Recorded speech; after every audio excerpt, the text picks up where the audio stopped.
Welcome to Sleepy Library. Tonight's story is Heidi. Take a comfortable position. Close your eyes. And enjoy tonight's classic story.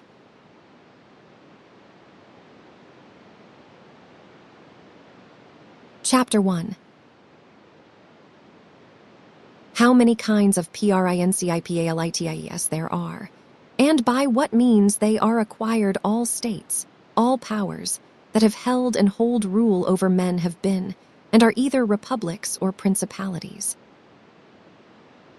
Principalities are either hereditary, in which the family has been long established, or they are new. The new are either entirely new, as was Milan to Francesco Sforza, or they are, as it were, members annexed to the hereditary state of the prince who has acquired them, as was the kingdom of Naples to that of the king of Spain. Such dominions thus acquired are either accustomed to live under a prince, or to live in freedom, and are acquired either by the arms of the prince himself, or of others, or else by fortune or by ability. Chapter 2. Concerning hereditary PRINCIPALITIES, I will leave out all discussion on republics, inasmuch as in another place I have written of them at length, and will address myself only to principalities. In doing so, I will keep to the order indicated above, and discuss how such principalities are to be ruled and preserved. I say at once there are fewer difficulties in holding hereditary states, and those long accustomed to the family of their prince, than new ones.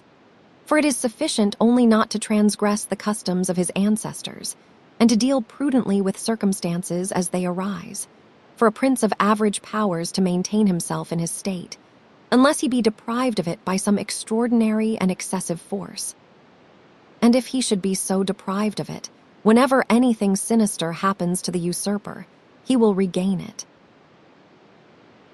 We have in Italy, for example, the Duke of Ferrara, who could not have withstood the attacks of the Venetians in 84, nor those of Pope Julius in 10, unless he had been long established in his dominions. For the hereditary prince has less cause and less necessity to offend. Hence it happens that he will be more loved, and unless extraordinary vices cause him to be hated, it is reasonable to expect that his subjects will be naturally well disposed towards him. And in the antiquity and duration of his rule, the memories and motives that make for change are lost, for one change always leaves the toothing for another. Chapter 3. Concerning mixed PRINCIPALITIES, but the difficulties occur in a new principality. And firstly, if it be not entirely new, but is, as it were, a member of a state which, taken collectively, may be called composite, the changes arise chiefly from an inherent difficulty which there is in all new principalities. For men change their rulers willingly, hoping to better themselves, and this hope induces them to take up arms against him who rules, wherein they are deceived, because they afterwards find by experience they have gone from bad to worse. This follows also on another natural and common necessity, which always causes a new prince to burden those who have submitted to him with his soldiery, and with infinite other hardships which he must put upon his new acquisition. In this way you have enemies in all those whom you have injured in seizing that principality, and you are not able to keep those friends who put you there, because of your not being able to satisfy them in the way they expected, and you cannot take strong measures against them, feeling bound to them. For, although one may be very strong in armed forces, yet in entering a province one has always need of the goodwill of the natives. For these reasons Louis XII, King of France, quickly occupied Milan, and as quickly lost it. And to turn him out the first time, it only needed Ludovico's own forces, because those who had opened the gates to him, finding themselves deceived in their hopes of future benefit, would not endure the ill treatment of the new prince. It is very true that, after acquiring rebellious provinces a second time, they are not so lightly lost afterwards, because the prince, with little reluctance, takes the opportunity of the rebellion to punish the delinquents, to clear out the suspects, and to strengthen himself in the weakest places. Thus, to cause France to lose Milan the first time, it was enough for the Duke Ludovico to raise insurrections on the borders. But to cause him to lose it a second time, it was necessary to bring the whole world against him, and that his armies should be defeated and driven out of Italy, which followed from the causes above mentioned. Duke Ludovico was Ludovico Mauro, a son of Francesco Sforza, who married Beatrice d'Este. He ruled over Milan from 1494 to 1500, and died in 1510. Nevertheless, Milan was taken from France, both the first and the second time. The general reasons for the first have been discussed. It remains to name those for the second, and to see what resources he had, and what anyone in his situation would have had for maintaining himself more securely in his acquisition than did the King of France. Now I say that those dominions which, when acquired, are added to an ancient state by him who acquires them, are either of the same country and language, or they are not. When they are, it is easier to hold them, especially when they have not been accustomed to self-government. And to hold them securely, it is enough to have destroyed the family of the prince who was ruling them. Because the two peoples, preserving in other things the old conditions, and not being unlike in customs, will live quietly together, as one has seen in Brittany, Burgundy, Gascony, and Normandy, which have been bound to France for so long a time. And although there may be some difference in language, nevertheless the customs are alike, and the people will easily be able to get on amongst themselves. He who has annexed them, if he wishes to hold them, has only to bear in mind two considerations. The one, that the family of their former lord is extinguished. The other, that neither their laws nor their taxes are altered, so that in a very short time they will become entirely one body with the old principality. But when states are acquired in a country differing in language, customs, or laws, there are difficulties, and good fortune and great energy are needed to hold them. And one of the greatest and most real helps would be that he who has acquired them should go and reside there. This would make his position more secure and durable, as it has made that of the Turk in Greece, who, notwithstanding all the other measures taken by him for holding that state, if he had not settled there, would not have been able to keep it. Because, if one is on the spot, disorders are seen as they spring up, and one can quickly remedy them. But if one is not at hand, they are heard of only when they are great, and then one can no longer remedy them. Besides this, the country is not pillaged by your officials. The subjects are satisfied by prompt recourse to the prince.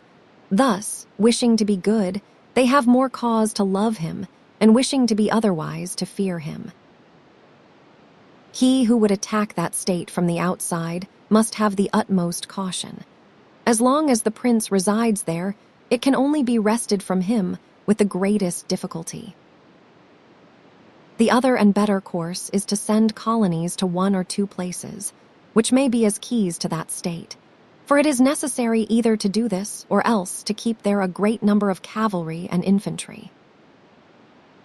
A prince does not spend much on colonies, for with little or no expense he can send them out and keep them there, and he offends a minority only of the citizens from whom he takes lands and houses to give them to the new inhabitants. And those whom he offends, remaining poor and scattered, are never able to injure him, whilst the rest, being uninjured, are easily kept quiet, and at the same time are anxious not to err for fear it should happen to them as it has to those who have been despoiled. In conclusion, I say that these colonies are not costly. They are more faithful, they injure less, and the injured, as has been said, being poor and scattered, cannot hurt. Upon this, one has to remark that men ought either to be well treated or crushed, because they can avenge themselves of lighter injuries, of more serious ones they cannot. Therefore the injury that is to be done to a man ought to be of such a kind that one does not stand in fear of revenge. But in maintaining armed men there in place of colonies one spends much more, having to consume on the garrison all the income from the state, so that the acquisition turns into a loss, and many more are exasperated, because the whole state is injured.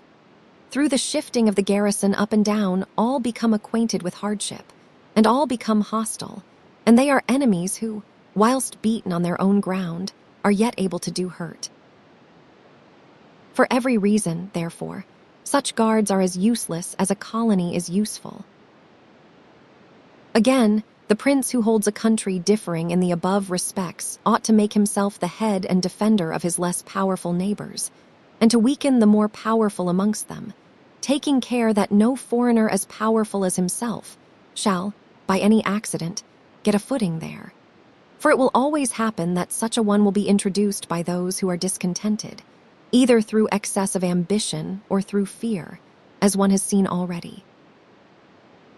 The Romans were brought into Greece by the Aetolians, and in every other country where they obtained a footing, they were brought in by the inhabitants. And the usual course of affairs is that, as soon as a powerful foreigner enters a country, all the subject states are drawn to him, moved by the hatred which they feel against the ruling power. So that in respect to those subject states, he has not to take any trouble to gain them over to himself, for the whole of them quickly rally to the state which he has acquired there. He has only to take care that they do not get hold of too much power and too much authority, and then with his own forces, and with their good will, he can easily keep down the more powerful of them, so as to remain entirely master in the country. And he who does not properly manage this business will soon lose what he has acquired, and whilst he does hold it, he will have endless difficulties and troubles. The Romans, in the countries which they annexed, observed closely these measures. They sent colonies and maintained friendly relations with the minor powers, without increasing their strength. They kept down the greater, and did not allow any strong foreign powers to gain authority. Greece appears to me sufficient for an example. The Achaeans and Aetolians were kept friendly by them. The kingdom of Macedonia was humbled. Antiochus was driven out. Yet the merits of the Achaeans and Aetolians never secured for them permission to increase their power, nor did the persuasions of Philip ever induce the Romans to be his friends without first humbling him, nor did the influence of Antiochus make them agree that he should retain any lordship over the country. Because the Romans did in these instances what all prudent princes ought to do, who have to regard not only present troubles, but also future ones, for which they must prepare with every energy, because, when foreseen, it is easy to remedy them. But if you wait until they approach, the medicine is no longer in time because the malady has become incurable. For it happens in this, as the physicians say it happens in hectic fever, that in the beginning of the malady it is easy to cure but difficult to detect. But in the course of time, not having been either detected or treated in the beginning, it becomes easy to detect but difficult to cure. Thus it happens in affairs of state, for when the evils that arise have been foreseen, which it is only given to a wise man to see, they can be quickly redressed. But when, through not having been foreseen, they have been permitted to grow in a way that everyone can see them, there is no longer a remedy.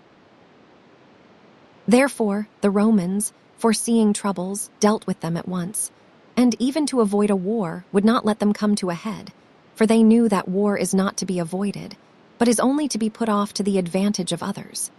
Moreover, they wished to fight with Philip and Antiochus in Greece so as not to have to do it in Italy. They could have avoided both, but this they did not wish, nor did that ever please them which is forever in the mouths of the wise ones of our time. Let us enjoy the benefits of the time, but rather the benefits of their own valor and prudence, for time drives everything before it, and is able to bring with it good as well as evil, and evil as well as good. See remark in the introduction on the word intratenor. But let us turn to France and inquire whether she has done any of the things mentioned. I will speak of Louis, and not of Charles, as the one whose conduct is the better to be observed, he having held possession of Italy for the longest period. And you will see that he has done the opposite to those things which ought to be done to retain a state composed of divers elements. Louis XII, King of France, the father of the people, born 1462, died 1515. Charles VII, King of France, born 1470, died 1498. King Louis was brought into Italy by the ambition of the Venetians, who desired to obtain half the state of Lombardy by his intervention. I will not blame the course taken by the king, because, wishing to get a foothold in Italy, and having no friends there, seeing rather that every door was shut to him owing to the conduct of Charles, he was forced to accept those friendships which he could get, and he would have succeeded very quickly in his design if in other matters he had not made some mistakes. The king, however, having acquired Lombardy, regained at once the authority which Charles had lost. Genoa yielded. The Florentines became his friends. The Marquis of Mantua, the Duke of Ferrara, the Bentivogli, my Lady of Forli, the lords of Faenza, of Pesaro, of Rimini, of Camerino, of Piombino, the Lucchese, the Pisans, the Sienese, everybody made advances to him to become his friend. Then could the Venetians realize the rashness of the course taken by them, which, in order that they might secure 2 towns in Lombardy, had made the king master of 2/3 of Italy. Let anyone now consider with what little difficulty the king could have maintained his position in Italy had he observed the rules above laid down, and kept all his friends secure and protected. For although they were numerous, they were both weak and timid, some afraid of the church, some of the Venetians, and thus they would always have been forced to stand in with him, and by their means he could easily have made himself secure against those who remained powerful. But he was no sooner in Milan than he did the contrary by assisting Pope Alexander to occupy the Romagna. It never occurred to him that by this action he was weakening himself, depriving himself of friends and of those who had thrown themselves into his lap, whilst he aggrandized the church by adding much temporal power to the spiritual, thus giving it greater authority. And having committed this prime error, he was obliged to follow it up, so much so that, to put an end to the ambition of Alexander, and to prevent his becoming the master of Tuscany, he was himself forced to come into Italy. And as if it were not enough to have aggrandized the church, and deprived himself of friends, he, wishing to have the kingdom of Naples, divided it with the king of Spain, and where he was the prime arbiter in Italy he takes an associate, so that the ambitious of that country and the malcontents of his own should have somewhere to shelter. And whereas he could have left in the kingdom his own pensioner as king, he drove him out, to put one there who was able to drive him, Louis, out in turn. The wish to acquire is in truth very natural and common, and men always do so when they can, and for this they will be praised, not blamed. But when they cannot do so, yet wish to do so by any means, then there is folly and blame. Therefore, if France could have attacked Naples with her own forces, she ought to have done so. If she could not, then she ought not to have divided it. And if the partition which she made with the Venetians in Lombardy was justified by the excuse that by it she got a foothold in Italy, this other partition merited blame, for it had not the excuse of that necessity. Therefore Louis made these 5 errors. He destroyed the minor powers, he increased the strength of one of the greater powers in Italy, he brought in a foreign power, he did not settle in the country, he did not send colonies.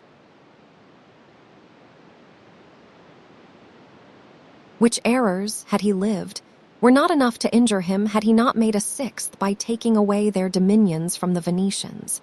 Because, had he not aggrandized the church, nor brought Spain into Italy, it would have been very reasonable and necessary to humble them.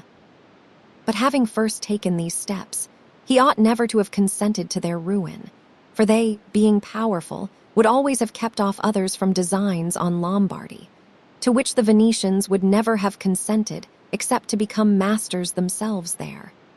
Also because the others would not wish to take Lombardy from France in order to give it to the Venetians, and to run counter to both they would not have had the courage.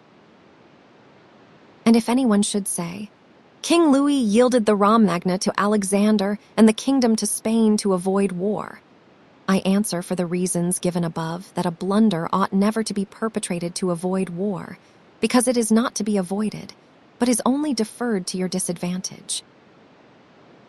And if another should allege the pledge which the king had given to the Pope that he would assist him in the enterprise, in exchange for the dissolution of his marriage and for the cap to Rouen, to that I reply what I shall write later on concerning the faith of princes, and how it ought to be kept. Louis XII divorced his wife, Jean, daughter of Louis XI, and married in 1499 Anne of Brittany, widow of Charles VII, in order to retain the Duchy of Brittany for the crown. The Archbishop of Rouen. He was George's Dambice, created a cardinal by Alexander VI. Born 1460, died 1510. Thus King Louis lost Lombardy, by not having followed any of the conditions observed by those who have taken possession of countries and wished to retain them. Nor is there any miracle in this, but much that is reasonable and quite natural. And on these matters I spoke at Nantes with Rouen, when Valentino, as Cesare Borgia, the son of Pope Alexander, was usually called, occupied the Romagna, and on Cardinal Rouen observing to me that the Italians did not understand war, I replied to him that the French did not understand statecraft, meaning that otherwise they would not have allowed the Church to reach such greatness.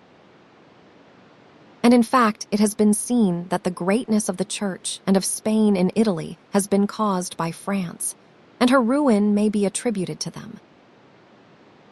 From this, a general rule is drawn which never or rarely fails, that he who is the cause of another becoming powerful is ruined, because that predominancy has been brought about either by astuteness or else by force, and both are distrusted by him who has been raised to power.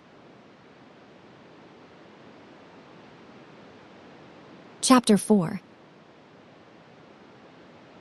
Why the kingdom of Darius, conquered by Alexander, did not rebel against the successors of Alexander at his death, considering the difficulties which men have had to hold to a newly acquired state. Some might wonder how, seeing that Alexander the Great became the master of Asia in a few years, and died whilst it was scarcely settled, whence it might appear reasonable that the whole empire would have rebelled. Nevertheless, his successors maintained themselves, and had to meet no other difficulty than that which arose among themselves from their own ambitions. I answer that the principalities of which one has record are found to be governed in two different ways, either by a prince, with a body of servants, who assist him to govern the kingdom as ministers by his favor and permission, or by a prince and barons, who hold that dignity by antiquity of blood and not by the grace of the prince. Such barons have states and their own subjects, who recognize them as lords and hold them in natural affection. Those states that are governed by a prince and his servants hold their prince in more consideration, because in all the country there is no one who is recognized as superior to him, and if they yield obedience to another they do it, as to a minister and official, and they do not bear him any particular affection. The examples of these two governments in our time are the Turk and the King of France. The entire monarchy of the Turk is governed by one lord, the others are his servants, and dividing his kingdom into sanjaks, he sends their different administrators and shifts and changes them as he chooses. But the King of France is placed in the midst of an ancient body of lords, acknowledged by their own subjects and beloved by them. They have their own prerogatives, nor can the king take these away except at his peril. Therefore, he who considers both of these states will recognize great difficulties in seizing the state of the Turk, but once it is conquered, great ease in holding it. The causes of the difficulties in seizing the kingdom of the Turk are that the usurper cannot be called in by the princes of the kingdom, nor can he hope to be assisted in his designs by the revolt of those whom the Lord has around him. This arises from the reasons given above. For his ministers, being all slaves and bondmen, can only be corrupted with great difficulty, and one can expect little advantage from them when they have been corrupted, as they cannot carry the people with them, for the reasons assigned. Hence, he who attacks the Turk must bear in mind that he will find him united, and he will have to rely more on his own strength than on the revolt of others. But if once the Turk has been conquered, and rooted in the field in such a way that he cannot replace his armies, there is nothing to fear but the family of this prince, and, this being exterminated, there remains no one to fear, the others having no credit with the people. And as the conqueror did not rely on them before his victory, so he ought not to fear them after it. The contrary happens in kingdoms governed like that of France, because one can easily enter there by gaining over some baron of the kingdom, for one always finds malcontents and such as desire a change. Such men, for the reasons given, can open the way into the state and render the victory easy. But if you wish to hold it afterwards, you meet with infinite difficulties, both from those who have assisted you and from those you have crushed. Nor is it enough for you to have exterminated the family of the prince, because the lords that remain make themselves the heads of fresh movements against you. And as you are unable either to satisfy or exterminate them, that state is lost whenever time brings the opportunity. Now, if you will consider what was the nature of the government of Darius, you will find it similar to the kingdom of the Turk, and therefore it was only necessary for Alexander, first to overthrow him in the field, and then to take the country from him. After which victory, Darius being killed, the state remained secure to Alexander for the above reasons. And if his successors had been united, they would have enjoyed it securely and at their ease, for there were no tumults raised in the kingdom except those they provoked themselves. But it is impossible to hold with such tranquility states, constituted like that of France. Hence arose those frequent rebellions against the Romans in Spain, France, and Greece, owing to the many principalities there were in these states, of which, as long as the memory of them endured, the Romans always held an insecure possession. But with the power and long continuance of the empire, the memory of them passed away, and the Romans then became secure possessors. And when fighting afterwards amongst themselves, each one was able to attach to himself his own parts of the country, according to the authority he had assumed there. And the family of the former lord being exterminated, none other than the Romans were acknowledged. When these things are remembered, no one will marvel at the ease with which Alexander held the empire of Asia, or at the difficulties which others have had to keep in acquisition, such as Pyrrhus and many more. This is not occasioned by the little or abundance of ability in the conqueror, but by the want of uniformity in the subject state. Chapter 5. Concerning the way to govern CITIES, or PRINCIPALITIES, which lived under their own laws before they were annexed, whenever those states which have been acquired, as stated, have been accustomed to live under their own laws, and in freedom. There are 3 courses for those who wish to hold them. The first is to ruin them, the next is to reside there in person, the third is to permit them to live under their own laws, drawing a tribute, and establishing within it an oligarchy which will keep it friendly to you. because such a government, being created by the prince, knows that it cannot stand without his friendship and interest, and does its utmost to support him. And therefore he who would keep a city accustomed to freedom will hold it more easily by the means of its own citizens than in any other way. There are, for example, the Spartans and the Romans. The Spartans held Athens and Thebes, establishing there an oligarchy. Nevertheless, they lost them. The Romans, in order to hold Capua, Carthage, and Numantia, dismantled them and did not lose them. They wished to hold Greece as the Spartans held it, making it free and permitting its laws, and did not succeed. So to hold it, they were compelled to dismantle many cities in the country. For in truth, there is no safe way to retain them otherwise than by ruining them. And he who becomes master of a city accustomed to freedom and does not destroy it, may expect to be destroyed by it. For in rebellion, it has always the watchword of liberty and its ancient privileges as a rallying point, which neither time nor benefits will ever cause it to forget. And whatever you may do or provide against, they never forget that name or their privileges unless they are disunited or dispersed. But at every chance they immediately rally to them. As Pisa, after the 100 years, she had been held in bondage by the Florentines. But when cities or countries are accustomed to live under a prince, and his family is exterminated, they, being on the one hand accustomed to obey, and on the other hand not having the old prince, cannot agree in making one from amongst themselves, and they do not know how to govern themselves. For this reason they are very slow to take up arms, and a prince can gain them to himself and secure them much more easily. But in republics, there is more vitality, greater hatred, and more desire for vengeance, which will never permit them to allow the memory of their former liberty to rest, so that the safest way is to destroy them or to reside there. Chapter 6. Concerning new PRINCIPALITIES, which are acquired by one's own arms and ability, let no one be surprised if, in speaking of entirely new principalities as I shall do, I adduce the highest examples both of prince and of state.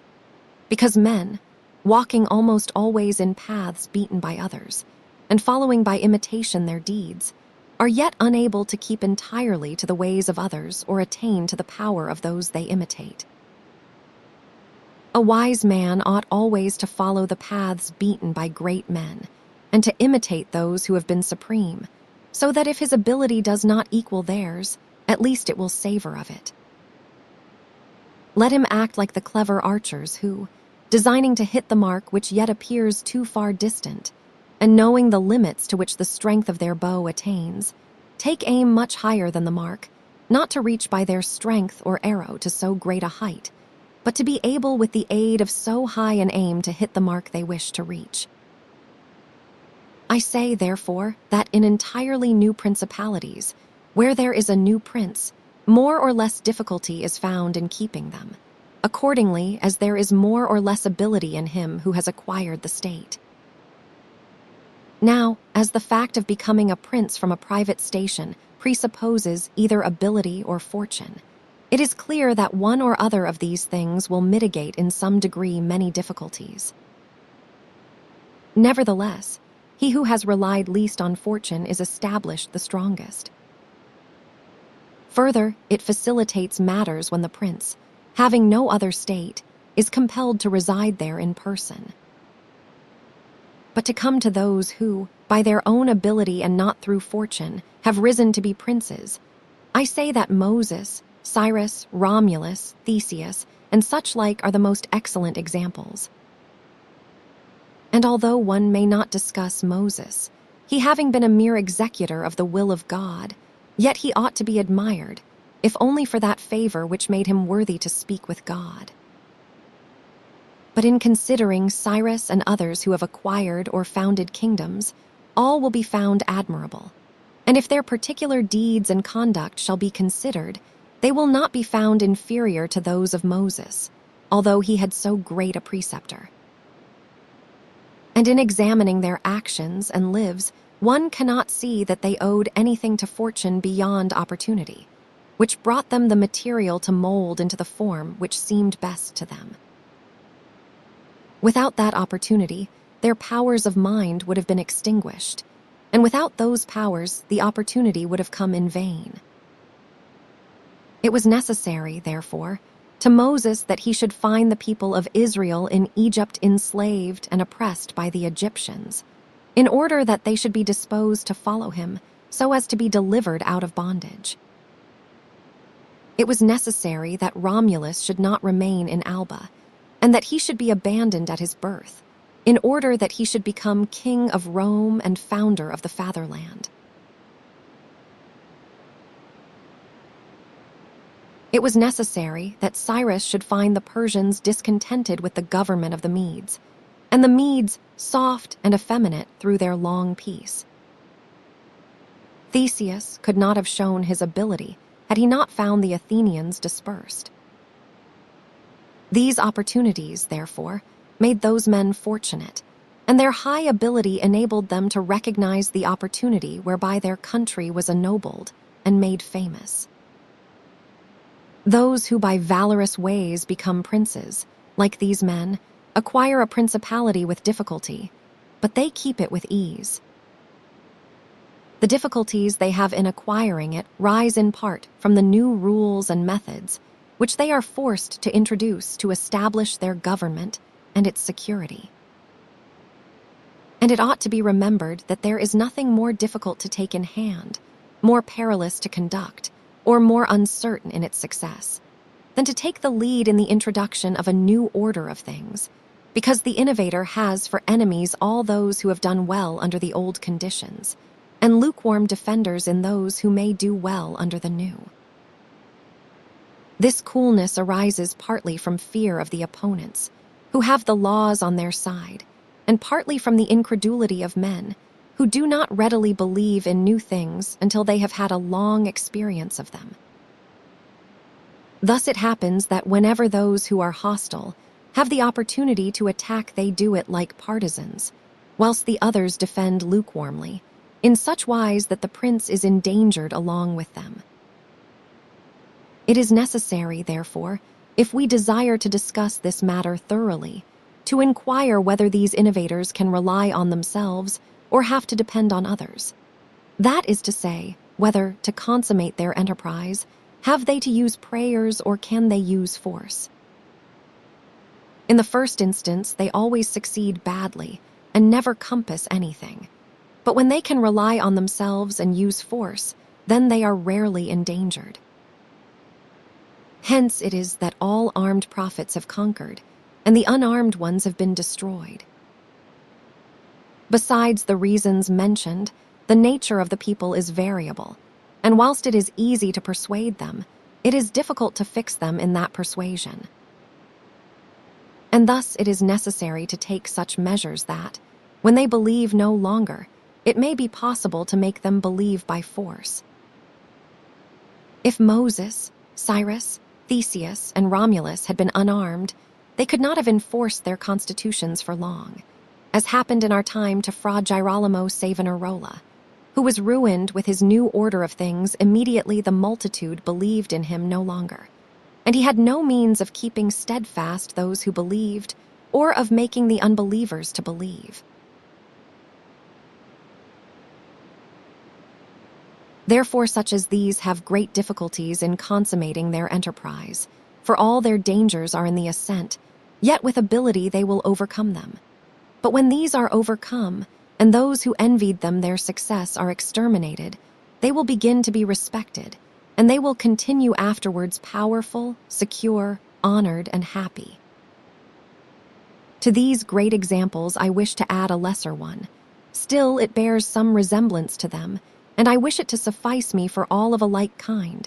It is Hiero the Syracusan. This man rose from a private station to be Prince of Syracuse, nor did he, either, owe anything to fortune but opportunity. For the Syracusans, being oppressed, chose him for their captain. Afterwards he was rewarded by being made their prince. He was of so great ability, even as a private citizen. That one who writes of him says he wanted nothing but a kingdom to be a king. This man abolished the old soldiery, organized the new, gave up old alliances, made new ones. And as he had his own soldiers and allies, on such foundations he was able to build any edifice. Thus, whilst he had endured much trouble in acquiring, he had but little in keeping. Hiero II, born about 307 BC, died 216 BC. Chapter 7. Concerning new PRINCIPALITIES, which are acquired either by the arms of others or by good fortune. Those who solely by good fortune become princes from being private citizens have little trouble in rising, but much in keeping atop. They have not any difficulties on the way up, because they fly, but they have many when they reach the summit. Such are those to whom some state is given either for money or by the favor of him who bestows it, as happened to many in Greece, in the cities of Ionia and of the Hellespont, where princes were made by Darius, in order that they might hold the cities both for his security and his glory, as also were those emperors who, by the corruption of the soldiers, from being citizens came to empire. Such stand simply elevated upon the goodwill and the fortune of him who has elevated them, two most inconstant and unstable things. Neither have they the knowledge requisite for the position, because, unless they are men of great worth and ability, it is not reasonable to expect that they should know how to command, having always lived in a private condition. Besides, they cannot hold it because they have not forces which they can keep friendly and faithful. States that rise unexpectedly, then, like all other things in nature which are born and grow rapidly, cannot leave their foundations and correspondencies fixed in such a way that the first storm will not overthrow them. Unless, as is said, those who unexpectedly become princes are men of so much ability that they know they have to be prepared at once to hold that which fortune has thrown into their laps, and that those foundations, which others have laid before they became princes, they must lay afterwards. La radici e correspondens, their roots, i.e. foundations and correspondencies or relations with other states, a common meaning of correspondence and correspondency in the 16th and 17th centuries. Concerning these two methods of rising to be a prince by ability or fortune, I wish to adduce two examples within our own recollection, and these are Francesco Sforza and Cesare Borgia. Francesco, by proper means and with great ability, from being a private person rose to be Duke of Milan, and that which he had acquired with 1,000 anxieties he kept with little trouble. On the other hand, Cesare Borgia, called by the people Duke Valentino, acquired his state during the ascendancy of his father, and on its decline he lost it, notwithstanding that he had taken every measure and done all that ought to be done by a wise and able man to fix firmly his roots in the states which the arms and fortunes of others had bestowed on him. Francesco Sforza, born 1401, died 1466.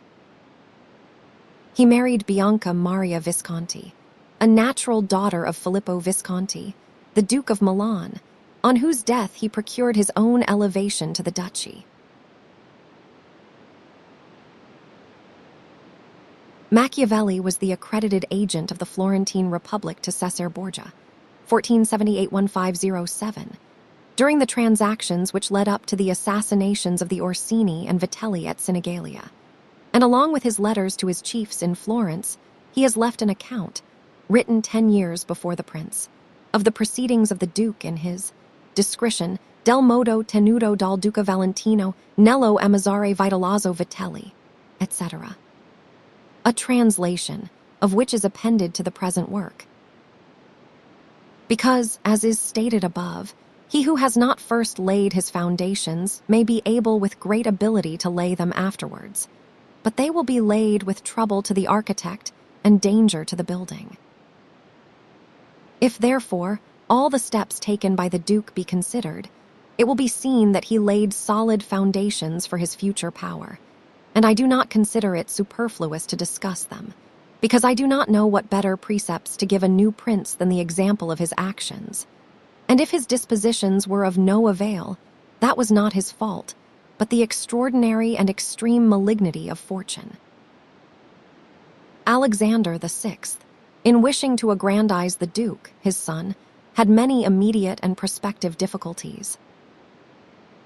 Firstly, he did not see his way to make him master of any state that was not a state of the Church. And if he was willing to rob the Church, he knew that the Duke of Milan and the Venetians would not consent, because Faenza and Rimini were already under the protection of the Venetians. Besides this, he saw the arms of Italy, especially those by which he might have been assisted, in hands that would fear the aggrandizement of the Pope, namely, the Orsini and the Colonnesi and their following. It behoved him, therefore, to upset this state of affairs and embroil the powers, so as to make himself securely master of part of their states. This was easy for him to do, because he found the Venetians, moved by other reasons, inclined to bring back the French into Italy. He would not only not oppose this, but he would render it more easy by dissolving the former marriage of King Louis. Therefore the king came into Italy with the assistance of the Venetians and the consent of Alexander.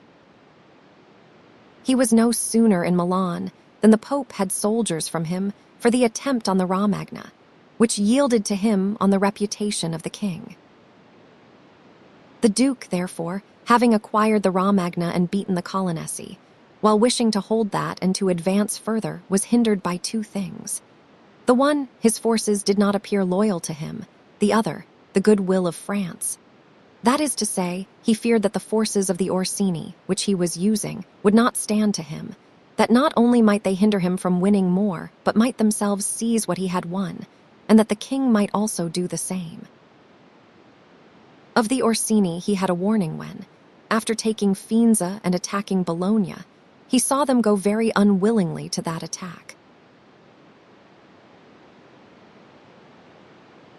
And as to the king, he learned his mind when he himself, after taking the Duchy of Urbino, attacked Tuscany, and the king made him desist from that undertaking. Hence the Duke decided to depend no more upon the arms and the luck of others. For the first thing, he weakened the Orsini and Colonnesi parties in Rome, by gaining to himself all their adherents who were gentlemen, making them his gentlemen, giving them good pay, and according to their rank, honoring them with office and command in such a way that in a few months all attachment to the factions was destroyed and turned entirely to the Duke. After this, he awaited an opportunity to crush the Orsini, having scattered the adherents of the Colonna house. This came to him soon, and he used it well, for the Orsini, perceiving at length that the aggrandizement of the Duke and the Church was ruin to them, called a meeting of the Magiani in Perugia. From this sprung the rebellion at Urbino and the tumults in the Romagna, with endless dangers to the Duke, all of which he overcame with the help of the French. Having restored his authority, not to leave it at risk by trusting either to the French or other outside forces, he had recourse to his wiles, and he knew so well how to conceal his mind that, by the mediation of Signor Pagolo, whom the Duke did not fail to secure with all kinds of attention, giving him money, apparel, and horses, the Orsini were reconciled, so that their simplicity brought them into his power at Sinigalia. Having exterminated the leaders and turned their partisans into his friends, the Duke laid sufficiently good foundations to his power, having all the Romagna and the Duchy of Urbino. And the people now beginning to appreciate their prosperity, he gained them all over to himself. And as this point is worthy of notice, and to be imitated by others, I am not willing to leave it out. Sinigalia, 31st December 1502. When the Duke occupied the Romagna, he found it under the rule of weak masters, who rather plundered their subjects than ruled them, and gave them more cause for disunion than for union, so that the country was full of robbery, quarrels, and every kind of violence. And so, wishing to bring back peace and obedience to authority, he considered it necessary to give it a good governor. Thereupon he promoted Messer Ramiro d'Orco, a swift and cruel man, to whom he gave the fullest power. This man, in a short time, restored peace and unity with the greatest success. Afterwards, the Duke considered that it was not advisable to confer such excessive authority, for he had no doubt but that he would become odious, so he set up a court of judgment in the country under a most excellent president, wherein all cities had their advocates. And because he knew that the past severity had caused some hatred against himself, so, to clear himself in the minds of the people and gain them entirely to himself, he desired to show that, if any cruelty had been practiced, it had not originated with him, but in the natural sternness of the minister. Under this pretense, he took Ramiro, and one morning caused him to be executed and left on the piazza at Cesena with the block and a bloody knife at his side. The barbarity of this spectacle caused the people to be at once satisfied and dismayed. Ramiro d'Orco. Ramiro de Lorqua. But let us return whence we started. I say that the Duke, finding himself now sufficiently powerful and partly secured from immediate dangers by having armed himself in his own way, and having in a great measure crushed those forces in his vicinity that could injure him if he wished to proceed with his conquest, had next to consider France, for he knew that the king, who too late was aware of his mistake, would not support him. And from this time, he began to seek new alliances and to temporize with France in the expedition which she was making towards the kingdom of Naples against the Spaniards who were besieging Gaeta. It was his intention to secure himself against them, and this he would have quickly accomplished had Alexander lived. Such was his line of action as to present affairs. But as to the future, he had to fear, in the first place, that a new successor to the church might not be friendly to him and might seek to take from him that which Alexander had given him, so he decided to act in 4 ways. Firstly, by exterminating the families of those lords whom he had despoiled, so as to take away that pretext from the Pope. Secondly, by winning to himself all the gentlemen of Rome, so as to be able to curb the Pope with their aid, as has been observed. Thirdly, by converting the college more to himself. Fourthly, by acquiring so much power before the Pope should die that he could by his own measures resist the first shock. Of these 4 things, at the death of Alexander, he had accomplished 3. For he had killed as many of the dispossessed lords as he could lay hands on, and few had escaped. He had won over the Roman gentlemen, and he had the most numerous party in the college. And as to any fresh acquisition, he intended to become master of Tuscany, for he already possessed Perugia and Piombino, and Pisa was under his protection. And as he had no longer to study France, for the French were already driven out of the kingdom of Naples by the Spaniards, and in this way both were compelled to buy his goodwill, he pounced down upon Pisa. After this, Lucca and Siena yielded at once, partly through hatred and partly through fear of the Florentines. And the Florentines would have had no remedy had he continued to prosper, as he was prospering the year that Alexander died, for he had acquired so much power and reputation that he would have stood by himself, and no longer have depended on the luck and the forces of others, but solely on his own power and ability. But Alexander died 5 years after he had first drawn the sword.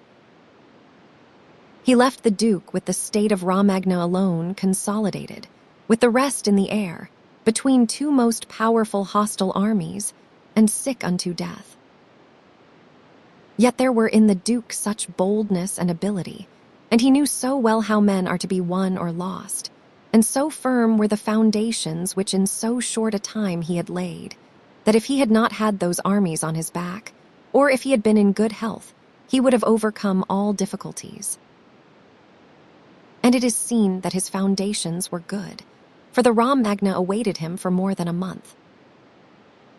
In Rome, although but half alive, he remained secure, and whilst the Baglioni, the Vitelli, and the Orsini might come to Rome, they could not effect anything against him. If he could not have made Pope him whom he wished, at least the one whom he did not wish would not have been elected. But if he had been in sound health at the death of Alexander, everything would have been different to him. On the day that Julius II was elected, he told me that he had thought of everything that might occur at the death of his father, and had provided a remedy for all, except that he had never anticipated that, when the death did happen, he himself would be on the point to die. Alexander VI died of fever, 18th August 1503. Julius II was Giuliano della Rovere, Cardinal of San Pietro ad Vincula, born 1443, died 1513. When all the actions of the Duke are recalled, I do not know how to blame him, but rather it appears to be, as I have said, that I ought to offer him for imitation to all those who, by the fortune or the arms of others, are raised to government. Because he, having a lofty spirit and far-reaching aims, could not have regulated his conduct otherwise, and only the shortness of the life of Alexander and his own sickness frustrated his designs. Therefore, he who considers it necessary to secure himself in his new principality, to win friends, to overcome either by force or fraud, to make himself beloved and feared by the people, to be followed and revered by the soldiers, to exterminate those who have power or reason to hurt him, to change the old order of things for new, to be severe and gracious, magnanimous and liberal, to destroy a disloyal soldiery and to create new, to maintain friendship with kings and princes in such a way that they must help him with zeal and offend with caution, cannot find a more lively example than the actions of this man. Only can he be blamed for the election of Julius II, in whom he made a bad choice, because, as is said, not being able to elect a pope to his own mind, he could have hindered any other from being elected pope, and he ought never to have consented to the election of any cardinal whom he had injured or who had cause to fear him if they became pontiffs. For men injure either from fear or hatred. Those whom he had injured, amongst others, were San Pietro ad Vincula, Colonna, San Giorgio, and Ascanio. The rest, in becoming pope, had to fear him, Rouen and the Spaniards excepted, the latter from their relationship and obligations, the former from his influence, the kingdom of France having relations with him. Therefore, above everything, the Duke ought to have created a Spaniard pope, and failing him, he ought to have consented to Rouen and not San Pietro ad Vincula. He, who believes that new benefits will cause great personages to forget old injuries, is deceived. Therefore, the Duke erred in his choice, and it was the cause of his ultimate ruin. San Giorgio is Raffaello Riario. Ascanio is Ascanio Sforza. Chapter 8. Concerning those who have obtained a principality by wickedness, although a prince may rise from a private station in two ways, neither of which can be entirely attributed to fortune or genius, yet it is manifest to me that I must not be silent on them, although one could be more copiously treated when I discuss republics. These methods are when, either by some wicked or nefarious ways, one ascends to the principality, or when by the favor of his fellow citizens a private person becomes the prince of his country.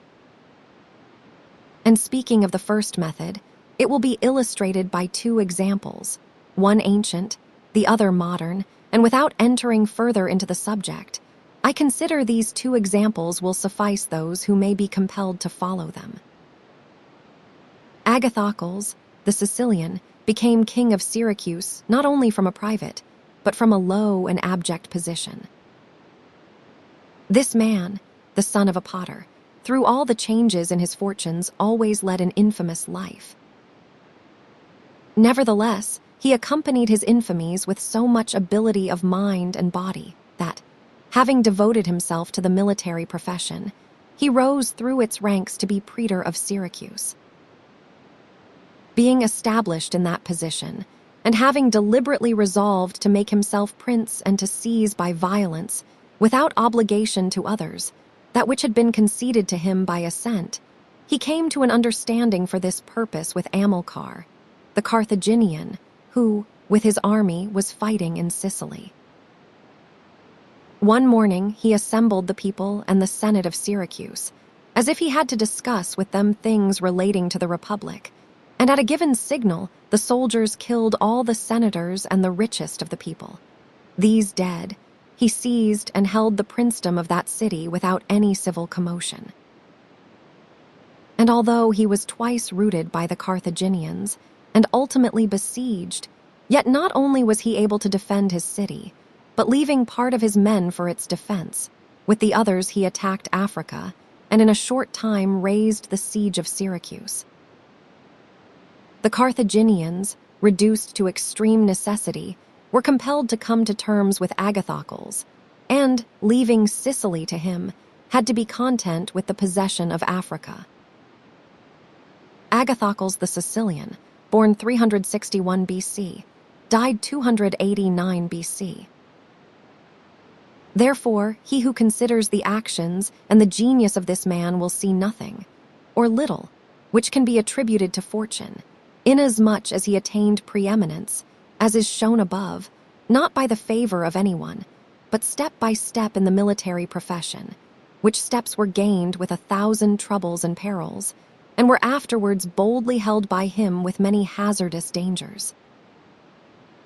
Yet it cannot be called talent to slay fellow citizens, to deceive friends, to be without faith, without mercy, without religion.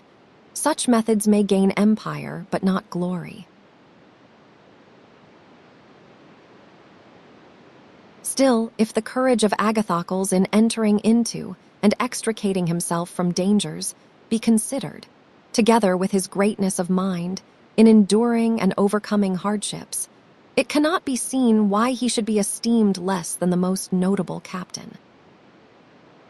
Nevertheless, his barbarous cruelty and inhumanity with infinite wickedness do not permit him to be celebrated among the most excellent men. What he achieved cannot be attributed either to fortune or genius. In our times, during the rule of Alexander VI, Oliverato de Fermo, having been left an orphan many years before, was brought up by his maternal uncle, Giovanni Fogliani, and in the early days of his youth sent to fight under Pagolo Vitelli, that, being trained under his discipline, he might attain some high position in the military profession. After Pagolo died, he fought under his brother Vitellozzo, and in a very short time, being endowed with wit and a vigorous body and mind, he became the first man in his profession. But it appearing a paltry thing to serve under others, he resolved, with the aid of some citizens of Fermo, to whom the slavery of their country was dearer than its liberty, and with the help of the Vitelleschi, to seize Fermo.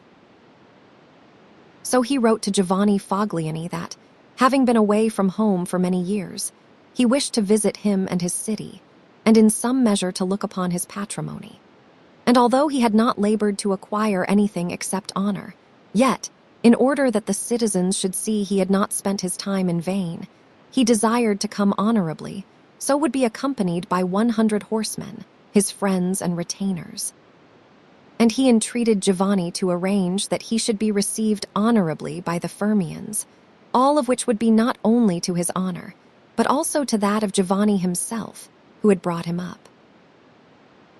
Giovanni, therefore, did not fail in any attentions due to his nephew, and he caused him to be honorably received by the Fermians, and he lodged him in his own house, where, having passed some days, and having arranged what was necessary for his wicked designs, Oliverado gave a solemn banquet to which he invited Giovanni Fogliani and the chiefs of Fermo.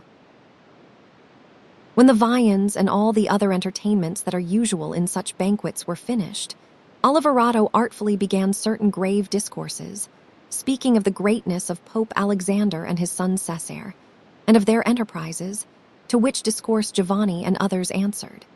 But he rose at once, saying that such matters ought to be discussed in a more private place, and he betook himself to a chamber, whither Giovanni and the rest of the citizens went in after him. No sooner were they seated than soldiers issued from secret places and slaughtered Giovanni and the rest. After these murders, Oliverado, mounted on horseback, rode up and down the town and besieged the chief magistrate in the palace, so that in fear the people were forced to obey him and to form a government of which he made himself the prince.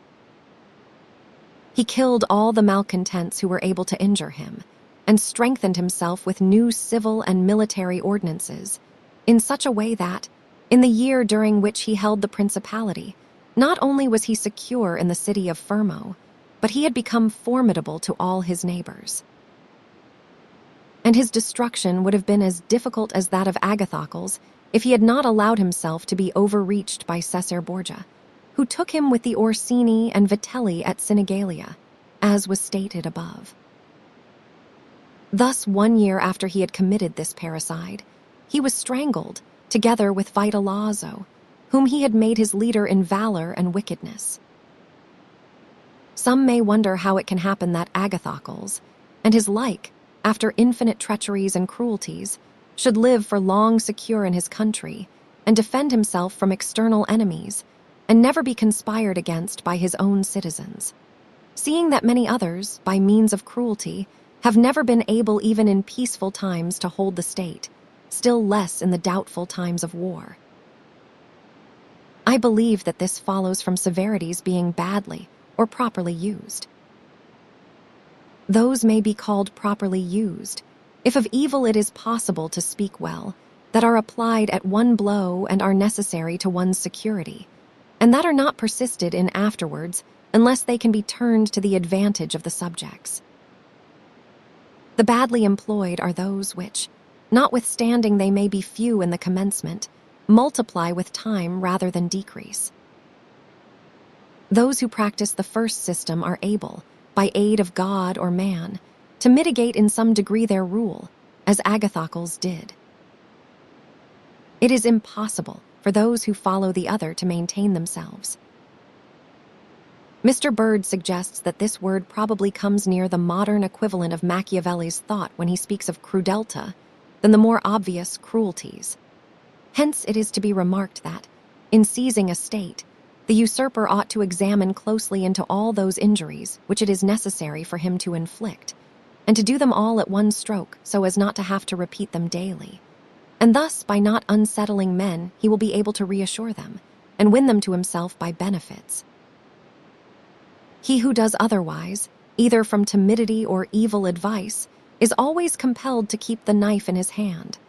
Neither can he rely on his subjects, nor can they attach themselves to him, owing to their continued and repeated wrongs. For injuries ought to be done all at one time, so that, being tasted less, they offend less. Benefits ought to be given little by little, so that the flavor of them may last longer. And above all things, a prince ought to live amongst his people in such a way that no unexpected circumstances, whether of good or evil, shall make him change. Because if the necessity for this comes in troubled times, you are too late for harsh measures, and mild ones will not help you, for they will be considered as forced from you, and no one will be under any obligation to you for them. Chapter 9. Concerning a civil principality, but coming to the other point, where a leading citizen becomes the prince of his country, not by wickedness or any intolerable violence, but by the favor of his fellow citizens, this may be called a civil principality. Nor is genius or fortune altogether necessary to attain to it, but rather a happy shrewdness. I say, then, that such a principality is obtained either by the favor of the people or by the favor of the nobles. Because in all cities these two distinct parties are found, and from this it arises that the people do not wish to be ruled nor oppressed by the nobles, and the nobles wish to rule and oppress the people. And from these two opposite desires there arises in cities one of three results, either a principality, self-government, or anarchy. A principality is created either by the people or by the nobles, accordingly as one or other of them has the opportunity. For the nobles, seeing they cannot withstand the people, begin to cry up the reputation of one of themselves, and they make him a prince, so that under his shadow they can give vent to their ambitions. The people, finding they cannot resist the nobles, also cry up the reputation of one of themselves, and make him a prince so as to be defended by his authority. He who obtains sovereignty by the assistance of the nobles maintains himself with more difficulty than he who comes to it by the aid of the people, because the former finds himself with many around him who consider themselves his equals, and because of this, he can neither rule nor manage them to his liking. But he who reaches sovereignty by popular favor finds himself alone, and has none around him, or few, who are not prepared to obey him. Besides this, one cannot by fair dealing, and without injury to others, satisfy the nobles, but you can satisfy the people. For their object is more righteous than that of the nobles, the latter wishing to oppress, while the former only desire not to be oppressed. It is to be added also that a prince can never secure himself against a hostile people, because of there being too many, whilst from the nobles he can secure himself, as they are few in number. The worst that a prince may expect from a hostile people is to be abandoned by them. But from hostile nobles, he has not only to fear abandonment, but also that they will rise against him. For they, being in these affairs more far-seeing and astute, always come forward in time to save themselves, and to obtain favors from him whom they expect to prevail. Further, the prince is compelled to live always with the same people, but he can do well without the same nobles, being able to make and unmake them daily, and to give or take away authority when it pleases him. Therefore, to make this point clearer, I say that the nobles ought to be looked at mainly in two ways. That is to say, they either shape their course in such a way as binds them entirely to your fortune, or they do not. Those who so bind themselves and are not rapacious ought to be honored and loved. Those who do not bind themselves may be dealt with in two ways. They may fail to do this through pusillanimity and a natural want of courage, in which case you ought to make use of them, especially of those who are of good counsel. And thus, whilst in prosperity you honor them, in adversity you do not have to fear them. But when for their own ambitious ends they shun binding themselves, it is a token that they are giving more thought to themselves than to you, and a prince ought to guard against such, and to fear them as if they were open enemies, because in adversity they always help to ruin him. Therefore, one who becomes a prince through the favor of the people ought to keep them friendly, and this he can easily do seeing they only ask not to be oppressed by him. But one who, in opposition to the people, becomes a prince by the favor of the nobles ought, above everything, to seek to win the people over to himself, and this he may easily do if he takes them under his protection. Because men, when they receive good from him of whom they were expecting evil, are bound more closely to their benefactor. Thus the people quickly become more devoted to him than if he had been raised to the principality by their favors. And the prince can win their affections in many ways, but as these vary according to the circumstances, one cannot give fixed rules, so I omit them. But I repeat, it is necessary for a prince to have the people friendly, otherwise he has no security in adversity. Nabis, prince of the Spartans, sustained the attack of all Greece and of a victorious Roman army, and against them he defended his country and his government. And for the overcoming of this peril, it was only necessary for him to make himself secure against a few. But this would not have been sufficient had the people been hostile. And do not let anyone impugn this statement with the trite proverb that he who builds on the people builds on the mud. For this is true when a private citizen makes a foundation there and persuades himself that the people will free him when he is oppressed by his enemies or by the magistrates, wherein he would find himself very often deceived, as happened to the Gracchi in Rome and to Messer Giorgio Scali in Florence.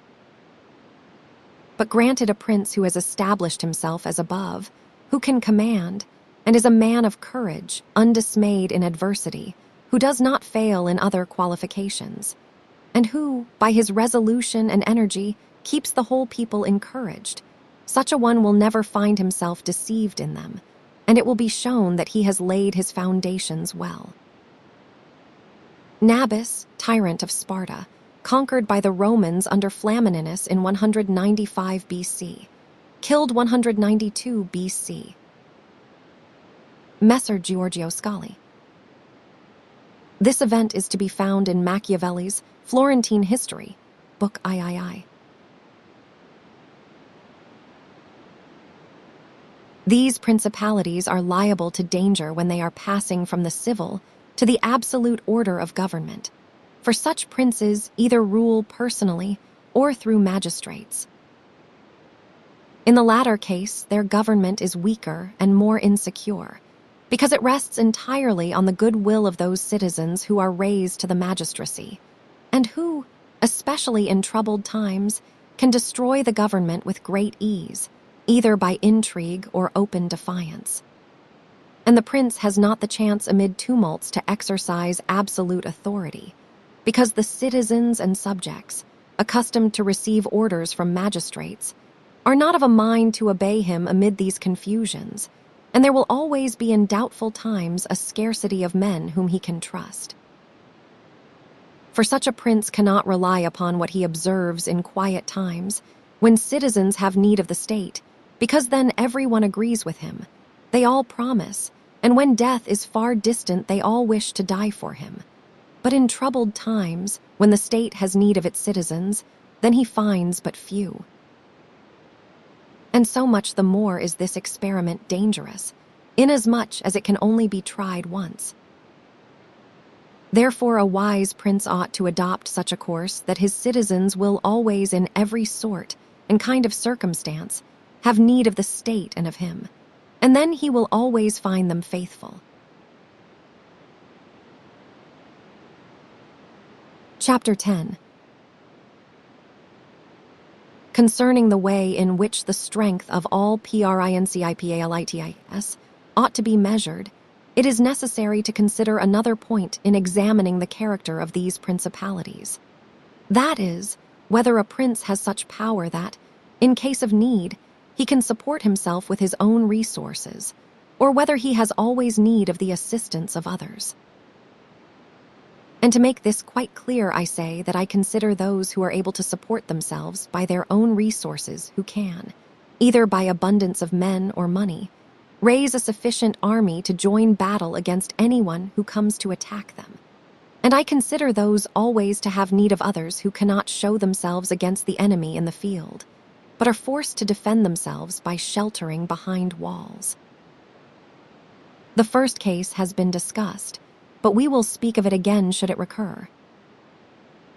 In the second case, one can say nothing except to encourage such princes to provision and fortify their towns, and not on any account to defend the country.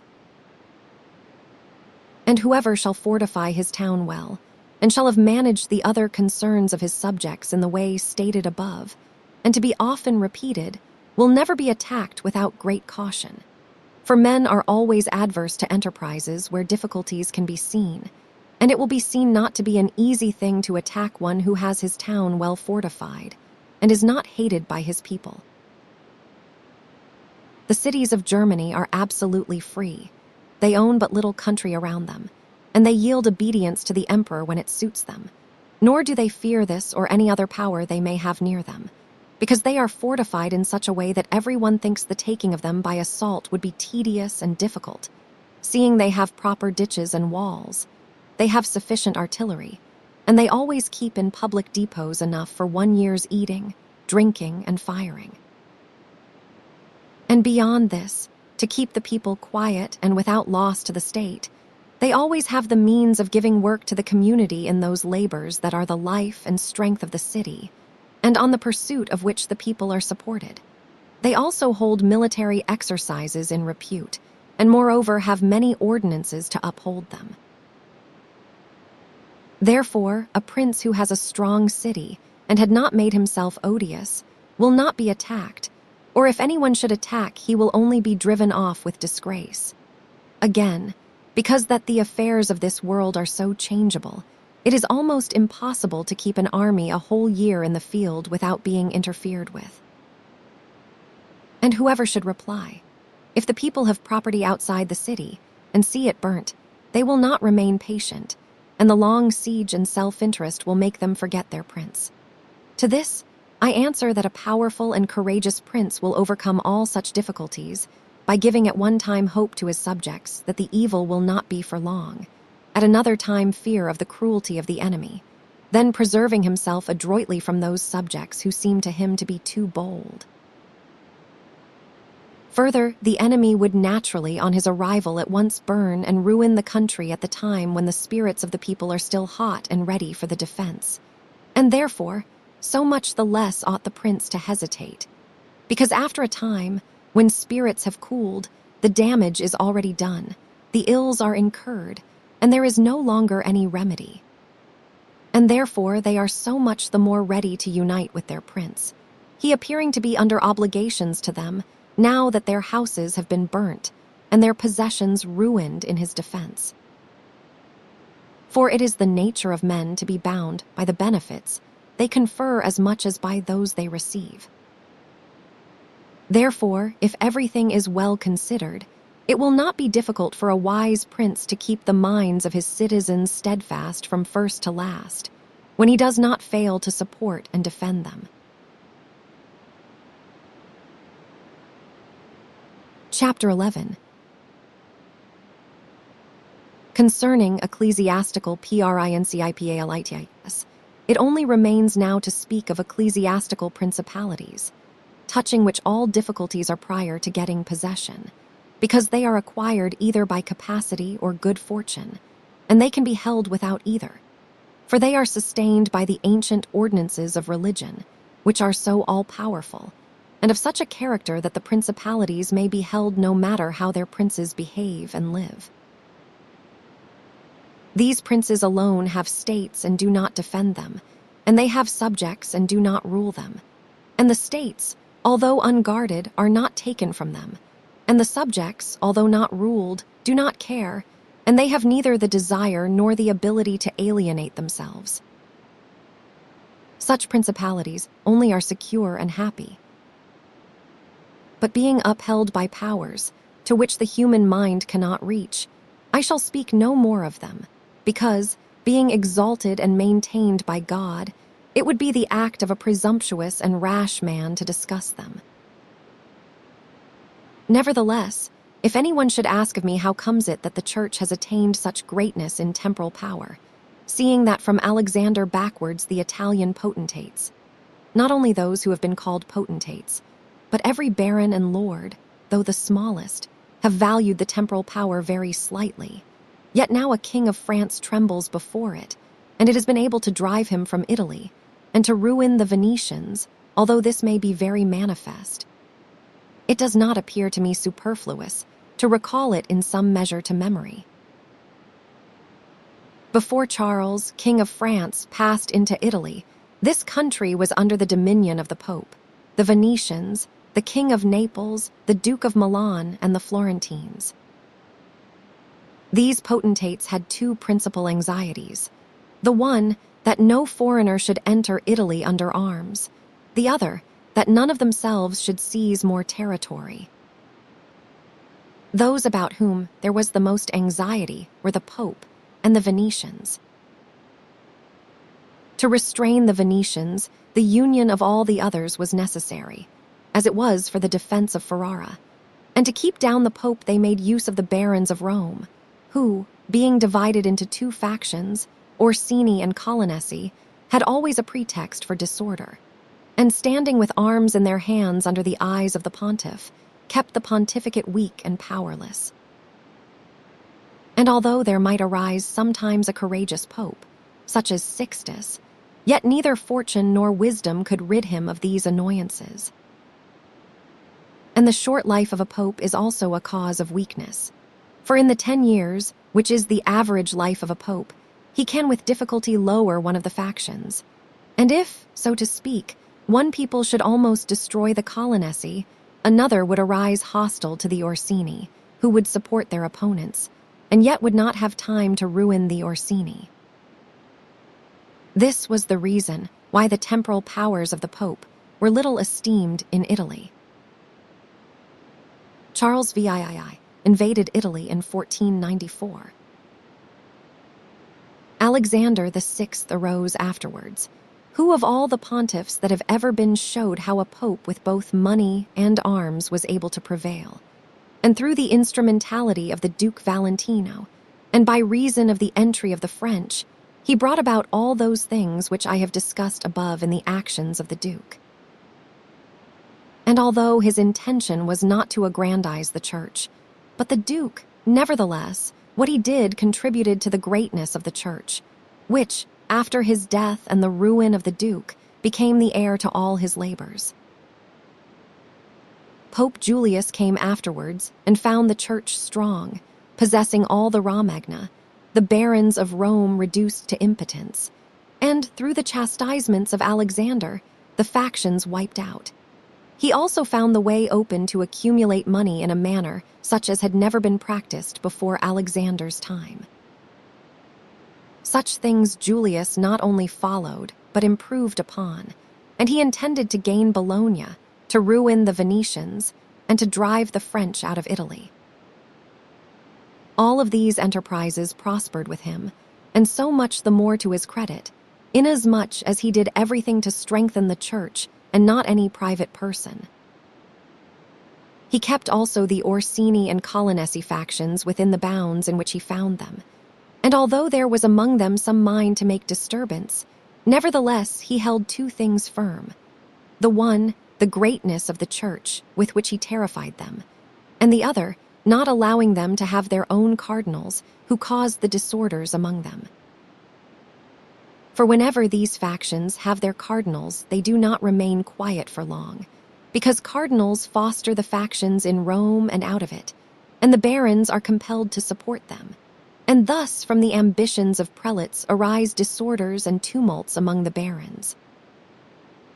For these reasons, His Holiness Pope Leo found the pontificate most powerful, and it is to be hoped that, if others made it great in arms, he will make it still greater and more venerated by his goodness and infinite other virtues. Pope Leo X was the Cardinal de' Medici. Chapter 12. How many kinds of soldiery thereare, and concerning mercenaries, having discoursed particularly on the characteristics of such principalities, as in the beginning I propose to discuss, and having considered in some degree the causes of their being good or bad, and having shown the methods by which many have sought to acquire them and to hold them, it now remains for me to discuss generally the means of offense and defense which belong to each of them. We have seen above how necessary it is for a prince to have his foundations well laid. Otherwise, it follows of necessity he will go to ruin. The chief foundations of all states, new as well as old or composite, are good laws and good arms. And as there cannot be good laws where the state is not well armed, it follows that where they are well armed they have good laws. I shall leave the laws out of the discussion, and shall speak of the arms. I say, therefore, that the arms with which a prince defends his state are either his own, or they are mercenaries, auxiliaries, or mixed. Mercenaries and auxiliaries are useless and dangerous, and if one holds his state based on these arms, he will stand neither firm nor safe. For they are disunited, ambitious, and without discipline, unfaithful, valiant before friends, cowardly before enemies. They have neither the fear of God nor fidelity to men, and destruction is deferred only so long as the attack is. For in peace one is robbed by them, and in war by the enemy. The fact is, they have no other attraction or reason for keeping the field than a trifle of stipend, which is not sufficient to make them willing to die for you. They are ready enough to be your soldiers whilst you do not make war, but if war comes, they take themselves off or run from the foe, which I should have little trouble to prove, for the ruin of Italy has been caused by nothing else than by resting all her hopes for many years on mercenaries. And although they formerly made some display and appeared valiant amongst themselves, yet when the foreigners came they showed what they were. Thus it was that Charles, King of France, was allowed to seize Italy with chalk in hand. And he who told us that our sins were the cause of it told the truth, but they were not the sins he imagined, but those which I have related.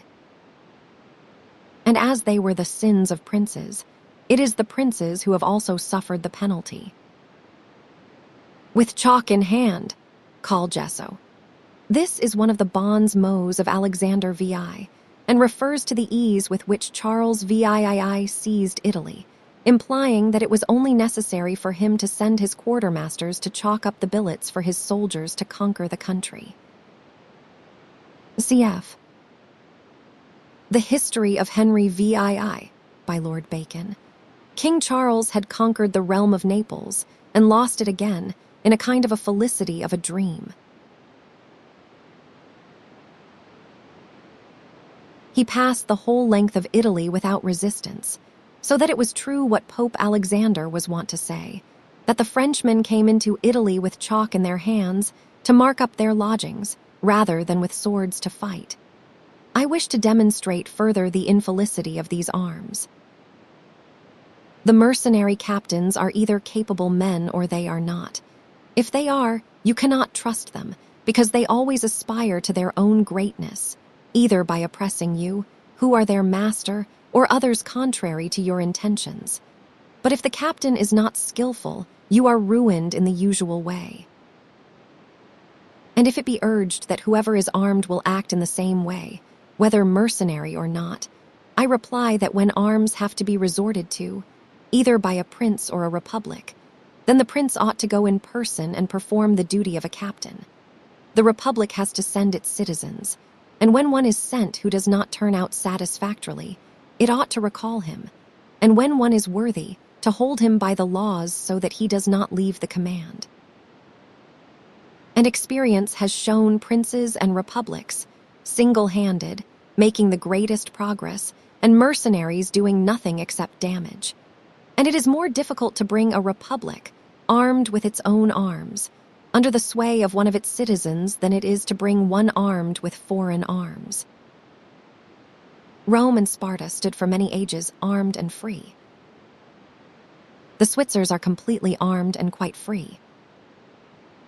Of ancient mercenaries, for example, there are the Carthaginians, who were oppressed by their mercenary soldiers after the first war with the Romans, although the Carthaginians had their own citizens for captains. After the death of Epaminondas, Philip of Macedon was made captain of their soldiers by the Thebans, and after victory he took away their liberty. Duke Filippo being dead, the Milanese enlisted Francesco Sforza against the Venetians, and he, having overcome the enemy at Caravaggio, allied himself with them to crush the Milanese, his masters. His father, Sforza, having been engaged by Queen Johanna of Naples, left her unprotected, so that she was forced to throw herself into the arms of the King of Aragon in order to save her kingdom. And if the Venetians and Florentines formerly extended their dominions by these arms, and yet their captains did not make themselves princes, but have defended them, I reply that the Florentines in this case have been favored by chance. For of the able captains, of whom they might have stood in fear, some have not conquered, some have been opposed, and others have turned their ambitions elsewhere. One who did not conquer was Giovanni Acuto, and since he did not conquer, his fidelity cannot be proved. But everyone will acknowledge that, had he conquered, the Florentines would have stood at his discretion. Sforza had the Bracceschi always against him, so they watched each other. Francesco turned his ambition to Lombardy, Braccio against the church and the kingdom of Naples. But let us come to that which happened a short while ago. The Florentines appointed as their captain Pagolo Vitelli, a most prudent man, who from a private position had risen to the greatest renown. If this man had taken Pisa, nobody can deny that it would have been proper for the Florentines to keep in with him, for if he became the soldier of their enemies, they had no means of resisting, and if they held to him, they must obey him. The Venetians, if their achievements are considered, will be seen to have acted safely and gloriously so long as they sent to war their own men, when with armed gentlemen and plebeians they did valiantly. This was before they turned to enterprises on land, but when they began to fight on land, they forsook this virtue and followed the custom of Italy. And in the beginning of their expansion on land, through not having much territory, and because of their great reputation, they had not much to fear from their captains. But when they expanded, as under Carmignuola, they had a taste of this mistake. For having found him a most valiant man, they beat the Duke of Milan under his leadership. And on the other hand, knowing how lukewarm he was in the war, they feared they would no longer conquer under him, and for this reason they were not willing, nor were they able, to let him go. And so, not to lose again that which they had acquired, they were compelled, in order to secure themselves, to murder him.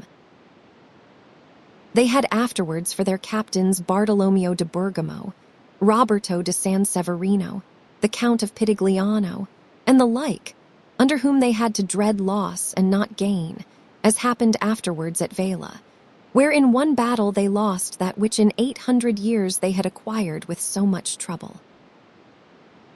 Because from such arms conquests come but slowly, long delayed and inconsiderable, but the losses sudden and portentous. Battle of Caravaggio, 15th September 1448. Johanna II of Naples, the widow of Ladislao, king of Naples. Giovanni Acuta, an English knight whose name was Sir John Hawkwood.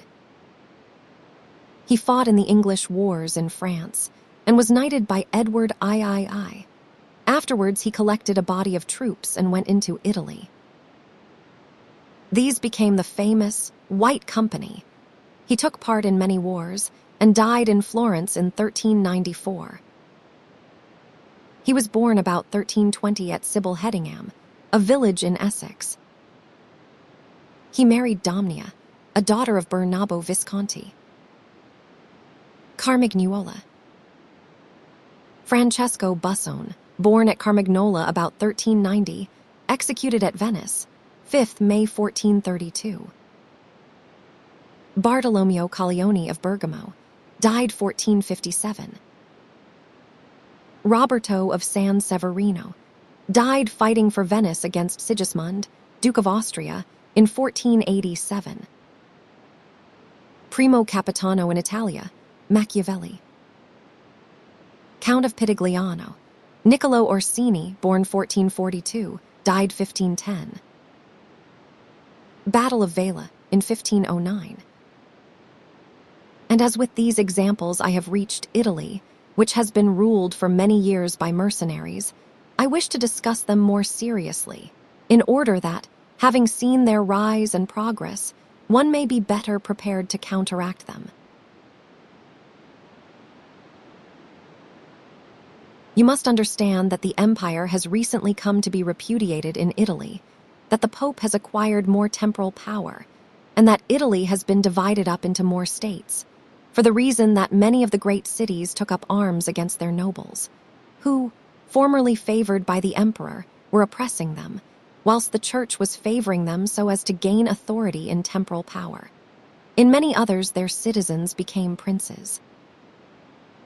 From this, it came to pass that Italy fell partly into the hands of the church and of republics, and the church consisting of priests and the republic of citizens unaccustomed to arms, both commenced to enlist foreigners.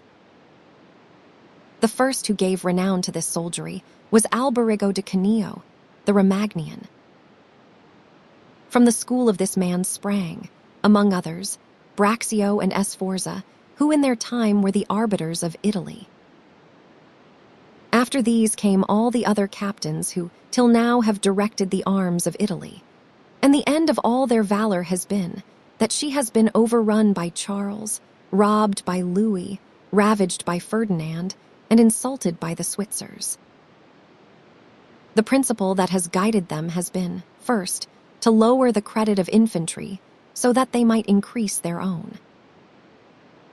They did this because, subsisting on their pay and without territory, they were unable to support many soldiers, and a few infantry did not give them any authority. So they were led to employ cavalry, with a moderate force of which they were maintained and honored. And affairs were brought to such a pass that, in an army of 20,000 soldiers, there were not to be found 2,000 foot soldiers. They had, besides this, used every art to lessen fatigue and danger to themselves and their soldiers, not killing in the fray, but taking prisoners and liberating without ransom. They did not attack towns at night, nor did the garrisons of the towns attack encampments at night. They did not surround the camp either with stockade or ditch, nor did they campaign in the winter. All these things were permitted by their military rules, and devised by them to avoid, as I have said, both fatigue and dangers. Thus they have brought Italy to slavery and contempt. Alberigo de Canio. Alberico de Barbiano, Count of Cuneo in Romagna.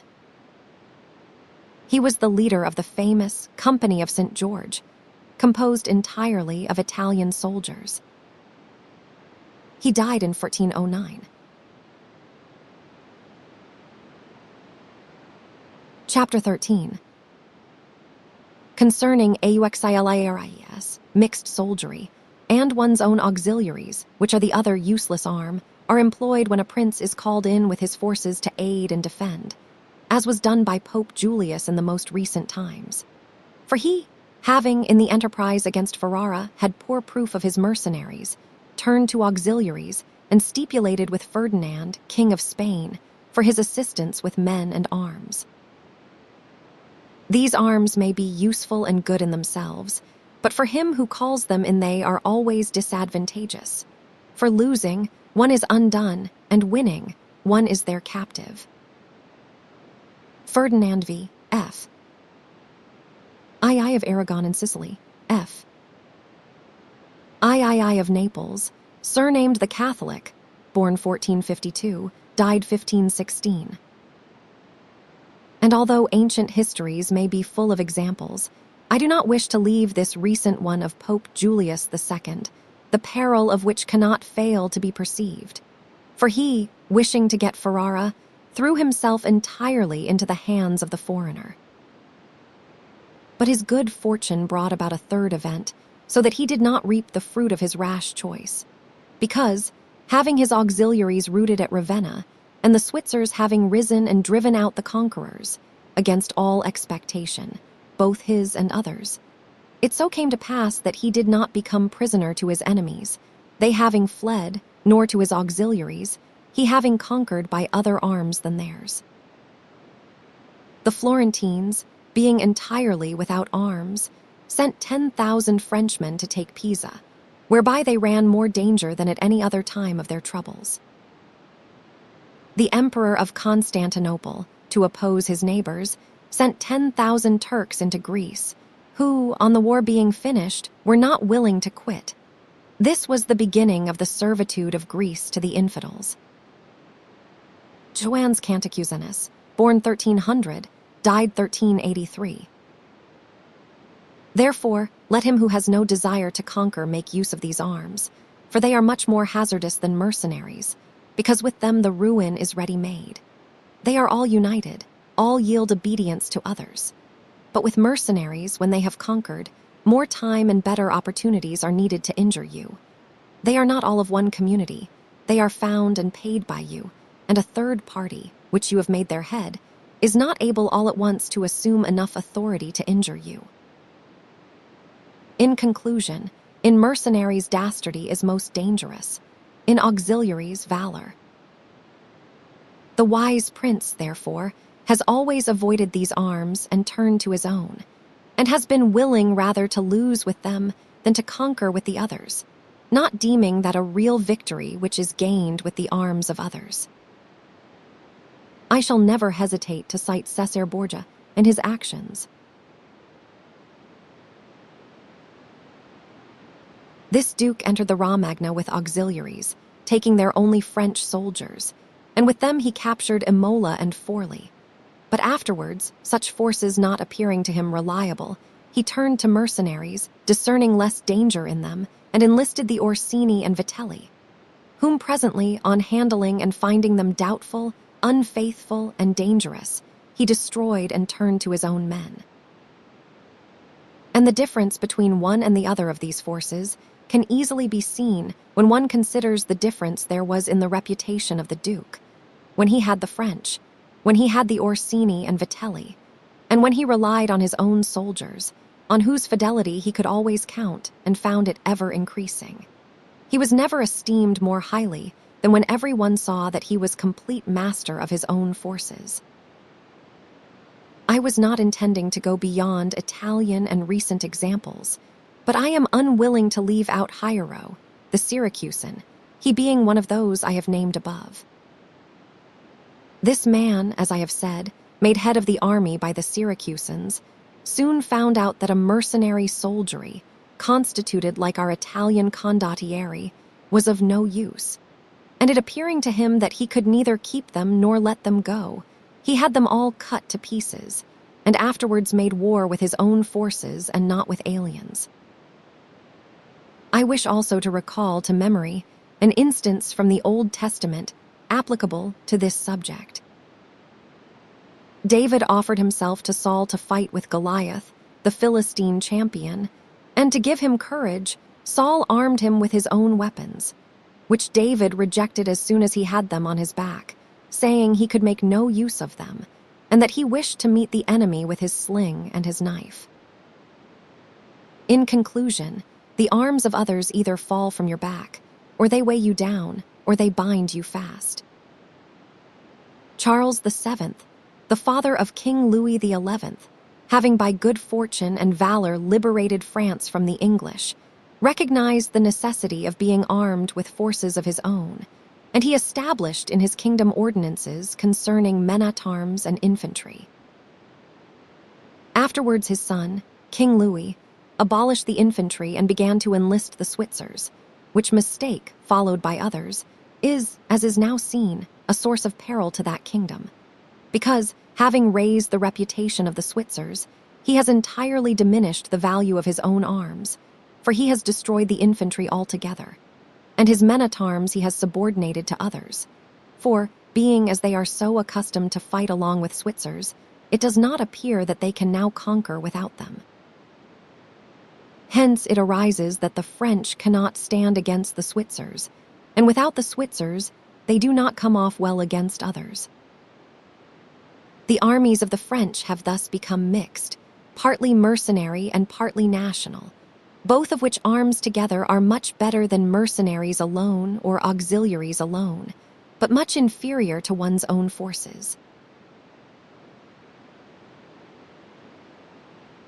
And this example proves it, for the kingdom of France would be unconquerable if the ordinance of Charles had been enlarged or maintained. Charles VII of France, surnamed the Victorious, born 1403, died 1461.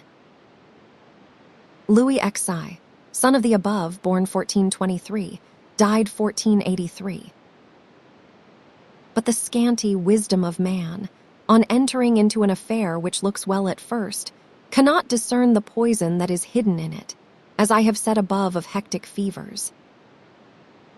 Therefore, if he who rules a principality cannot recognize evils until they are upon him, he is not truly wise, and this insight is given to few. And if the first disaster to the Roman Empire should be examined, it will be found to have commenced only with the enlisting of the Goths, because from that time the vigor of the Roman Empire began to decline, and all that valor which had raised it passed away to others.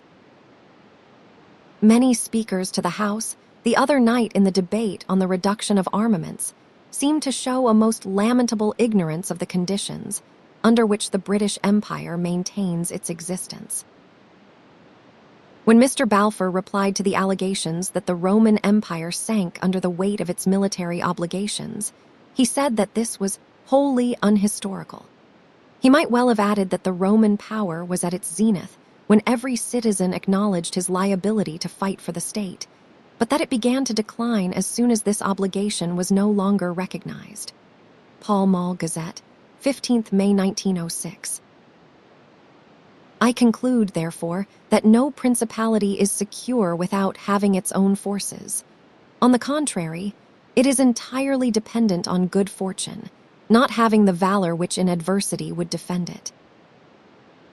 And it has always been the opinion and judgment of wise men that nothing can be so uncertain or unstable as fame or power not founded on its own strength. And one's own forces are those which are composed either of subjects, citizens, or dependents. All others are mercenaries or auxiliaries.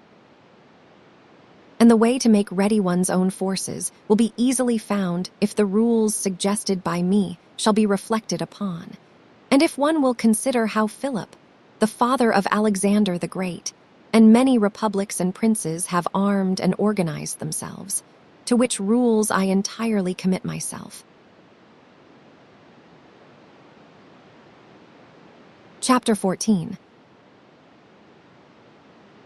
That which concerns a prince on the subject of the art of war, a prince ought to have no other aim or thought, nor select anything else for his study, than war and its rules and discipline. For this is the sole art that belongs to him who rules, and it is of such force that it not only upholds those who are born princes, but it often enables men to rise from a private station to that rank. And on the contrary, it is seen that when princes have thought more of ease than of arms, they have lost their states. And the first cause of your losing it is to neglect this art, and what enables you to acquire a state is to be master of the art. Francesco Sforza, through being marshal, from a private person became Duke of Milan, and the sons, through avoiding the hardships and troubles of arms, from dukes became private persons. For among other evils which being unarmed brings you, it causes you to be despised, and this is one of those ignominies against which a prince ought to guard himself, as is shown later on. Because there is nothing proportionate between the armed and the unarmed, and it is not reasonable that he who is armed should yield obedience willingly to him who is unarmed, or that the unarmed man should be secure among armed servants. Because, there being in the one disdain and in the other suspicion, it is not possible for them to work well together. And therefore a prince who does not understand the art of war, over and above the other misfortunes already mentioned, cannot be respected by his soldiers, nor can he rely on them. He ought never, therefore, to have out of his thoughts this subject of war, and in peace he should addict himself more to its exercise than in war. This he can do in two ways, the one by action, the other by study. As regards action, he ought above all things to keep his men well organized and drilled, to follow incessantly the chase, by which he accustoms his body to hardships, and learns something of the nature of localities, and gets to find out how the mountains rise, how the valleys open out, how the plains lie, and to understand the nature of rivers and marshes, and in all this to take the greatest care. Which knowledge is useful in two ways. Firstly, he learns to know his country, and is better able to undertake its defense. Afterwards, by means of the knowledge and observation of that locality, he understands with ease any other which it may be necessary for him to study hereafter. Because the hills, valleys, and plains, and rivers and marshes that are, for instance, in Tuscany, have a certain resemblance to those of other countries, so that with a knowledge of the aspect of one country one can easily arrive at a knowledge of others. And the prince that lacks this skill lacks the essential which it is desirable that a captain should possess, for it teaches him to surprise his enemy, to select quarters, to lead armies, to array the battle, to besiege towns to advantage. Philopoemen, prince of the Achaeans, among other praises which writers have bestowed on him, is commended because in time of peace he never had anything in his mind but the rules of war. And when he was in the country with friends, he often stopped and reasoned with them. If the enemy should be upon that hill, and we should find ourselves here with our army, with whom would be the advantage? How should one best advance to meet him, keeping the ranks? If we should wish to retreat, how ought we to pursue? And he would set forth to them, as he went, all the chances that could befall an army. He would listen to their opinion and state his, confirming it with reasons, so that by these continual discussions there could never arise, in time of war, any unexpected circumstances that he could not deal with. Philopoemen, the last of the Greeks, born 252 BC, died 183 BC. But to exercise the intellect the prince should read histories, and study there the actions of illustrious men, to see how they have borne themselves in war, to examine the causes of their victories and defeat, so as to avoid the latter and imitate the former. And above all do as an illustrious man did, who took as an exemplar one who had been praised and famous before him, and whose achievements and deeds he always kept in his mind. As it is said, Alexander the Great imitated Achilles, Caesar Alexander, Scipio Cyrus. And whoever reads the life of Cyrus, written by Xenophon, will recognize afterwards in the life of Scipio how that imitation was his glory, and how in chastity, affability, humanity, and liberality Scipio conformed to those things which have been written of Cyrus by Xenophon. A wise prince ought to observe some such rules, and never in peaceful times stand idle, but increase his resources with industry in such a way that they may be available to him in adversity, so that if fortune chances, it may find him prepared to resist her blows. Chapter 15. Concerning things for which men, and especially PRINCES, are praised or are blamed, it remains now to see what ought to be the rules of conduct for a prince towards subject and friends. And as I know that many have written on this point, I expect I shall be considered presumptuous in mentioning it again, especially as in discussing it I shall depart from the methods of other people. But it being my intention to write a thing which shall be useful to him who apprehends it, it appears to me more appropriate to follow up the real truth of the matter than the imagination of it. For many have pictured republics and principalities which in fact have never been known or seen, because how one lives is so far distant from how one ought to live, that he who neglects what is done for what ought to be done sooner affects his ruin than his preservation. For a man who wishes to act entirely up to his professions of virtue soon meets with what destroys him among so much that is evil. Hence it is necessary for a prince wishing to hold his own to know how to do wrong, and to make use of it or not according to necessity.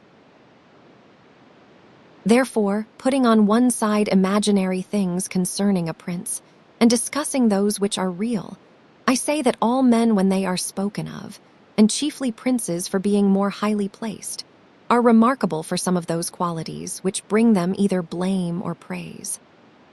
And thus it is that one is reputed liberal, another miserly, using a Tuscan term, because an avaricious person in our language is still he who desires to possess by robbery, whilst we call one miserly who deprives himself too much of the use of his own. One is reputed generous, one rapacious, one cruel, one compassionate, one faithless, another faithful, one effeminate and cowardly, another bold and brave, one affable, another haughty, one lascivious, another chaste, one sincere, another cunning, one hard, another easy, one grave, another frivolous, one religious, another unbelieving, and the like. And I know that everyone will confess that it would be most praiseworthy in a prince to exhibit all the above qualities that are considered good. But because they can neither be entirely possessed nor observed, for human conditions do not permit it, it is necessary for him to be sufficiently prudent that he may know how to avoid the reproach of those vices which would lose him his state, and also to keep himself, if it be possible, from those which would not lose him it. But this not being possible, he may with less hesitation abandon himself to them. And again, he need not make himself uneasy at incurring a reproach for those vices without which the state can only be saved with difficulty.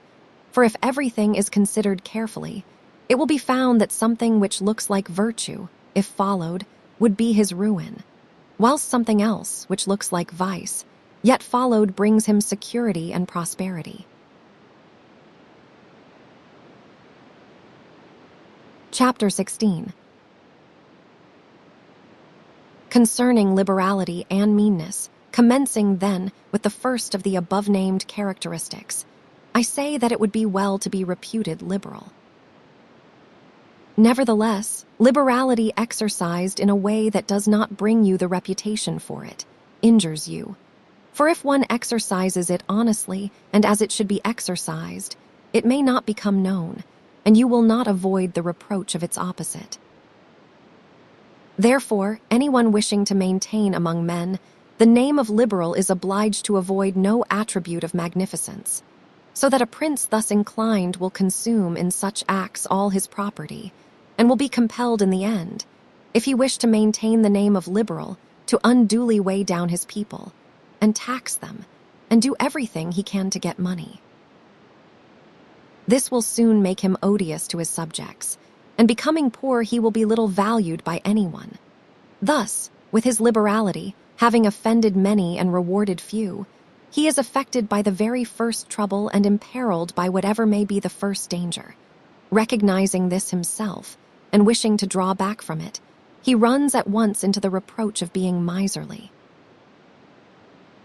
Therefore, a prince, not being able to exercise this virtue of liberality in such a way that it is recognized, except to his cost, if he is wise, he ought not to fear the reputation of being mean, for in time he will come to be more considered than if liberal, seeing that with his economy his revenues are enough, that he can defend himself against all attacks, and is able to engage in enterprises without burdening his people. Thus it comes to pass that he exercises liberality towards all from whom he does not take, who are numberless, and meanness towards those to whom he does not give, who are few. We have not seen great things done in our time, except by those who have been considered mean. The rest have failed. Pope Julius II was assisted in reaching the papacy by a reputation for liberality, yet he did not strive afterwards to keep it up, when he made war on the King of France, and he made many wars without imposing any extraordinary tax on his subjects, for he supplied his additional expenses out of his long thriftiness. The present King of Spain would not have undertaken or conquered in so many enterprises if he had been reputed liberal. A prince, therefore, provided that he has not to rob his subjects, that he can defend himself, that he does not become poor and abject, that he is not forced to become rapacious, ought to hold of little account a reputation for being mean, for it is one of those vices which will enable him to govern. And if anyone should say, Caesar obtained empire by liberality, and many others have reached the highest positions by having been liberal, and by being considered so, I answer, either you are a prince in fact, or in a way to become one. In the first case, this liberality is dangerous. In the second, it is very necessary to be considered liberal, and Caesar was one of those who wished to become preeminent in Rome. But if he had survived after becoming so, and had not moderated his expenses, he would have destroyed his government. And if anyone should reply, many have been princes and have done great things with armies who have been considered very liberal, I reply, either a prince spends that which is his own or his subjects, or else that of others. In the first case, he ought to be sparing. In the second, he ought not to neglect any opportunity for liberality. And to the prince who goes forth with his army, supporting it by pillage, sack, and extortion, handling that which belongs to others, this liberality is necessary. Otherwise, he would not be followed by soldiers. And of that which is neither yours nor your subjects you can be a ready giver, as were Cyrus, Caesar, and Alexander, because it does not take away your reputation if you squander that of others, but adds to it. It is only squandering your own that injures you.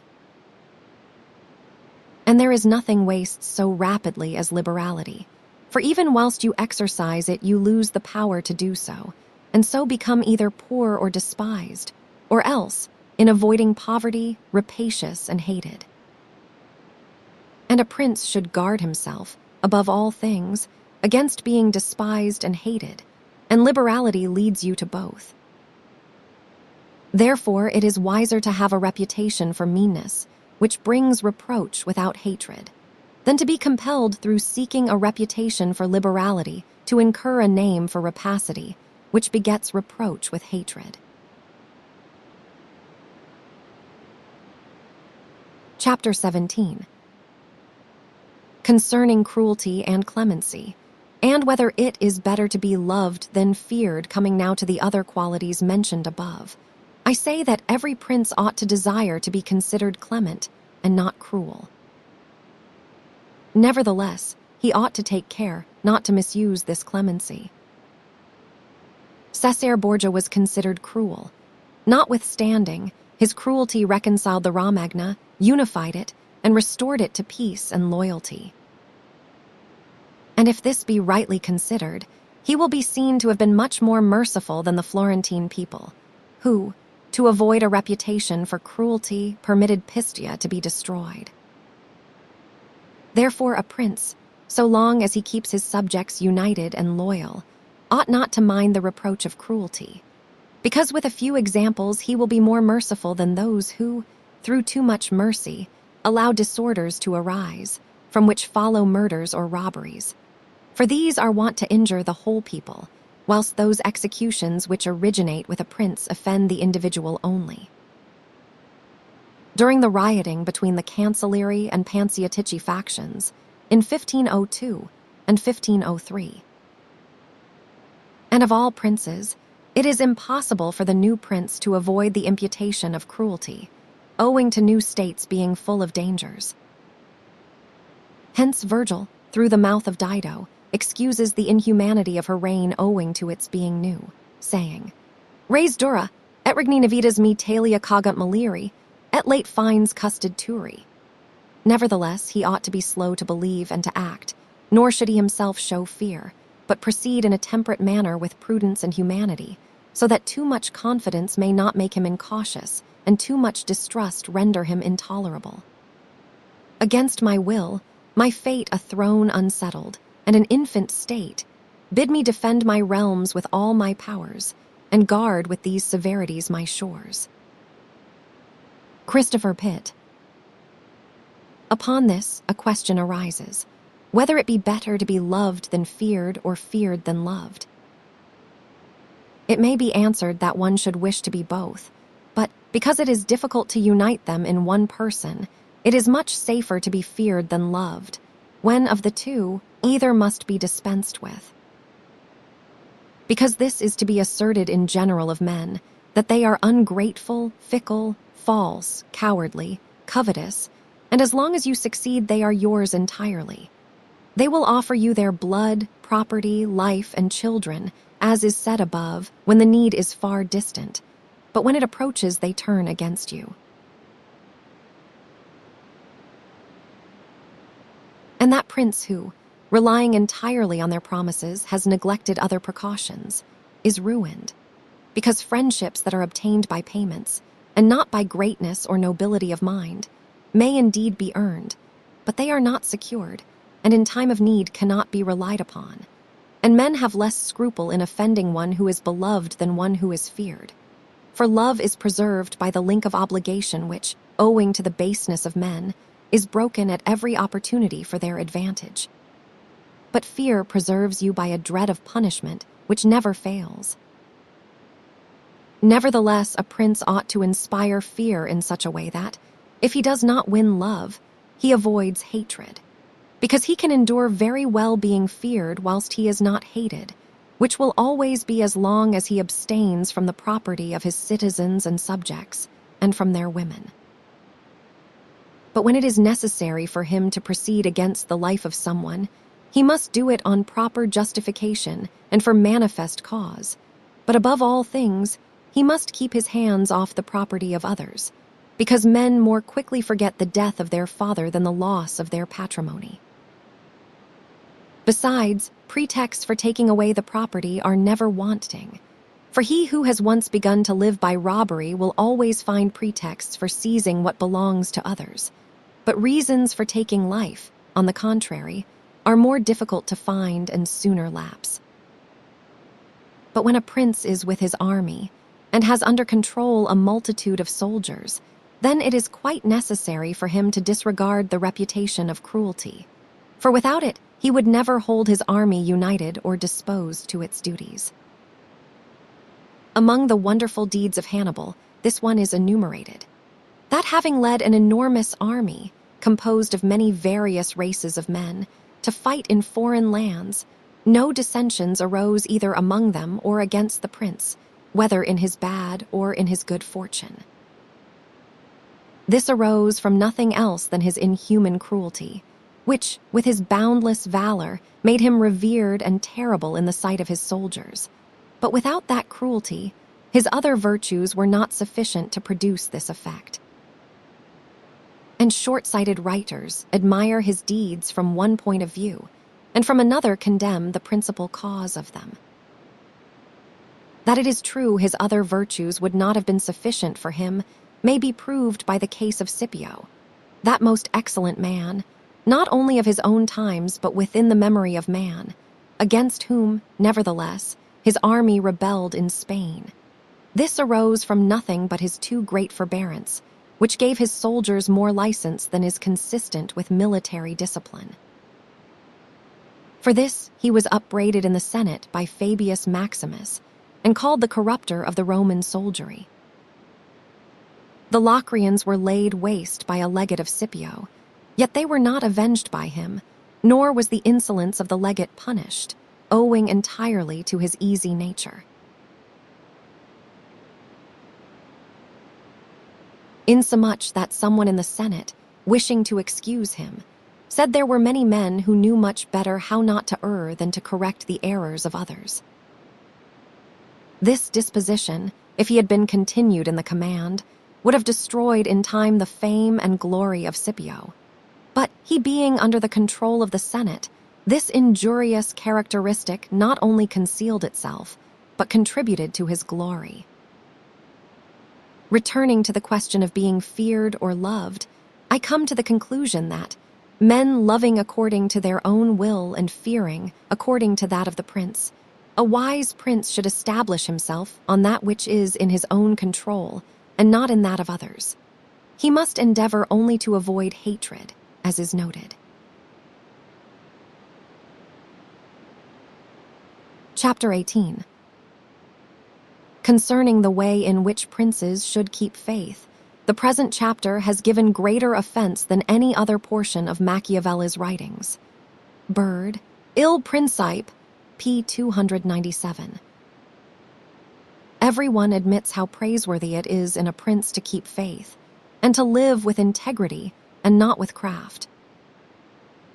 Nevertheless, our experience has been that those princes who have done great things have held good faith of little account, and have known how to circumvent the intellect of men by craft, and in the end have overcome those who have relied on their word.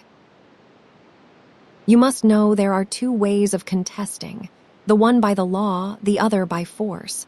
The first method is proper to men, the second to beasts. But because the first is frequently not sufficient, it is necessary to have recourse to the second. Therefore, it is necessary for a prince to understand how to avail himself of the beast and the man.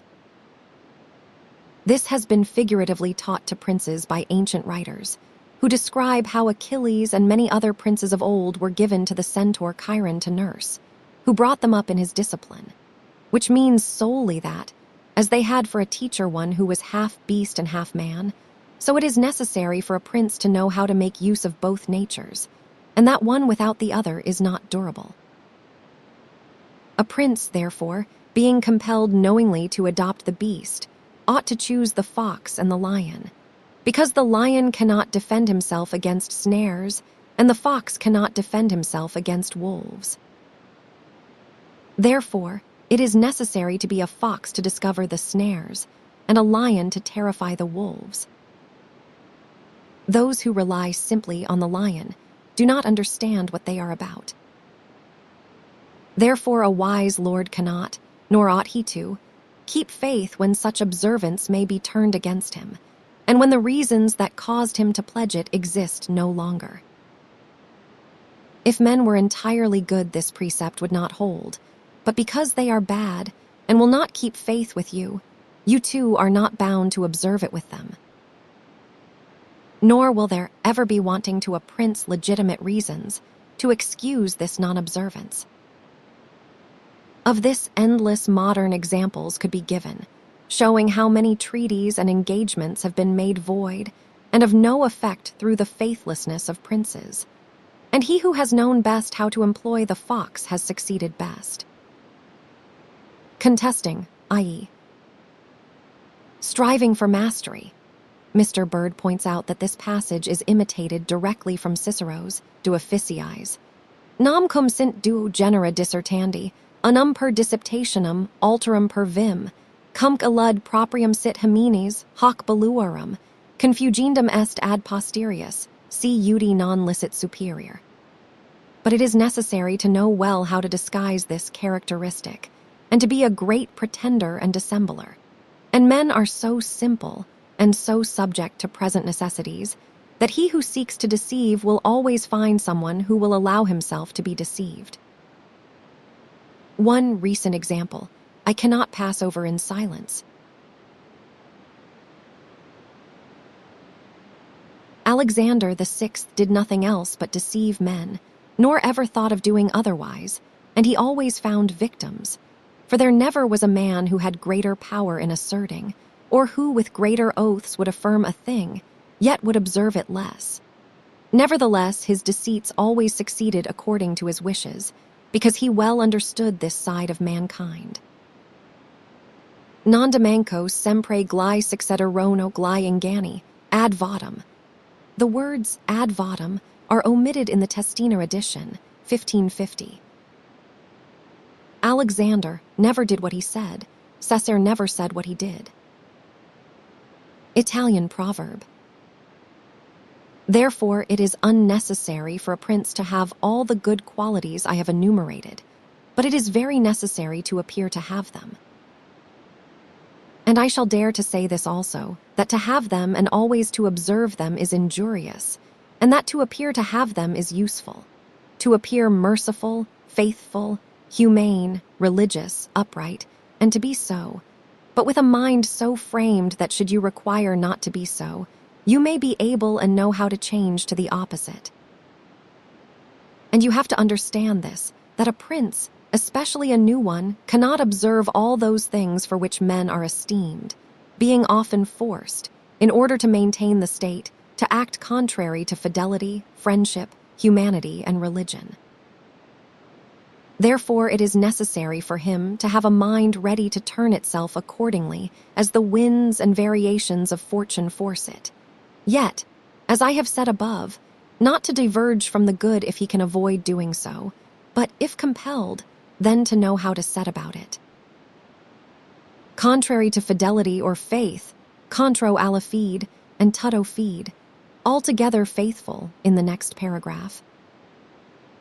It is noteworthy that these two phrases, contro alla fide and tutto fide, were omitted in the Testina edition, which was published with the sanction of the papal authorities. It may be that the meaning attached to the word feed was the faith, i.e. the Catholic creed, and not as rendered here fidelity and faithful. Observe that the word religione was suffered to stand in the text of the Testina, being used to signify indifferently every shade of belief, as witness the religion, a phrase inevitably employed to designate the Huguenot heresy. South in his sermon IX, p. 69, Ed 1843, comments on this passage as follows. That great patron and corypheus of this tribe, Niccolo Machiavel, laid down this for a master rule in his political scheme. That the show of religion was helpful to the politician, but the reality of it hurtful and pernicious. For this reason, a prince ought to take care that he never lets anything slip from his lips that is not replete with the above-named 5 qualities, that he may appear to him who sees and hears him altogether merciful, faithful, humane, upright, and religious. There is nothing more necessary to appear to have than this last quality, inasmuch as men judge generally more by the eye than by the hand, because it belongs to everybody to see you, to few to come in touch with you. Everyone sees what you appear to be, few really know what you are, and those few dare not oppose themselves to the opinion of the many, who have the majesty of the state to defend them. And in the actions of all men, and especially of princes, which it is not prudent to challenge, one judges by the result. For that reason, let a prince have the credit of conquering and holding his state. The means will always be considered honest, and he will be praised by everybody, because the vulgar are always taken by what a thing seems to be and by what comes of it. And in the world there are only the vulgar, for the few find a place there only when the many have no ground to rest on. One prince of the present time, whom it is not well to name, never preaches anything else but peace and good faith, and to both he is most hostile, and either, if he had kept it, would have deprived him of reputation and kingdom many a time. Ferdinand of Aragon. When Machiavelli was writing The Prince, it would have been clearly impossible to mention Ferdinand's name here without giving offense. Bird's Il Principe, p. 308. Chapter 19. That one should avoid being DESBISED and HATED now, concerning the characteristics of which mention is made above. I have spoken of the more important ones. The others I wish to discuss briefly under this generality, that the prince must consider, as has been in part said before, how to avoid those things which will make him hated or contemptible. And as often as he shall have succeeded, he will have fulfilled his part, and he need not fear any danger in other reproaches. It makes him hated above all things, as I have said, to be rapacious, and to be a violator of the property and women of his subjects, from both of which he must abstain. And when neither their property nor their honor is touched, the majority of men live content, and he has only to contend with the ambition of a few, whom he can curb with ease in many ways. It makes him contemptible to be considered fickle, frivolous, effeminate, mean-spirited, irresolute, from all of which a prince should guard himself as from a rock. And he should endeavor to show in his actions greatness, courage, gravity, and fortitude. And in his private dealings with his subjects, let him show that his judgments are irrevocable, and maintain himself in such reputation that no one can hope either to deceive him or to get round him. That prince is highly esteemed who conveys this impression of himself, and he who is highly esteemed is not easily conspired against. For, provided it is well known that he is an excellent man and revered by his people, he can only be attacked with difficulty. For this reason, a prince ought to have 2 fears, one from within, on account of his subjects, the other from without, on account of external powers. From the latter, he is defended by being well armed and having good allies. And if he is well armed, he will have good friends, and affairs will always remain quiet within when they are quiet without, unless they should have been already disturbed by conspiracy. And even should affairs outside be disturbed, if he has carried out his preparations and has lived as I have said, as long as he does not despair, he will resist every attack, as I said Nabis the Spartan did. But concerning his subjects, when affairs outside are disturbed, he has only to fear that they will conspire secretly, from which a prince can easily secure himself by avoiding being hated and despised, and by keeping the people satisfied with him, which it is most necessary for him to accomplish, as I said above at length. And one of the most efficacious remedies that a prince can have against conspiracies is not to be hated and despised by the people. For he who conspires against a prince always expects to please them by his removal. But when the conspirator can only look forward to offending them, he will not have the courage to take such a course, for the difficulties that confront a conspirator are infinite. And as experience shows, many have been the conspiracies, but few have been successful. Because he who conspires cannot act alone, nor can he take a companion except from those whom he believes to be malcontents. And as soon as you have opened your mind to a malcontent, you have given him the material with which to content himself, for by denouncing you he can look for every advantage.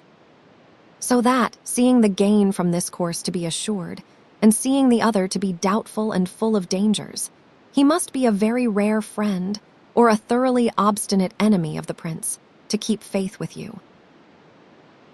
And to reduce the matter into a small compass, I say that, on the side of the conspirator, there is nothing but fear, jealousy, prospect of punishment to terrify him. But on the side of the prince there is the majesty of the principality, the laws, the protection of friends, and the state to defend him. So that, adding to all these things the popular goodwill, it is impossible that anyone should be so rash as to conspire. For whereas, in general, the conspirator has to fear before the execution of his plot, in this case he has also to fear the sequel to the crime, because on account of it he has the people for an enemy, and thus cannot hope for any escape. Endless examples could be given on this subject, but I will be content with one, brought to pass within the memory of our fathers. Messer Annibale Bentivogli, who was prince in Bologna, grandfather of the present Annibale, having been murdered by the Caneschi, who had conspired against him, not one of his family survived but Messer Giovanni, who was in childhood. Immediately after his assassination, the people rose and murdered all the Caneschi. This sprung from the popular goodwill, which the house of Bentivogli enjoyed in those days in Bologna, which was so great that, although none remained there after the death of Annibale who was able to rule the state, the Bolognese, having information that there was one of the Bentivogli family in Florence, who up to that time had been considered the son of a blacksmith, sent to Florence for him and gave him the government of their city, and it was ruled by him until Messer Giovanni came in due course to the government. Giovanni Bentivogli, born in Bologna 1438, died at Milan 1508. He ruled Bologna from 1462 to 1506. Machiavelli's strong condemnation of conspiracies may get its edge from his own very recent experience, February 1513, when he had been arrested and tortured for his alleged complicity in the Boscali conspiracy. For this reason, I consider that a prince ought to reckon conspiracies of little account when his people hold him in esteem. But when it is hostile to him and bears hatred towards him, he ought to fear everything and everybody. And well-ordered states and wise princes have taken every care not to drive the nobles to desperation, and to keep the people satisfied and contented, for this is one of the most important objects a prince can have. Among the best ordered and governed kingdoms of our times is France, and in it are found many good institutions on which depend the liberty and security of the king. Of these, the first is the Parliament and its authority, because he who founded the kingdom, knowing the ambition of the nobility and their boldness, considered that a bit to their mouths would be necessary to hold them in. And on the other side, knowing the hatred of the people, founded in fear against the nobles, he wished to protect them, yet he was not anxious for this to be the particular care of the king. Therefore, to take away the reproach which he would be liable to from the nobles for favoring the people, and from the people for favoring the nobles, he set up an arbiter, who should be one who could beat down the great and favor the lesser without reproach to the king. Neither could you have a better or a more prudent arrangement, or a greater source of security to the king and kingdom. From this one can draw another important conclusion, that princes ought to leave affairs of reproach to the management of others, and keep those of grace in their own hands. And further, I consider that a prince ought to cherish the nobles, but not so as to make himself hated by the people. It may appear, perhaps, to some who have examined the lives and deaths of the Roman emperors, that many of them would be an example contrary to my opinion, seeing that some of them lived nobly and showed great qualities of soul. Nevertheless, they have lost their empire or have been killed by subjects who have conspired against them. Wishing, therefore, to answer these objections, I will recall the characters of some of the emperors, and will show that the causes of their ruin were not different to those alleged by me. At the same time, I will only submit for consideration those things that are noteworthy to him who studies the affairs of those times. It seems to me sufficient to take all those emperors who succeeded to the empire from Marcus the philosopher down to Maximinus. They were Marcus and his son Commodus, Pertinax, Julian, Severus, and his son Antoninus Caracalla, Macrinus, Heliogabalus, Alexander, and Maximinus.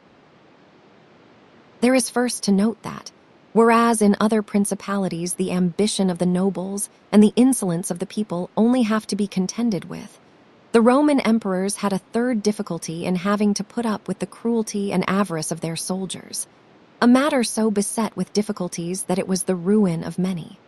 For it was a hard thing to give satisfaction both to soldiers and people. Because the people loved peace, and for this reason they loved the unaspiring prince, whilst the soldiers loved the warlike prince who was bold, cruel, and rapacious, which qualities they were quite willing he should exercise upon the people, so that they could get double pay and give vent to their own greed and cruelty. Hence it arose that those emperors were always overthrown who, either by birth or training, had no great authority, and most of them, especially those who came new to the principality, recognizing the difficulty of these two opposing humors, were inclined to give satisfaction to the soldiers, caring little about injuring the people. Which course was necessary because, as princes cannot help being hated by someone, they ought, in the first place, to avoid being hated by everyone, and when they cannot compass this, they ought to endeavor with the utmost diligence to avoid the hatred of the most powerful. Therefore, those emperors who through inexperience had need of special favor adhered more readily to the soldiers than to the people, a course which turned out advantageous to them or not, accordingly as the prince knew how to maintain authority over them. From these causes it arose that Marcus, Pertinax, and Alexander, being all men of modest life, lovers of justice, enemies to cruelty, humane and benignant, came to a sad end except Marcus. He alone lived and died honored, because he had succeeded to the throne by hereditary title, and owed nothing either to the soldiers or the people. And afterwards, being possessed of many virtues which made him respected, he always kept both orders in their places whilst he lived, and was neither hated nor despised. But Pertinax was created emperor against the wishes of the soldiers, who, being accustomed to live licentiously under Commodus, could not endure the honest life to which Pertinax wished to reduce them. Thus, having given cause for hatred, to which hatred there was added contempt for his old age, he was overthrown at the very beginning of his administration. And here it should be noted that hatred is acquired as much by good works as by bad ones. Therefore, As I said before, a prince wishing to keep his state is very often forced to do evil. For when that body is corrupt whom you think you have need of to maintain yourself, it may be either the people or the soldiers or the nobles. You have to submit to its humors and to gratify them, and then good works will do you harm. But let us come to Alexander, who was a man of such great goodness, that among the other praises which are accorded him is this, that in the 14 years he held the empire no one was ever put to death by him unjudged. Nevertheless, being considered effeminate and a man who allowed himself to be governed by his mother, he became despised. The army conspired against him and murdered him. Turning now to the opposite characters of Commodus, Severus, Antoninus Caracalla, and Maximinus, you will find them all cruel and rapacious men who, to satisfy their soldiers, did not hesitate to commit every kind of iniquity against the people. And all, except Severus, came to a bad end. But in Severus there was so much valor that, keeping the soldiers friendly, although the people were oppressed by him, he reigned successfully. For his valor made him so much admired in the sight of the soldiers, and people that the latter were kept in a way astonished and awed, and the former respectful and satisfied. And because the actions of this man, as a new prince, were great, I wish to show briefly that he knew well how to counterfeit the fox and the lion, which natures, as I said above, it is necessary for a prince to imitate. Knowing the sloth of the Emperor Julian, he persuaded the army in Sclavonia, of which he was captain, that it would be right to go to Rome and avenge the death of Pertinax, who had been killed by the Praetorian soldiers. And under this pretext, without appearing to aspire to the throne, he moved the army on Rome and reached Italy before it was known that he had started. On his arrival at Rome, the Senate, through fear, elected him emperor and killed Julian.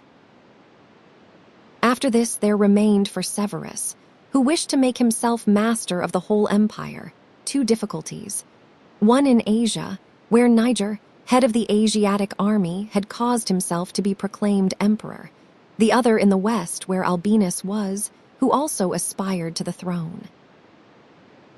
And as he considered it dangerous to declare himself hostile to both, he decided to attack Niger and to deceive Albinus.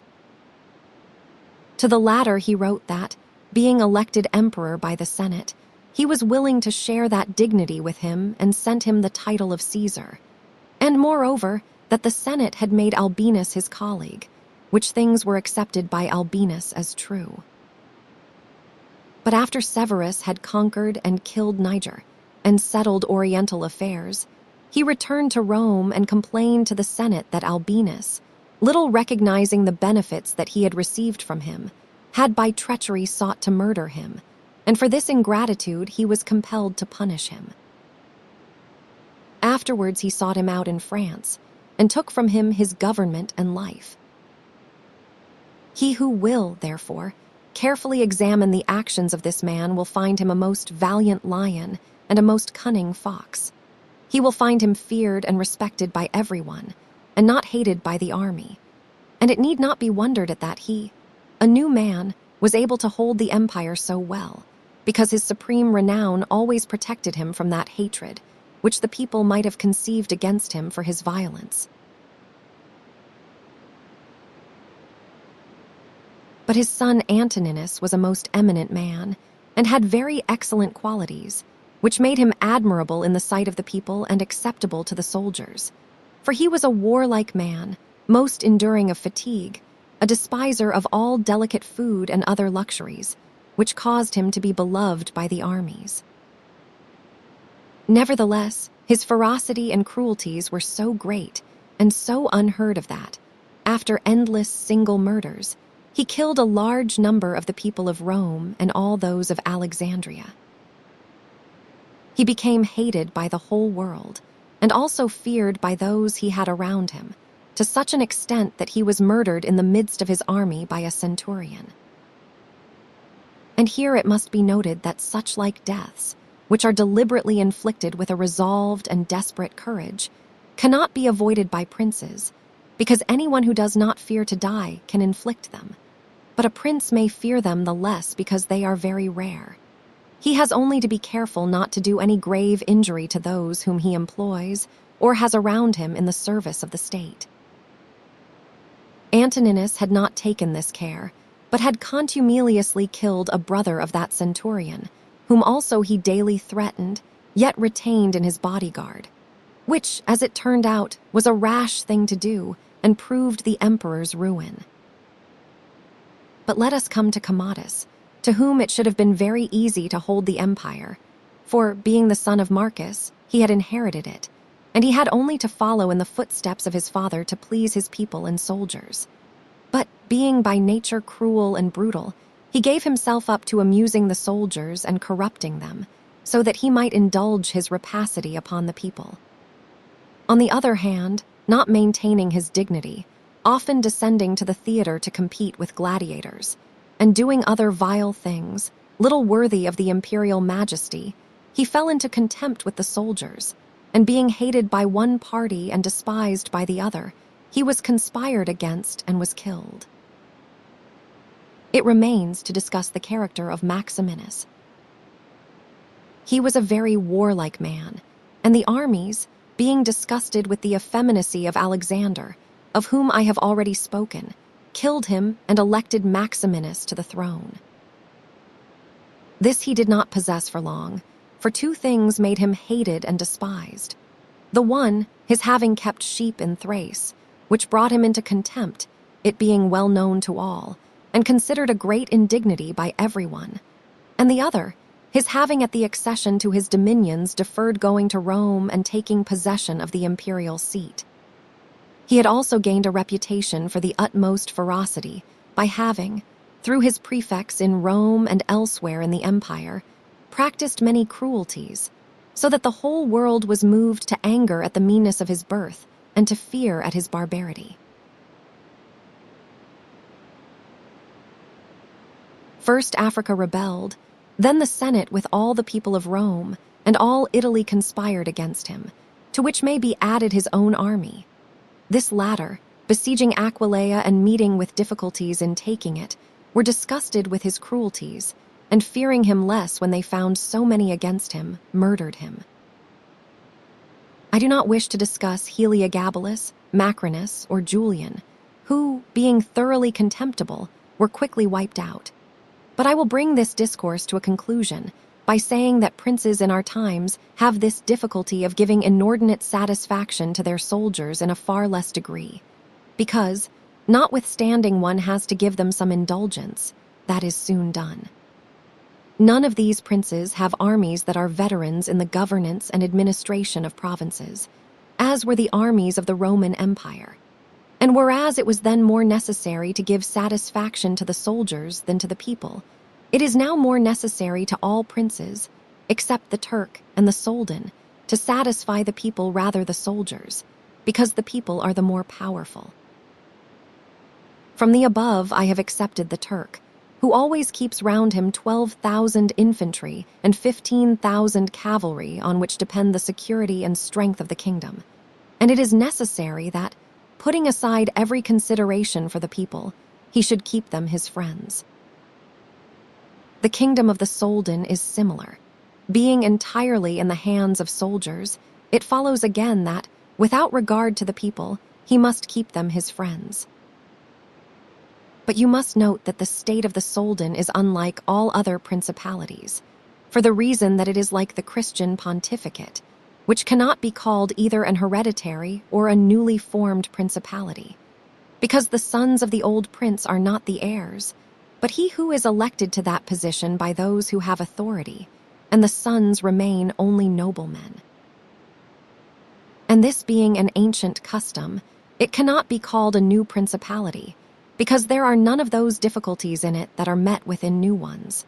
For although the prince is new, the constitution of the state is old, and it is framed so as to receive him as if he were its hereditary lord. But returning to the subject of our discourse, I say that whoever will consider it will acknowledge that either hatred or contempt has been fatal to the above-named emperors, and it will be recognized also how it happened that, a number of them acting in one way and a number in another.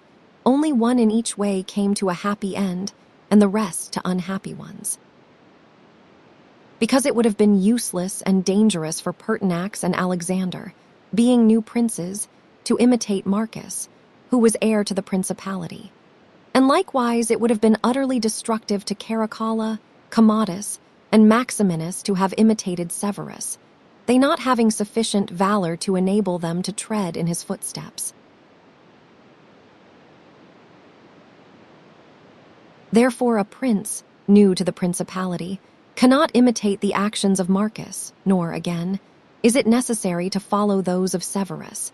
But he ought to take from Severus those parts which are necessary to found his state, and from Marcus those which are proper and glorious to keep a state that may already be stable and firm. Chapter 20. Are fortresses, and many other things to which princes often resort, advantageous or hurtful? 1. Some princes, so as to hold securely the state, have disarmed their subjects. Others have kept their subject towns distracted by factions. Others have fostered enmities against themselves. Others have laid themselves out to gain over those whom they distrusted in the beginning of their governments. Some have built fortresses. Some have overthrown and destroyed them. And although one cannot give a final judgment on all of these things, unless one possesses the particulars of those states in which a decision has to be made, nevertheless I will speak as comprehensively as the matter of itself will admit. 2. There never was a new prince who has disarmed his subjects. Rather, when he has found them disarmed, he has always armed them, because, by arming them, those arms become yours, those men who were distrusted become faithful, and those who were faithful are kept so, and your subjects become your adherents. And whereas all subjects cannot be armed, yet when those whom you do arm are benefited, the others can be handled more freely. And this difference in their treatment, which they quite understand, makes the former your dependents, and the latter, considering it to be necessary that those who have the most danger and service should have the most reward, excuse you. But when you disarm them, you at once offend them by showing that you distrust them, either for cowardice or for want of loyalty, and either of these opinions breeds hatred against you. And because you cannot remain unarmed, it follows that you turn to mercenaries, which are of the character already shown. Even if they should be good, they would not be sufficient to defend you against powerful enemies and distrusted subjects. Therefore, as I have said, a new prince in a new principality has always distributed arms. Histories are full of examples. But when a prince acquires a new state, which he adds as a province to his old one, then it is necessary to disarm the men of that state, except those who have been his adherents in acquiring it. And these again, with time and opportunity, should be rendered soft and effeminate, and matters should be managed in such a way that all the armed men in the state shall be your own soldiers who in your old state were living near you. 3. Our forefathers, and those who were reckoned wise, were accustomed to say that it was necessary to hold Pistia by factions and Pisa by fortresses. And with this idea, they fostered quarrels in some of their tributary towns so as to keep possession of them the more easily. This may have been well enough in those times when Italy was in a way balanced, but I do not believe that it can be accepted as a precept for today, because I do not believe that factions can ever be of use. Rather, it is certain that, when the enemy comes upon you in divided cities, you are quickly lost, because the weakest party will always assist the outside forces, and the other will not be able to resist. The Venetians, moved, as I believe, by the above reasons, fostered the Guelph and Ghibelline factions in their tributary cities, and although they never allowed them to come to bloodshed, yet they nursed these disputes amongst them, so that the citizens, distracted by their differences, should not unite against them. Which, as we saw, did not afterwards turn out as expected, because, After the rout at Vela, one party at once took courage and seized the state. Such methods argue, therefore, weakness in the prince, because these factions will never be permitted in a vigorous principality. Such methods for enabling one the more easily to manage subjects are only useful in times of peace, but if war comes, this policy proves fallacious. 4. Without doubt, princes become great when they overcome the difficulties and obstacles by which they are confronted, and therefore fortune, especially when she desires to make a new prince great, who has a greater necessity to earn renown than an hereditary one, causes enemies to arise and form designs against him, in order that he may have the opportunity of overcoming them, and by them to mount higher, as by a ladder which his enemies have raised. For this reason, many consider that a wise prince, when he has the opportunity, ought with craft to foster some animosity against himself, so that, having crushed it, his renown may rise higher. 5. Princes, especially new ones, have found more fidelity and assistance in those men who in the beginning of their rule were distrusted than among those who in the beginning were trusted. Pandolfo Petrucci, Prince of Siena, ruled his state more by those who had been distrusted than by others. But on this question one cannot speak generally, for it varies so much with the individual. I will only say this, that those men who at the commencement of a princedom have been hostile, if they are of a description to need assistance to support themselves, can always be gained over with the greatest ease, and they will be tightly held to serve the prince with fidelity, inasmuch as they know it to be very necessary for them to cancel by deeds the bad impression which he had formed of them. And thus the prince always extracts more profit from them than from those who, serving him in too much security, may neglect his affairs.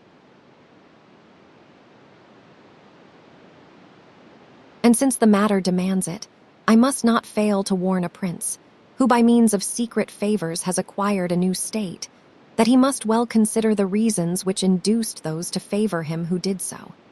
And if it be not a natural affection towards him, but only discontent with their government, then he will only keep them friendly with great trouble and difficulty, for it will be impossible to satisfy them. And weighing well the reasons for this in those examples which can be taken from ancient and modern affairs, we shall find that it is easier for the prince to make friends of those men who were contented under the former government, and are therefore his enemies, than of those who, being discontented with it, were favorable to him and encouraged him to seize it. 6. It has been a custom with princes, in order to hold their states more securely, to build fortresses that may serve as a bridle and bit to those who might design to work against them, and as a place of refuge from a first attack. I praise this system, because it has been made use of formerly. Notwithstanding that, Messer Niccolo Vitelli in our times has been seen to demolish 2 fortresses in Città di Castello, so that he might keep that state. Guido Ubaldo, Duke of Urbino, on returning to his dominion, whence he had been driven by Cesare Borgia, razed to the foundations all the fortresses in that province, and considered that without them it would be more difficult to lose it. The Bentivogli returning to Bologna came to a similar decision. Fortresses, therefore, are useful or not according to circumstances. If they do you good in one way, they injure you in another. And this question can be reasoned thus. The prince who has more to fear from the people than from foreigners ought to build fortresses, but he who has more to fear from foreigners than from the people ought to leave them alone. The castle of Milan, built by Francesco Sforza, has made, and will make, more trouble for the house of Sforza than any other disorder in the state. For this reason, the best possible fortress is not to be hated by the people, because, although you may hold the fortresses, yet they will not save you if the people hate you, for there will never be wanting foreigners to assist a people who have taken arms against you. It has not been seen in our times that such fortresses have been of use to any prince, unless to the Countess of Forli, when the Count Girolamo, her consort, was killed. For by that means She was able to withstand the popular attack and wait for assistance from Milan, and thus recover her state. And the posture of affairs was such at that time that the foreigners could not assist the people. But fortresses were of little value to her afterwards when Cesare Borgia attacked her, and when the people, her enemy, were allied with foreigners. Therefore, it would have been safer for her, both then and before, not to have been hated by the people than to have had the fortresses. All these things considered, then, I shall praise him who builds fortresses as well as him who does not, and I shall blame whoever, trusting in them, cares little about being hated by the people. Catherine Sforza, a daughter of Galeazzo Sforza and Lucrezia Landriani, born 1463, died 1509. It was to the Countess of Forli that Machiavelli was sent as envoy on 1499. A letter from Fortunati to the Countess announces the appointment. "I have been with the Signori," wrote Fortunati, "to learn whom they would send and when.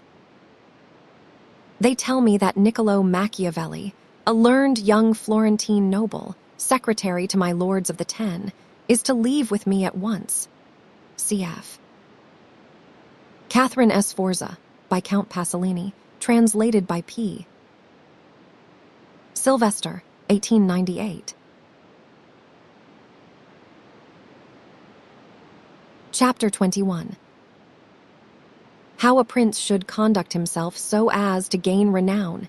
Nothing makes a prince so much esteemed as great enterprises, and setting a fine example. We have in our time Ferdinand of Aragon, the present King of Spain. He can almost be called a new prince, because he has risen, by fame and glory, from being an insignificant king to be the foremost king in Christendom.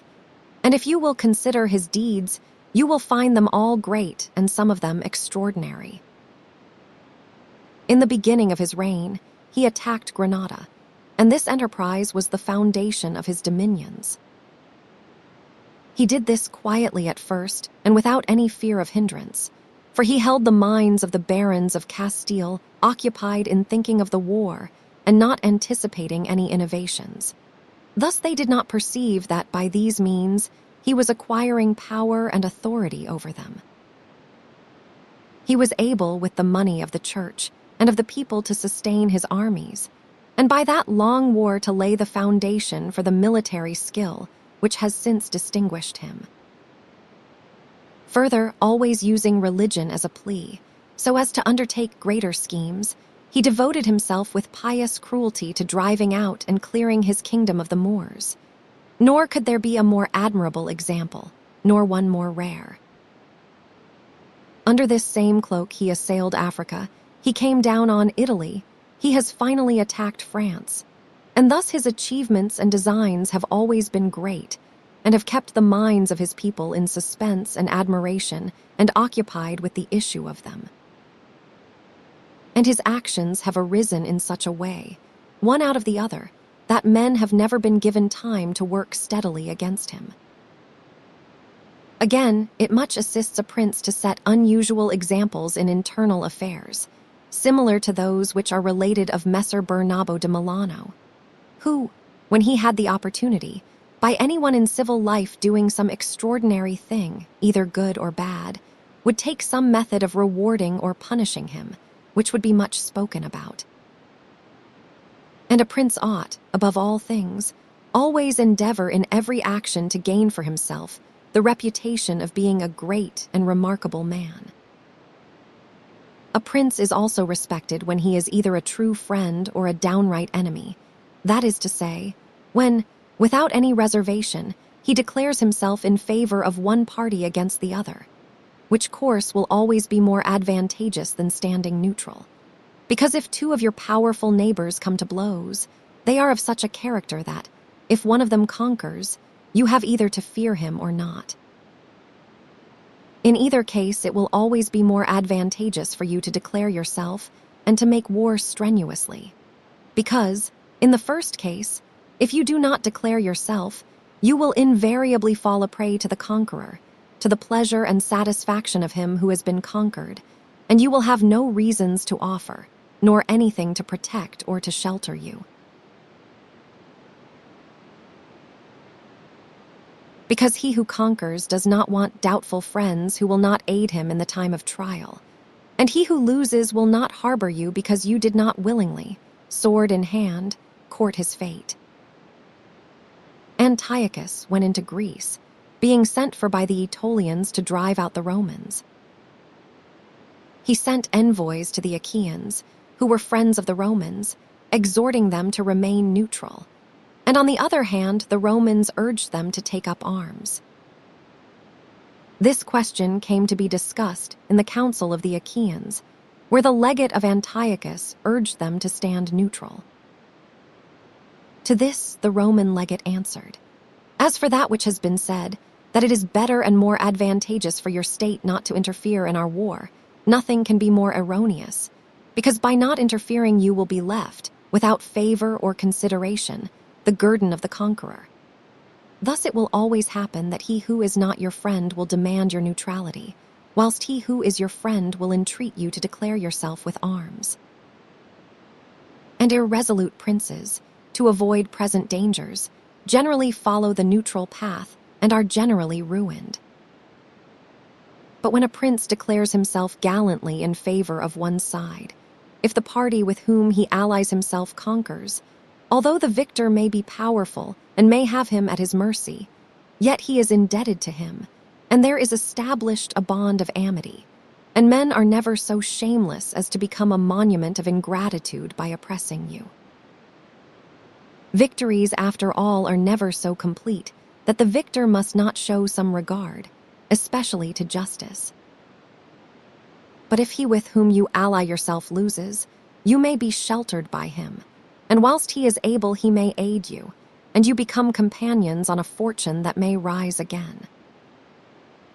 In the second case, when those who fight are of such a character that you have no anxiety as to who may conquer, so much the more is it greater prudence to be allied, because you assist at the destruction of one by the aid of another who, if he had been wise, would have saved him.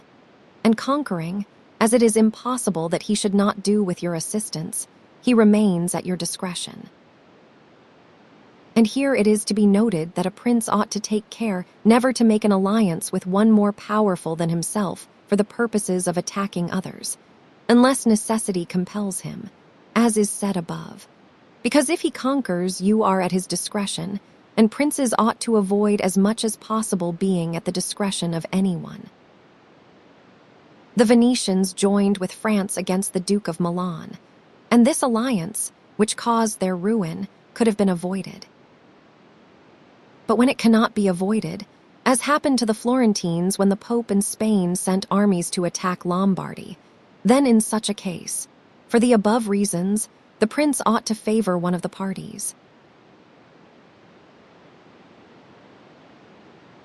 Never let any government imagine that it can choose perfectly safe courses. Rather, let it expect to have to take very doubtful ones, because it is found in ordinary affairs that one never seeks to avoid one trouble without running into another. But prudence consists in knowing how to distinguish the character of troubles, and for choice to take the lesser evil.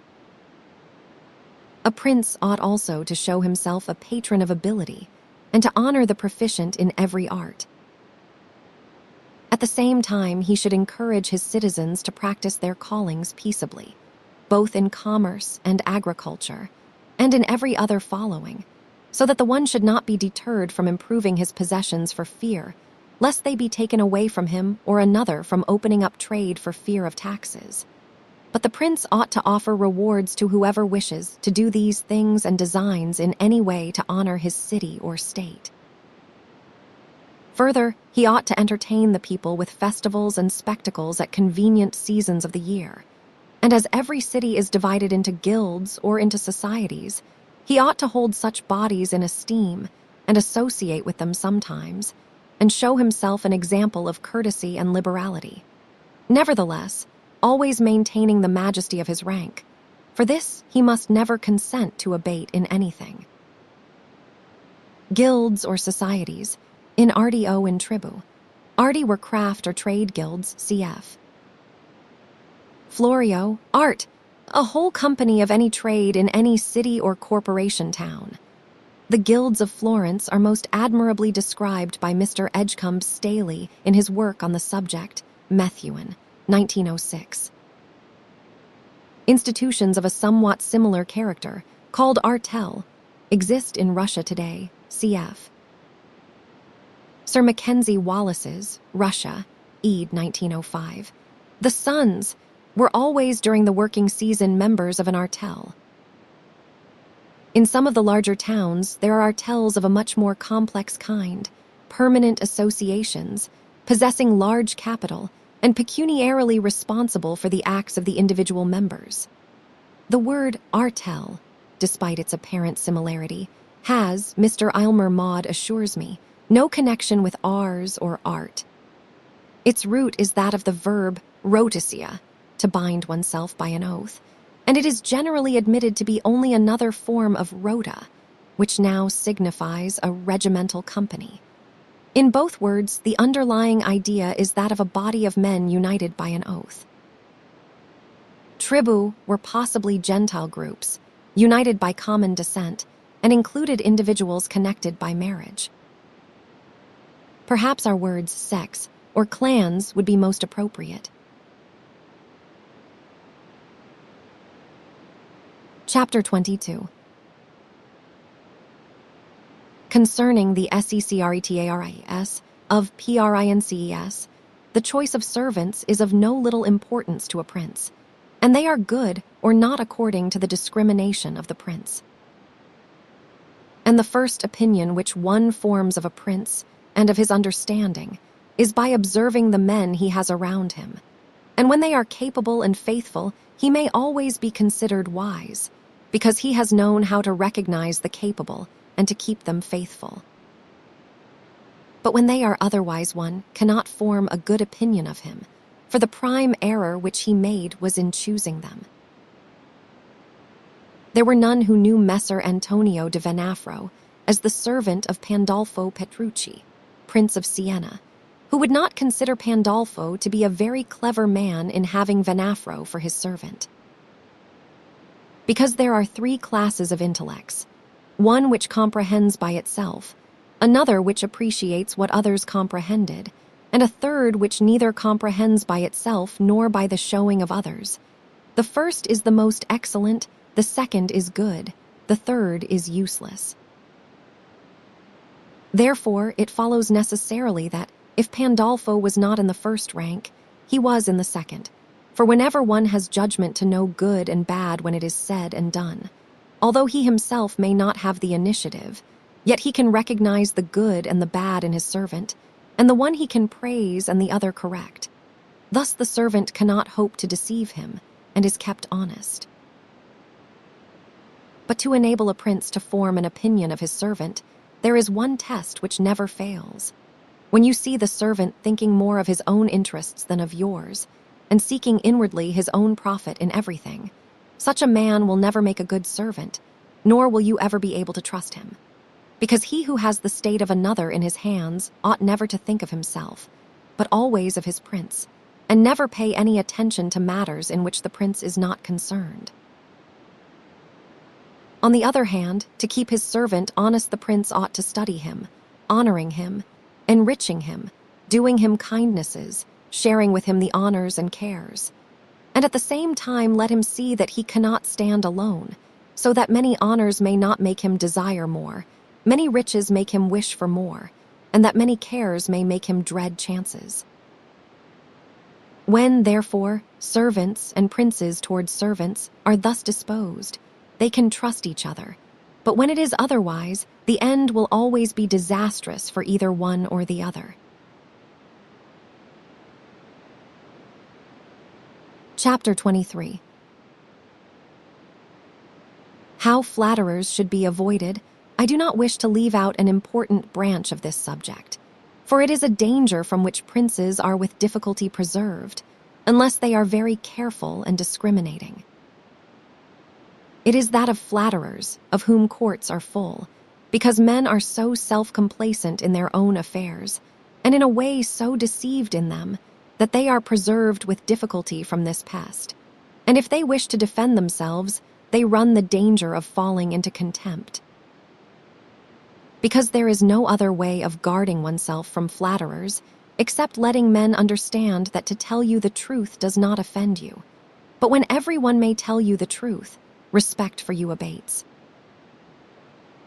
Therefore, a wise prince ought to hold a third course by choosing the wise men in his state, and giving to them only the liberty of speaking the truth to him, and then only of those things of which he inquires, and of none others. But he ought to question them upon everything, and listen to their opinions, and afterwards form his own conclusions. With these counselors, separately and collectively, he ought to carry himself in such a way that each of them should know that, the more freely he shall speak, the more he shall be preferred. Outside of these, he should listen to no one, pursue the thing resolved on, and be steadfast in his resolutions. He who does otherwise is either overthrown by flatterers, or is so often changed by varying opinions that he falls into contempt. I wish on this subject to adduce a modern example. Fra Luca, the man of affairs to Maximilian, the present emperor, speaking of his majesty, said, "He consulted with no one, yet never got his own way in anything." This arose because of his following a practice the opposite to the above. For the emperor is a secretive man. He does not communicate his designs to anyone, nor does he receive opinions on them. But as in carrying them into effect they become revealed and known, they are at once obstructed by those men whom he has around him, and he, being pliant, is diverted from them. Hence it follows that those things he does one day he undoes the next, and no one ever understands what he wishes or intends to do, and no one can rely on his resolutions. Maximilian I, born in 1459, died 1519, Emperor of the Holy Roman Empire. He married first Mary, daughter of Charles the Bold. After her death, Bianca Sforza, and thus became involved in Italian politics. A prince, therefore, ought always to take counsel, but only when he wishes and not when others wish. He ought rather to discourage everyone from offering advice unless he asks it. But, however, he ought to be a constant inquirer, and afterwards a patient listener concerning the things of which he inquired. Also, on learning that anyone on any consideration has not told him the truth, he should let his anger be felt. And if there are some who think that a prince who conveys an impression of his wisdom is not so through his own ability, but through the good advisers that he has around him, beyond doubt they are deceived, because this is an axiom which never fails, that a prince who is not wise himself will never take good advice, unless by chance he has yielded his affairs entirely to one person who happens to be a very prudent man.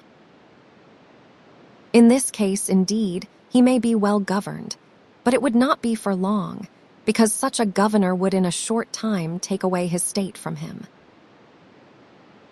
But if a prince who is not inexperienced should take counsel from more than one, he will never get united counsels, nor will he know how to unite them. Each of the counselors will think of his own interests, and the prince will not know how to control them or to see through them. And they are not to be found otherwise, because men will always prove untrue to you unless they are kept honest by constraint. Therefore it must be inferred that good counsels, whencesoever they come, are born of the wisdom of the prince, and not the wisdom of the prince from good counsels. Chapter 24. Why the princes of Italy have lost their states. The previous suggestions, carefully observed, will enable a new prince to appear well established, and render him at once more secure and fixed in the state than if he had been long seated there. For the actions of a new prince are more narrowly observed than those of an hereditary one, and when they are seen to be able, they gain more men and bind far tighter than ancient blood. Because men are attracted more by the present than by the past, and when they find the present good, they enjoy it and seek no further. They will also make the utmost defense of a prince if he fails them not in other things. Thus it will be a double glory for him to have established a new principality, and adorned and strengthened it with good laws, good arms, good allies, and with a good example. So will it be a double disgrace to him who, born a prince, shall lose his state by want of wisdom. And if those Sainyas are considered who have lost their states in Italy in our times, such as the King of Naples, the Duke of Milan, and others, there will be found in them, firstly, one common defect in regard to arms from the causes which have been discussed at length. In the next place, some one of them will be seen, either to have had the people hostile, or if he has had the people friendly, he has not known how to secure the nobles. In the absence of these defect states, that have power enough to keep an army in the field, cannot be lost. Philip of Macedon, not the father of Alexander the Great, but he who was conquered by Titus Quintius, had not much territory compared to the greatness of the Romans and of Greece who attacked him, yet being a warlike man who knew how to attract the people and secure the nobles, he sustained the war against his enemies for many years, and if in the end he lost the dominion of some cities, nevertheless he retained the kingdom. Therefore, do not let our princes accuse fortune for the loss of their principalities after so many years' possession, but rather their own sloth, because in quiet times they never thought there could be a change. It is a common defect in man not to make any provision in the calm against the tempest. And when afterwards the bad times came, they thought of flight and not of defending themselves, and they hoped that the people, disgusted with the insolence of the conquerors, would recall them. This course, when others fail, may be good, but it is very bad to have neglected all other expedients for that, since you would never wish to fall because you trusted to be able to find someone later on to restore you. This again either does not happen, or, if it does, it will not be for your security, because that deliverance is of no avail which does not depend upon yourself. Those only are reliable, certain, and durable that depend on yourself and your valor. Chapter 25. What fortune can affect in human affairs, and how to withstand her, it is not unknown to me how many men have had, and still have, the opinion that the affairs of the world are in such wise governed by fortune and by God that men with their wisdom cannot direct them, and that no one can even help them. And because of this, they would have us believe that it is not necessary to labor much in affairs, but to let chance govern them. This opinion has been more credited in our times because of the great changes in affairs which have been seen, and may still be seen, every day, beyond all human conjecture. Sometimes pondering over this, I am in some degree inclined to their opinion. Nevertheless, not to extinguish our free will, I hold it to be true that fortune is the arbiter of one half of our actions, but that she still leaves us to direct the other half, or perhaps a little less. Frederick the Great was accustomed to say, "The older one gets, the more convinced one becomes that His Majesty King Chance does 3/4 of the business of this miserable universe." Sorrel's Eastern Question. I compare her to one of those raging rivers, which when in flood overflows the plains, sweeping away trees and buildings, bearing away the soil from place to place. Everything flies before it, all yield to its violence, without being able in any way to withstand it. And yet, though its nature be such, it does not follow therefore that men, when the weather becomes fair, shall not make provision, both with defenses and barriers, in such a manner that, rising again, the waters may pass away by canal, and their force be neither so unrestrained nor so dangerous. So it happens with fortune, who shows her power where valor has not prepared to resist her, and thither she turns her forces where she knows that barriers and defenses have not been raised to constrain her.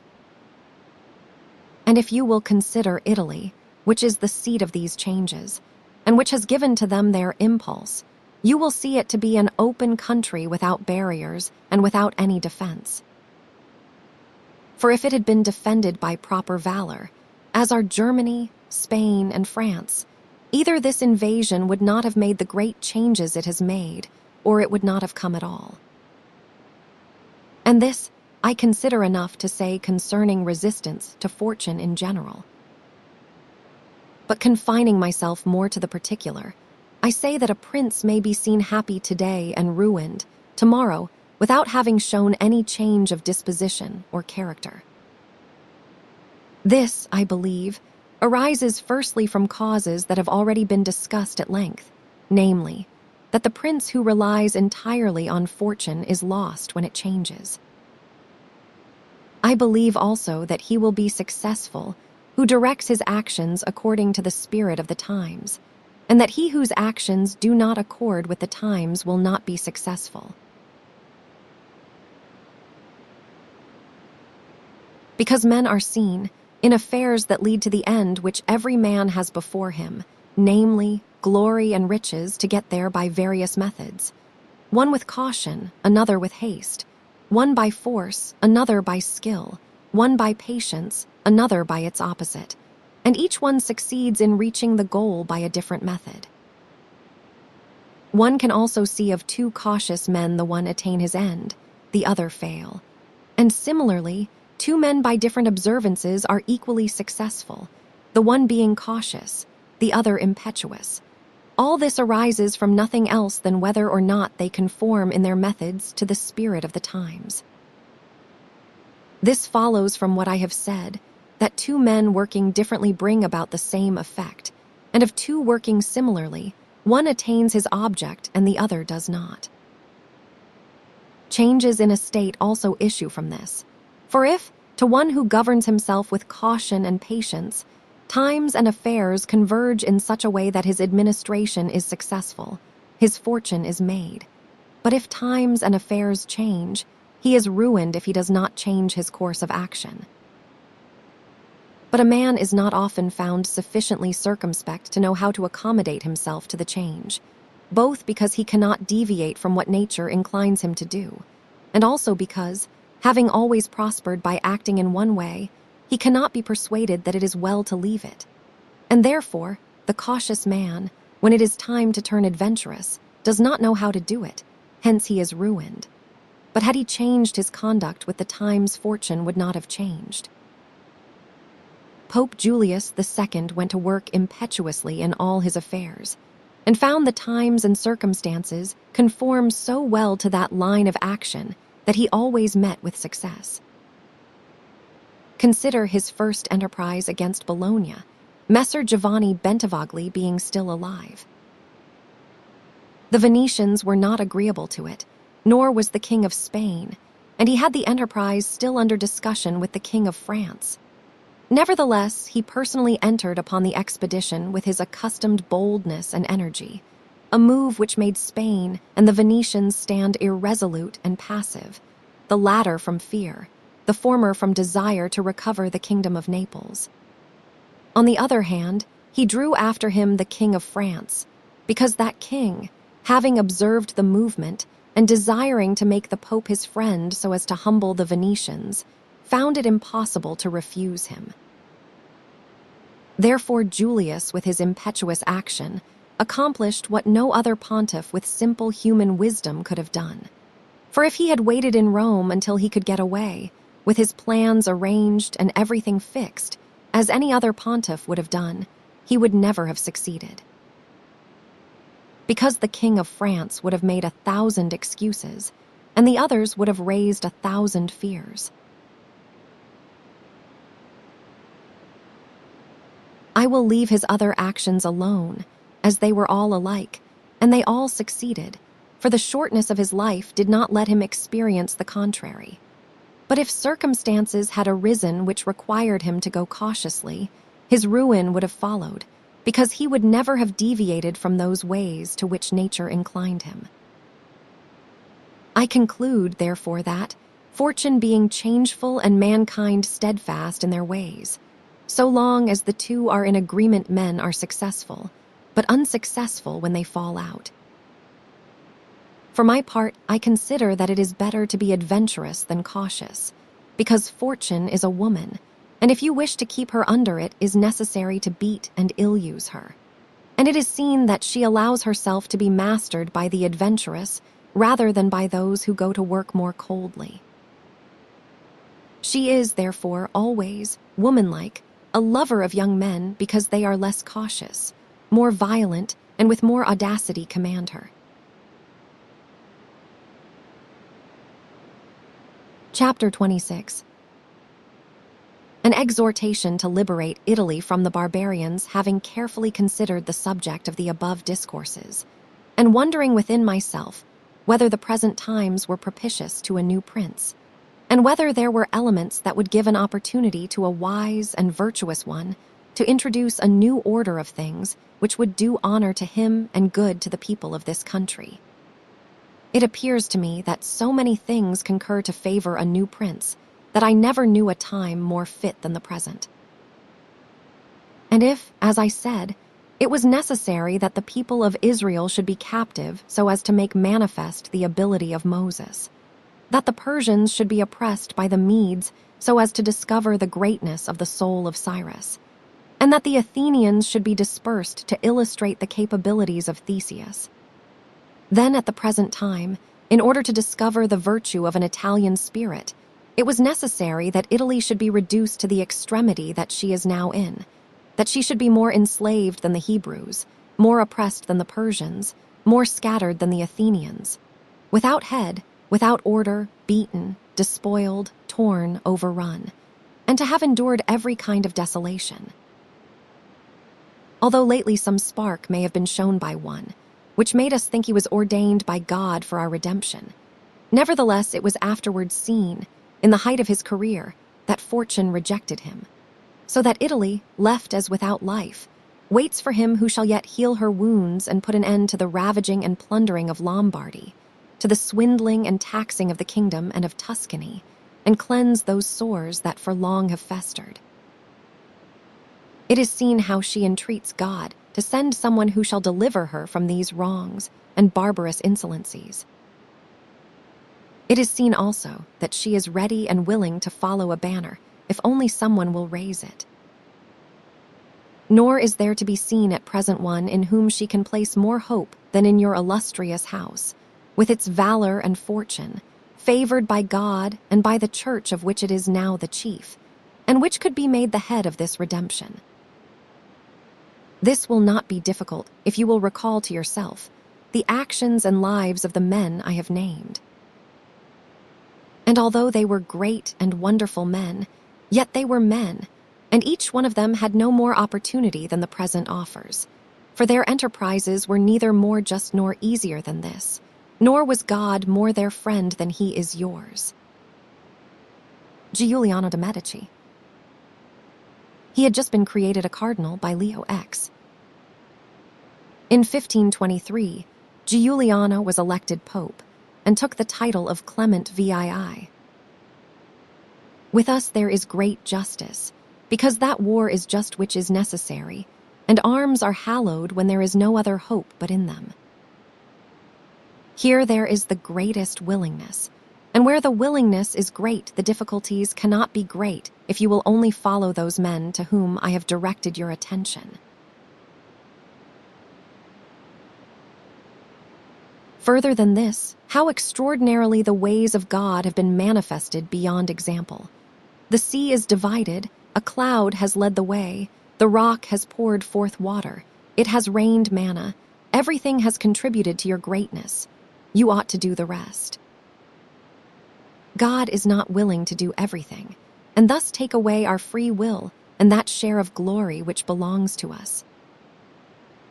And it is not to be wondered at if none of the above-named Italians have been able to accomplish all that is expected from your illustrious house, and if in so many revolutions in Italy, and in so many campaigns, it has always appeared as if military virtue were exhausted. This has happened because the old order of things was not good, and none of us have known how to find a new one. And nothing honors a man more than to establish new laws and new ordinances when he himself was newly risen. Such things, when they are well-founded and dignified, will make him revered and admired, and in Italy there are not wanting opportunities to bring such into use in every form. Here there is great valor in the limbs, whilst it fails in the head. Look attentively at the duels and the hand-to-hand combats, how superior the Italians are in strength, dexterity, and subtlety. But when it comes to armies, they do not bear comparison, and this springs entirely from the insufficiency of the leaders, since those who are capable are not obedient, and each one seems to himself to know, there having never been anyone so distinguished above the rest, either by valor or fortune, that others would yield to him. Hence it is that for so long a time, and during so much fighting in the past 20 years, whenever there has been an army wholly Italian, it has always given a poor account of itself. The first witness to this is Il Taro, afterwards Alessandria, Capua, Genoa, Vela, Bologna, Mestre. The battles of Il Taro, 1495, Alessandria, 1499, Capua, 1501, Genoa, 1507, Vela, 1509, Bologna, 1511, Mestre, 1513. If, therefore, your illustrious house wishes to follow these remarkable men who have redeemed their country, it is necessary, before all things, as a true foundation for every enterprise, to be provided with your own forces, because there can be no more faithful, truer, or better soldiers. And although singly they are good, altogether they will be much better when they find themselves commanded by their prince, honored by him, and maintained at his expense. Therefore it is necessary to be prepared with such arms, so that you can be defended against foreigners by Italian valor. And although Swiss and Spanish infantry may be considered very formidable, nevertheless there is a defect in both, by reason of which a third order would not only be able to oppose them, but might be relied upon to overthrow them. For the Spaniards cannot resist cavalry, and the Switzers are afraid of infantry whenever they encounter them in close combat. Owing to this, as has been and may again be seen, the Spaniards are unable to resist French cavalry, and the Switzers are overthrown by Spanish infantry. And although a complete proof of this latter cannot be shown, nevertheless there was some evidence of it at the Battle of Ravenna, when the Spanish infantry were confronted by German battalions, who follow the same tactics as the Swiss. When the Spaniards, by agility of body and with the aid of their shields, got in under the pikes of the Germans and stood out of danger, able to attack, while the Germans stood helpless, and if the cavalry had not dashed up, all would have been over with them. It is possible, therefore, knowing the defects of both these infantries, to invent a new one, which will resist cavalry and not be afraid of infantry. This need not create a new order of arms, but a variation upon the old.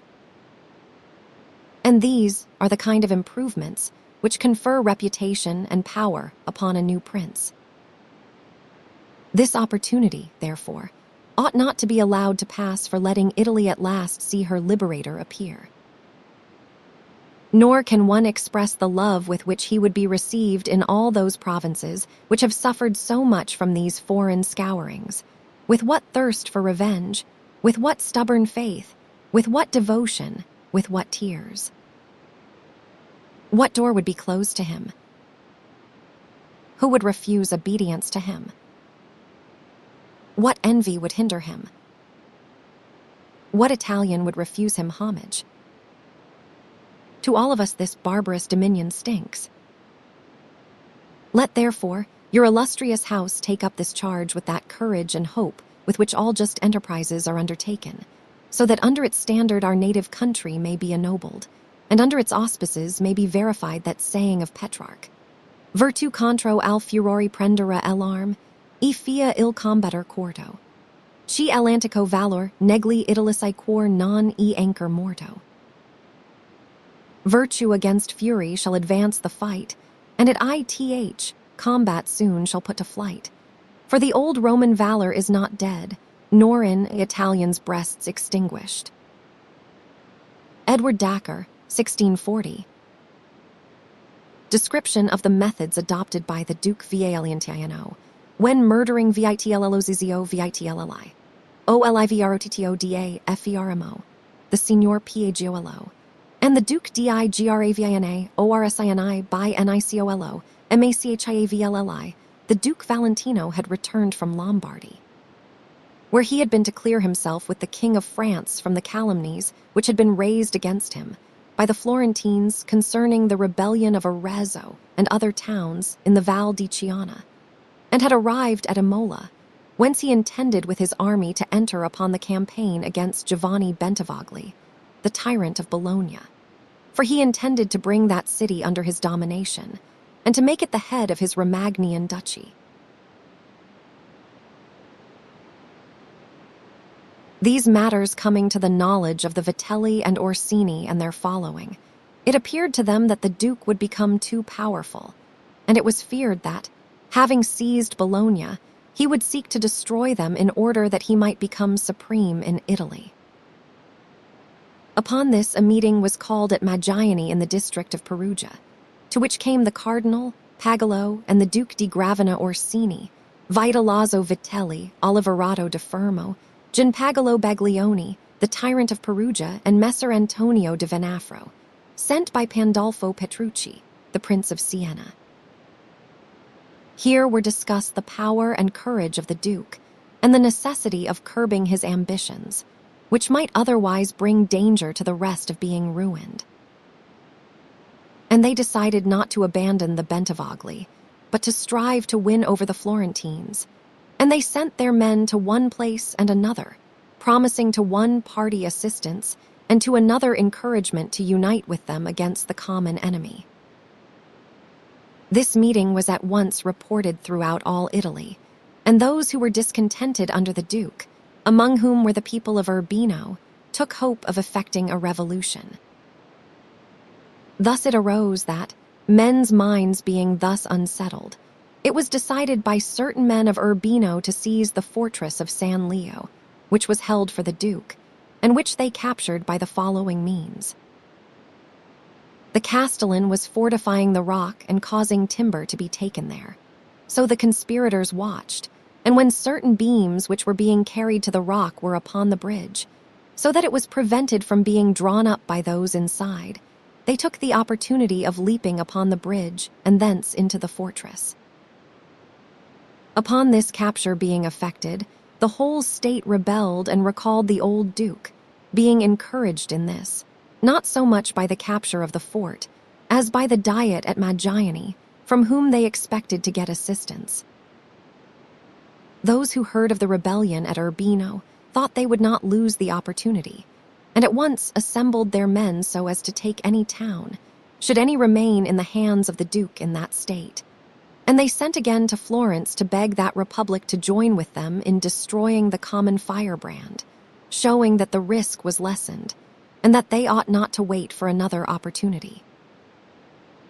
But the Florentines, from hatred, for sundry reasons, of the Vitelli and Orsini, not only would not ally themselves, but sent Niccolo Machiavelli, their secretary, to offer shelter and assistance to the Duke against his enemies. The Duke was found full of fear at Imola, because, against everybody's expectation, his soldiers had at once gone over to the enemy, and he found himself disarmed and war at his door. But recovering courage from the offers of the Florentines, he decided to temporize before fighting with the few soldiers that remained to him, and to negotiate for a reconciliation, and also to get assistance. This latter he obtained in two ways, by sending to the King of France for men, and by enlisting men-at-arms and others whom he turned into cavalry of a sort. To all he gave money. Notwithstanding this, his enemies drew near to him and approached Fossombrone, where they encountered some men of the Duke, and with the aid of the Orsini and Vitelli, routed them. When this happened, the Duke resolved at once to see if he could not close the trouble with offers of reconciliation. And being a most perfect dissembler, he did not fail in any practices to make the insurgents understand that he wished every man who had acquired anything to keep it, as it was enough for him to have the title of prince, whilst others might have the principality. And the Duke succeeded so well in this that they sent Signor Pagolo to him to negotiate for a reconciliation, and they brought their army to a standstill. But the Duke did not stop his preparations, and took every care to provide himself with cavalry and infantry, and that such preparations might not be apparent to the others, he sent his troops in separate parties to every part of the Romagna. In the meanwhile, there came also to him 500 French lancers, and although he found himself sufficiently strong to take vengeance on his enemies in open war, he considered that it would be safer and more advantageous to outwit them, and for this reason he did not stop the work of reconciliation. And that this might be effected, the Duke concluded a peace with them in which he confirmed their former covenants. He gave them 4,000 ducats at once. He promised not to injure the Bentivogli, and he formed an alliance with Giovanni, and moreover he would not force them to come personally into his presence unless it pleased them to do so. On the other hand, they promised to restore to him the duchy of Urbino and other places seized by them, to serve him in all his expeditions, and not to make war against or ally themselves with anyone without his permission. This reconciliation being completed, Guido Ubaldo, the Duke of Urbino, again fled to Venice, having first destroyed all the fortresses in his state, because, trusting in the people, he did not wish that the fortresses, which he did not think he could defend, should be held by the enemy, since by these means a check would be kept upon his friends. But the Duke Valentino, having completed this convention, and dispersed his men throughout the Romagna, set out for Imola at the end of November together with his French men-at-arms. Thence he went to Cesena, where he stayed some time to negotiate with the envoys of the Vitelli and Orsini, who had assembled with their men in the Duchy of Urbino, as to the enterprise in which they should now take part. But nothing being concluded, Oliverado de Fermo was sent to propose that if the Duke wished to undertake an expedition against Tuscany, they were ready. If he did not wish it, then they would besiege Sinigalia. To this, the Duke replied that he did not wish to enter into war with Tuscany, and thus become hostile to the Florentines, but that he was very willing to proceed against Sinigalia. It happened that not long afterwards the town surrendered, but the fortress would not yield to them, because the castellan would not give it up to anyone but the Duke in person. Therefore they exhorted him to come there. This appeared a good opportunity to the Duke, as, being invited by them, and not going of his own will, he would awaken no suspicions. And the more to reassure them, he allowed all the French men-at-arms who were with him in Lombardy to depart, except the 100 lancers under Mons. De Candiles, his brother-in-law. He left Cesena about the middle of December, and went to Fano, and with the utmost cunning and cleverness, he persuaded the Vitelli and Orsini to wait for him at Sinigalia, pointing out to them that any lack of compliance would cast a doubt upon the sincerity and permanency of the reconciliation, and that he was a man who wished to make use of the arms and counsels of his friends. But Vitellozzo remained very stubborn, for the death of his brother warned him that he should not offend a prince and afterwards trust him. Nevertheless, persuaded by Pagolo Orsini, whom the Duke had corrupted with gifts and promises, he agreed to wait. Upon this, the Duke, before his departure from Fano, which was to be on 30th December 1502, communicated his designs to 8 of his most trusted followers, among whom were Don Michel and the Monsignor Duna, who was afterwards cardinal.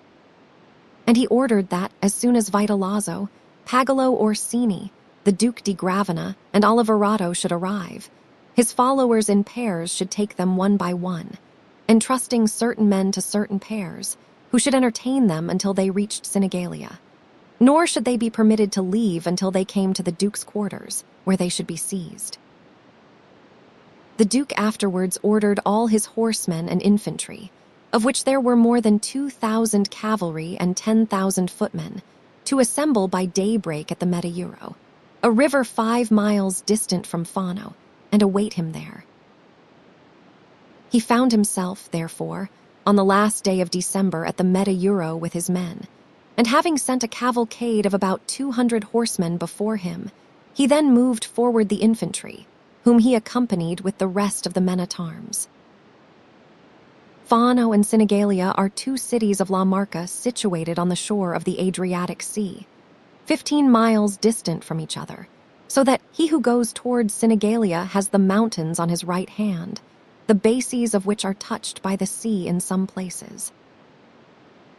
The city of Sinigalia is distant from the foot of the mountains, a little more than a bow shot, and from the shore about a mile.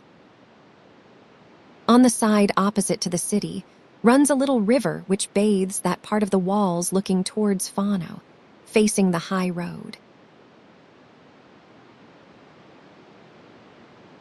Thus he who draws near to Sinigalia comes for a good space by road along the mountains, and reaches the river which passes by Sinigalia. If he turns to his left hand along the bank of it and goes for the distance of a bow shot, he arrives at a bridge which crosses the river. He is then almost abreast of the gate that leads into Sinigalia, not by a straight line, but transversely. Before this gate, there stands a collection of houses with a square to which the bank of the river forms one side. The Vitelli and Orsini, having received orders to wait for the Duke, and to honor him in person, sent away their men to several castles distant from Sinigalia about 6 miles, so that room could be made for the men of the Duke. And they left in Sinigalia only Oliverato and his band, which consisted of 1,000 infantry and 150 horsemen, who were quartered in the suburb mentioned above. Matters having been thus arranged, the Duke Valentino left for Sinigalia, and when the leaders of the cavalry reached the bridge they did not pass over, but having opened it, one portion wheeled towards the river and the other towards the country, and a way was left in the middle through which the infantry passed, without stopping, into the town. Vitellozzo, Pagolo, and the Duke di Gravina on mules, accompanied by a few horsemen, went towards the Duke. Vitellozzo, unarmed and wearing a cape lined with green, appeared very dejected, as if conscious of his approaching death, a circumstance which, in view of the ability of the man and his former fortune, caused some amazement. And it is said that, when he parted from his men before setting out for Sinigalia to meet the Duke, he acted as if it were his last parting from them. He recommended his house and its fortunes to his captains, and advised his nephews that it was not the fortune of their house, but the virtues of their fathers that should be kept in mind. These 3, therefore, came before the Duke and saluted him respectfully, and were received by him with good will. They were at once placed between those who were commissioned to look after them. But the Duke, noticing that Oliverato, who had remained with his band in Sinigalia, was missing, for Oliverato was waiting in the square before his quarters near the river, keeping his men in order and drilling them, signaled with his eye to Don Michel, to whom the care of Oliverato had been committed, that he should take measures that Oliverato should not escape. Therefore Don Michel rode off and joined Oliverato, telling him that it was not right to keep his men out of their quarters, because these might be taken up by the men of the Duke, and he advised him to send them at once to their quarters and to come himself to meet the Duke. And Oliverato, having taken this advice, came before the Duke, who, when he saw him, called to him, and Oliverato, having made his obeisance, joined the others. So the whole party entered Sinigalia, dismounted at the Duke's quarters, and went with him into a secret chamber, where the Duke made them prisoners. He then mounted on horseback, and issued orders that the men of Oliverato and the Orsini should be stripped of their arms. Those of Oliverato, being at hand, were quickly settled, but those of the Orsini and Vitelli, being at a distance, and having a presentiment of the destruction of their masters, had time to prepare themselves, and bearing in mind the valor and discipline of the Orsinian and Vitalian houses, they stood together against the hostile forces of the country and saved themselves. But the Duke's soldiers, not being content with having pillaged the men of Oliverato, began to sack Sinigalia, and if the Duke had not repressed this outrage by killing some of them, they would have completely sacked it. Night having come and the tumult being silenced, the Duke prepared to kill Vitalizzo and Oliverato. He led them into a room and caused them to be strangled. Neither of them used words in keeping with their past lives. Vitalizzo prayed that he might ask of the Pope full pardon for his sins. Oliverato cringed and laid the blame for all injuries against the Duke on Vitalizzo. Pagolo and the Duke di Gravina Orsini were kept alive until the Duke heard from Rome that the Pope had taken the Cardinal Orsino, the Archbishop of Florence, and Messer Jacopo de Santa Croce. After which news, on 18th January 1502, in the castle of Pieve, they also were strangled in the same way. The Life of Caestiraciani of Lucca written by Anicuelo Mac Chiavielli, and sent to his friends Zanobi Buendielum and Lugi Alamanani Caestiraciani, 1284-1328 it appears, dearest Zanobi and Luigi, a wonderful thing to those who have considered the matter, that all men, or the larger number of them, who have performed great deeds in the world, and excelled all others in their day, have had their birth and beginning in baseness and obscurity, or have been aggrieved by fortune in some outrageous way. They have either been exposed to the mercy of wild beasts, or they have had so mean a parentage that in shame they have given themselves out to be sons of Jove or of some other deity. It would be wearisome to relate who these persons may have been because they are well known to everybody, and, as such tales would not be particularly edifying to those who read them, they are omitted. I believe that these lowly beginnings of great men occur because fortune is desirous of showing to the world that such men owe much to her and little to wisdom, because she begins to show her hand when wisdom can really take no part in their career. Thus all success must be attributed to her. Castruccio Castracani of Lucca was one of those men who did great deeds, if he is measured by the times in which he lived and the city in which he was born. But, like many others, he was neither fortunate nor distinguished in his birth, as the course of this history will show. It appeared to be desirable to recall his memory, because I have discerned in him such indications of valor and fortune as should make him a great exemplar to men. I think also that I ought to call your attention to his actions, because you of all men I know delight most in noble deeds. The family of Castracani was formerly numbered among the noble families of Lucca, but in the days of which I speak it had somewhat fallen in estate, as so often happens in this world. To this family was born a son Antonio, who became a priest of the order of San Michele of Lucca, and for this reason was honored with the title of Messer Antonio. He had an only sister, who had been married to Buonaccorso Sanami, but Buonaccorso dying she became a widow, and not wishing to marry again went to live with her brother. Messer Antonio had a vineyard behind the house where he resided, and as it was bounded on all sides by gardens, any person could have access to it without difficulty. One morning, shortly after sunrise, Madonna Dianora, as the sister of Messer Antonio was called, had occasion to go into the vineyard as usual to gather herbs for seasoning the dinner, and hearing a slight rustling among the leaves of a vine, she turned her eyes in that direction, and heard something resembling the cry of an infant. whereupon she went towards it, and saw the hands and face of a baby who was lying enveloped in the leaves, and who seemed to be crying for its mother.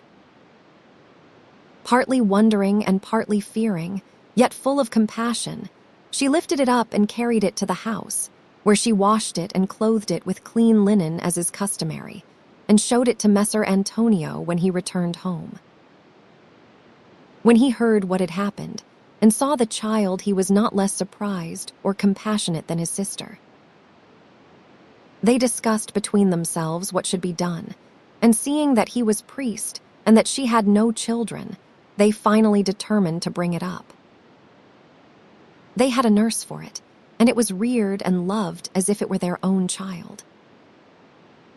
They baptized it and gave it the name of Castruccio after their father. As the years passed, Castruccio grew very handsome and gave evidence of wit and discretion, and learnt with a quickness beyond his years those lessons which Messer Antonio imparted to him. Messer Antonio intended to make a priest of him, and in time would have inducted him into his canonry and other benefices, and all his instruction was given with this object. But Antonio discovered that the character of Castruccio was quite unfitted for the priesthood. As soon as Castruccio reached the age of 14, he began to take less notice of the chiding of Messer Antonio and Madonna Dianora, and no longer to fear them. He left off reading ecclesiastical books and turned to playing with arms, delighting in nothing so much as in learning their uses, and in running, leaping, and wrestling with other boys.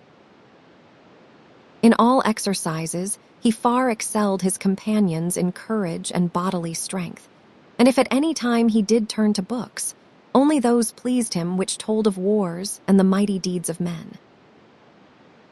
Messer Antonio beheld all this with vexation and sorrow.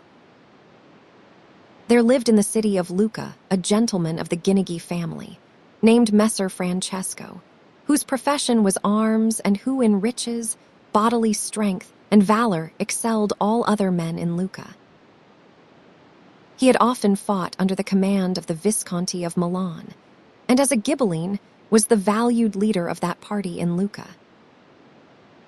This gentleman resided in Lucca, and was accustomed to assemble with others most mornings and evenings under the balcony of the Podesta, which is at the top of the square of San Michele, the finest square in Lucca, and he had often seen Castruccio taking part with other children of the street in those games of which I have spoken. Noticing that Castruccio far excelled the other boys, and that he appeared to exercise a royal authority over them, and that they loved and obeyed him, Messer Francesco became greatly desirous of learning who he was. Being informed of the circumstances of the bringing up of Castruccio, he felt a greater desire to have him near to him. Therefore he called him one day and asked him whether he would more willingly live in the house of a gentleman, where he would learn to ride horses and use arms, or in the house of a priest, where he would learn nothing but masses and the services of the church. Messer Francesco could see that it pleased Castruccio greatly to hear horses and arms spoken of, even though he stood silent, blushing modestly. But being encouraged by Messer Francesco to speak, he answered that, if his master were agreeable, nothing would please him more than to give up his priestly studies and take up those of a soldier. This reply delighted Messer Francesco, and in a very short time he obtained the consent of Messer Antonio, who was driven to yield by his knowledge of the nature of the lad, and the fear that he would not be able to hold him much longer. Thus Castruccio passed from the house of Messer Antonio the priest to the house of Messer Francesco Guinigi the soldier, and it was astonishing to find that in a very short time he manifested all that virtue and bearing which we are accustomed to associate with a true gentleman. In the first place, he became an accomplished horseman, and could manage with ease the most fiery charger, and in all jousts and tournaments, although still a youth, he was observed beyond all others, and he excelled in all exercises of strength and dexterity. But what enhanced so much the charm of these accomplishments was the delightful modesty which enabled him to avoid offense in either act or word to others. For he was deferential to the great men, modest with his equals, and courteous to his inferiors. These gifts made him beloved, not only by all the Guinigi family, but by all Lucca. When Castruccio had reached his 18th year, the Ghibellines were driven from Pavia by the Guelphs, and Messer Francesco was sent by the Visconti to assist the Ghibellines, and with him went Castruccio, in charge of his forces. Castruccio gave ample proof of his prudence and courage in this expedition, acquiring greater reputation than any other captain, and his name and fame were known, not only in Pavia, but throughout all Lombardy. Castruccio, having returned to Lucca in far higher estimation than he left it, did not omit to use all the means in his power to gain as many friends as he could, neglecting none of those arts which are necessary for that purpose. About this time, Messer Francesco died, leaving a son 13 years of age named Pagolo, and having appointed Castruccio to be his son's tutor and administrator of his estate. Before he died, Francesco called Castruccio to him and prayed him to show Pagolo that goodwill which he, Francesco, had always shown to HIM, and to render to the son the gratitude which he had not been able to repay to the father. Upon the death of Francesco, Castruccio became the governor and tutor of Pagolo, which increased enormously his power and position, and created a certain amount of envy against him in Lucca in place of the former universal goodwill, for many men suspected him of harboring tyrannical intentions. Among these, the leading man was Giorgio degli Appici, the head of the Guelph party. This man hoped after the death of Messer Francesco to become the chief man in Lucca, but it seemed to him that Castruccio, with the great abilities which he already showed, and holding the position of governor, deprived him of his opportunity. Therefore he began to sow those seeds which should rob Castruccio of his eminence. Castruccio at first treated this with scorn, but afterwards he grew alarmed, thinking that Messer Giorgio might be able to bring him into disgrace with the deputy of King Ruberto of Naples and have him driven out of Lucca.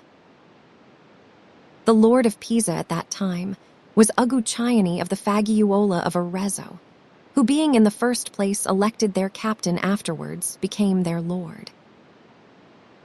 There resided in Paris some exiled Ghibellines from Lucca, with whom Castruccio held communications with the object of effecting their restoration by the help of Uguccione. Castruccio also brought into his plans friends from Lucca, who would not endure the authority of the Appici. Having fixed upon a plan to be followed, Castruccio cautiously fortified the tower of the Onsti, filling it with supplies and munitions of war, in order that it might stand a siege for a few days in case of need. When the night came which had been agreed upon with Uguccione, who had occupied the plain between the mountains and Pisa with many men, the signal was given, and without being observed, Uguccione approached the gate of San Piero and set fire to the portcullis. Castruccio raised a great uproar within the city, calling the people to arms and forcing open the gate from his side. Uguccione entered with his men, poured through the town, and killed Messer Giorgio with all his family and many of his friends and supporters. The governor was driven out, and the government reformed according to the wishes of Uguccione, to the detriment of the city, because it was found that more than 100 families were exiled at that time. Of those who fled, part went to Florence and part to Pistoia, which city was the headquarters of the Guelph party, and for this reason it became most hostile to Uguccione and the Lucchese. As it now appeared to the Florentines and others of the Guelph party that the Ghibellines absorbed too much power in Tuscany, they determined to restore the exiled Guelphs to Lucca. They assembled a large army in the Val di Nivel and seized Montecatini. From thence they marched to Monte Carlo in order to secure the free passage into Lucca. Upon this, Agucciani assembled his Pisan and Lucchese forces, and with a number of German cavalry which he drew out of Lombardy, he moved against the quarters of the Florentines, who upon the appearance of the enemy withdrew from Monte Carlo and posted themselves between Montecatini and Pescia. Agucciani now took up a position near to Monte Carlo, and within about 2 miles of the enemy, and slight skirmishes between the horse of both parties were of daily occurrence. Owing to the illness of Agucciani, the Pisans and Lucchese delayed coming to battle with the enemy. Agucciani, finding himself growing worse, went to Monte Carlo to be cured, and left the command of the army in the hands of Castruccio. This change brought about the ruin of the Guelphs, who, thinking that the hostile army, having lost its captain, had lost its head, grew overconfident. Castruccio observed this, and allowed some days to pass in order to encourage this belief. He also showed signs of fear, and did not allow any of the munitions of the camp to be used. On the other side, the Guelphs grew more insolent the more they saw these evidences of fear, and every day they drew out in the order of battle in front of the army of Castruccio. Presently, deeming that the enemy was sufficiently emboldened, and having mastered their tactics, he decided to join battle with them. First, he spoke a few words of encouragement to his soldiers, and pointed out to them the certainty of victory if they would but obey his commands. Castruccio had noticed how the enemy had placed all his best troops in the center of the line of battle, and his less reliable men on the wings of the army. Whereupon he did exactly the opposite, putting his most valiant men on the flanks, while those on whom he could not so strongly rely he moved to the center. Observing this order of battle, he drew out of his lines and quickly came in sight of the hostile army, who, as usual, had come in their insolence to defy him. He then commanded his center squadrons to march slowly, whilst he moved rapidly forward those on the wings. Thus, when they came into contact with the enemy, only the wings of the two armies became engaged, whilst the center battalions remained out of action, for these two portions of the line of battle were separated from each other by a long interval, and thus unable to reach each other. By this expedient, the more valiant part of Castruccio's men were opposed to the weaker part of the enemy's troops, and the most efficient men of the enemy were disengaged. And thus the Florentines were unable to fight with those who were arrayed opposite to them, or to give any assistance to their own flanks. So, without much difficulty, Castruccio put the enemy to flight on both flanks, and the center battalions took to flight when they found themselves exposed to attack, without having a chance of displaying their valor. The defeat was complete, and the loss in men very heavy, there being more than 10,000 men killed, with many officers and knights of the Guelph party in Tuscany, and also many princes who had come to help them, among whom were Piero, the brother of King Ruberto, and Carlo, his nephew, and Filippo, the lord of Taranto. On the part of Castruccio, the loss did not amount to more than 300 men, among whom was Francesco, the son of Agucciani, who, being young and rash, was killed in the first onset. This victory so greatly increased the reputation of Castruccio that Agucciani conceived some jealousy and suspicion of him, because it appeared to Agucciani that this victory had given him no increase of power, but rather than diminished it.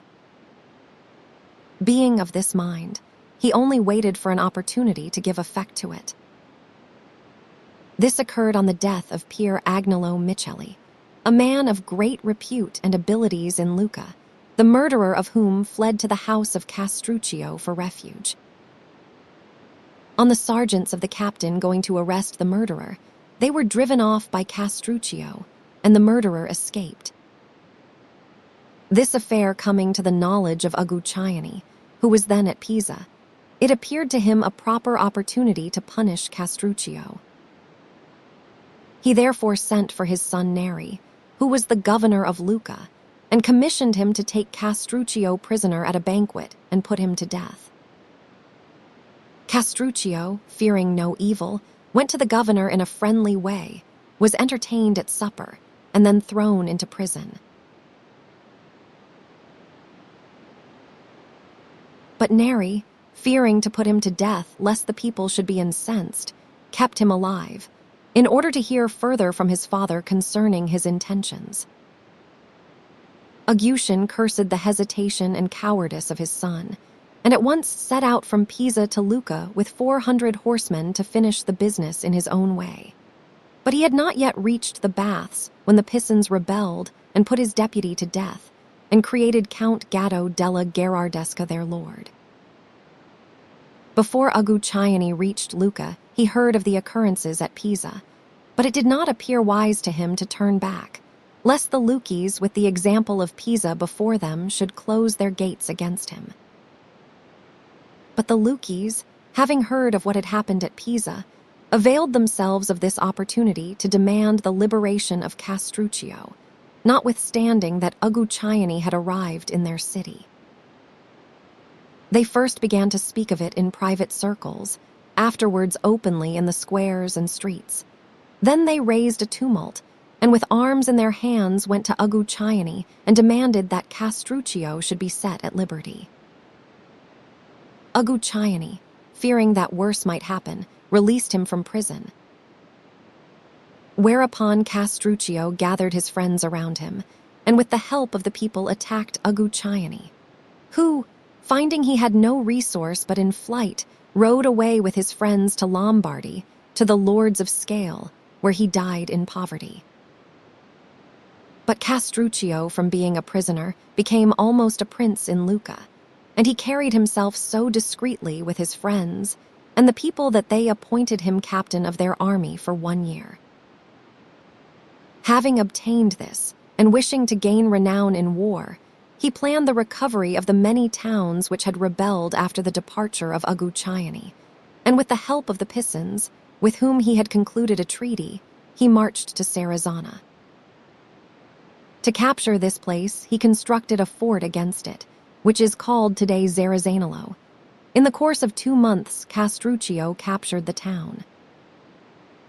With the reputation gained at that siege, he rapidly seized Massa, Carrara, and Lavenza, and in a short time had overrun the whole of Lunigiana. In order to close the pass which leads from Lombardy to Lunigiana, he besieged Pontremoli and wrested it from the hands of Messer Anastasio Pallavicini, who was the lord of it. After this victory, he returned to Lucca and was welcomed by the whole people. And now Castruccio, deeming it imprudent any longer to defer making himself a prince, got himself created the lord of Lucca by the help of Pasino del Poggio, Puccinello dal Portico, Francesco Baccansacchi, and Secco Ginigi, all of whom he had corrupted, and he was afterwards solemnly and deliberately elected prince by the people. At this time, Frederick of Bavaria, the king of the Romans, came into Italy to assume the imperial crown, and Castruccio, in order that he might make friends with him, met him at the head of 500 horsemen. Castruccio had left as his deputy in Lucca Pagolo Ginigi, who was held in high estimation because of the people's love for the memory of his father. Castruccio was received in great honor by Frederick, and many privileges were conferred upon him, and he was appointed the emperor's lieutenant in Tuscany. At this time, the Pisans were in great fear of Gatto della Gherardesca, whom they had driven out of Pisa, and they had recourse for assistance to Frederick. Frederick created Castruccio the lord of Pisa, and the Pisans, in dread of the Guelph party, and particularly of the Florentines, were constrained to accept him as their lord. Frederick, having appointed a governor in Rome to watch his Italian affairs, returned to Germany. All the Tuscan and Lombardian Ghibellines, who followed the imperial lead, had recourse to Castruccio for help and counsel, and all promised him the governorship of his country, if enabled to recover it with his assistance. Among these exiles were Matteo Guidi, Nardo Scoleri, Lapo Uberti, Gerazzo Nardi, and Piero Buonaccorsi, all exiled Florentines and Ghibellines. Castruccio had the secret intention of becoming the master of all Tuscany by the aid of these men and of his own forces, and in order to gain greater weight in affairs, he entered into a league with Messer Matteo Visconti, the Prince of Milan, and organized for him the forces of his city and the country districts. As Lucca had 5 gates, he divided his own country districts into 5 parts, which he supplied with arms, and enrolled the men under captains and ensigns, so that he could quickly bring into the field 20,000 soldiers, without those whom he could summon to his assistance from Pisa. While he surrounded himself with these forces and allies, it happened at Messer Matteo Visconti was attacked by the Guelphs of Piacenza, who had driven out the Ghibellines with the assistance of a Florentine army and the King Ruberto.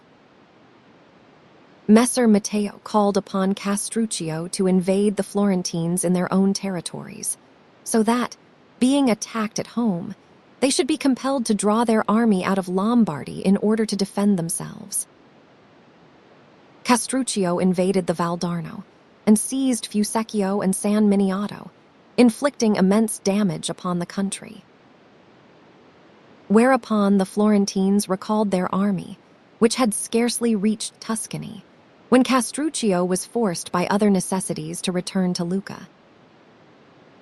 There resided in the city of Lucca the Poggio family, who were so powerful that they could not only elevate Castruccio, but even advance him to the dignity of prince. And it appearing to them they had not received such rewards for their services as they deserved, they incited other families to rebel and to drive Castruccio out of Lucca. They found their opportunity one morning, and arming themselves, they set upon the lieutenant whom Castruccio had left to maintain order and killed him. They endeavored to raise the people in revolt, but Stefano di Poggio, a peaceable old man who had taken no hand in the rebellion, intervened and compelled them by his authority to lay down their arms, and he offered to be their mediator with Castruccio to obtain from him what they desired. Therefore, they laid down their arms with no greater intelligence than they had taken them up. Castruccio, having heard the news of what had happened at Lucca, at once put Pagolo Guinighi in command of the army, and with a troop of cavalry set out for home. Contrary to his expectations, he found the rebellion at an end, yet he posted his men in the most advantageous places throughout the city. As it appeared to Stefano that Castruccio ought to be very much obliged to him, he sought him out, and without saying anything on his own behalf, for he did not recognize any need for doing so, he begged Castruccio to pardon the other members of his family by reason of their youth, their former friendships, and the obligations which Castruccio was under to their house. To this Castruccio graciously responded, and begged Stefano to reassure himself, declaring that it gave him more pleasure to find the tumult at an end than it had ever caused him anxiety to hear of its inception. He encouraged Stefano to bring his family to him, saying that he thanked God for having given him the opportunity of showing his clemency and liberality. Upon the word of Stefano and Castruccio, they surrendered, and with Stefano were immediately thrown into prison and put to death. Meanwhile, the Florentines had recovered San Miniato, whereupon it seemed advisable to Castruccio to make peace, as it did not appear to him that he was sufficiently secure at Lucca to leave him. He approached the Florentines with the proposal of a truce, which they readily entertained, for they were weary of the war and desirous of getting rid of the expenses of it. A treaty was concluded with them for 2 years, by which both parties agreed to keep the conquests they had made. Castruccio, thus released from this trouble, turned his attention to affairs in Lucca, and in order that he should not again be subject to the perils from which he had just escaped, he, under various pretenses and reasons, first wiped out all those who by their ambition might aspire to the principality, not sparing one of them, but depriving them of country and property, and those whom he had in his hands of life also, stating that he had found by experience that none of them were to be trusted. Then, for his further security, he raised a fortress in Lucca with the stones of the towers of those whom he had killed or hunted out of the state. Whilst Castruccio made peace with the Florentines and strengthened his position in Lucca, he neglected no opportunity, short of open war, of increasing his importance elsewhere. It appeared to him that if he could get possession of Pistia, he would have 1 foot in Florence, which was his great desire. He, therefore, in various ways made friends with the mountaineers, and worked matters so in Pistia that both parties confided their secrets to him. Pistia was divided, as it always had been, into the Bianchi and Neri parties. The head of the Bianchi was Bastiano di Picente, and of the Neri, Jacopo di Gia. Each of these men held secret communications with Castruccio, and each desired to drive the other out of the city, and after many threatenings, they came to blows.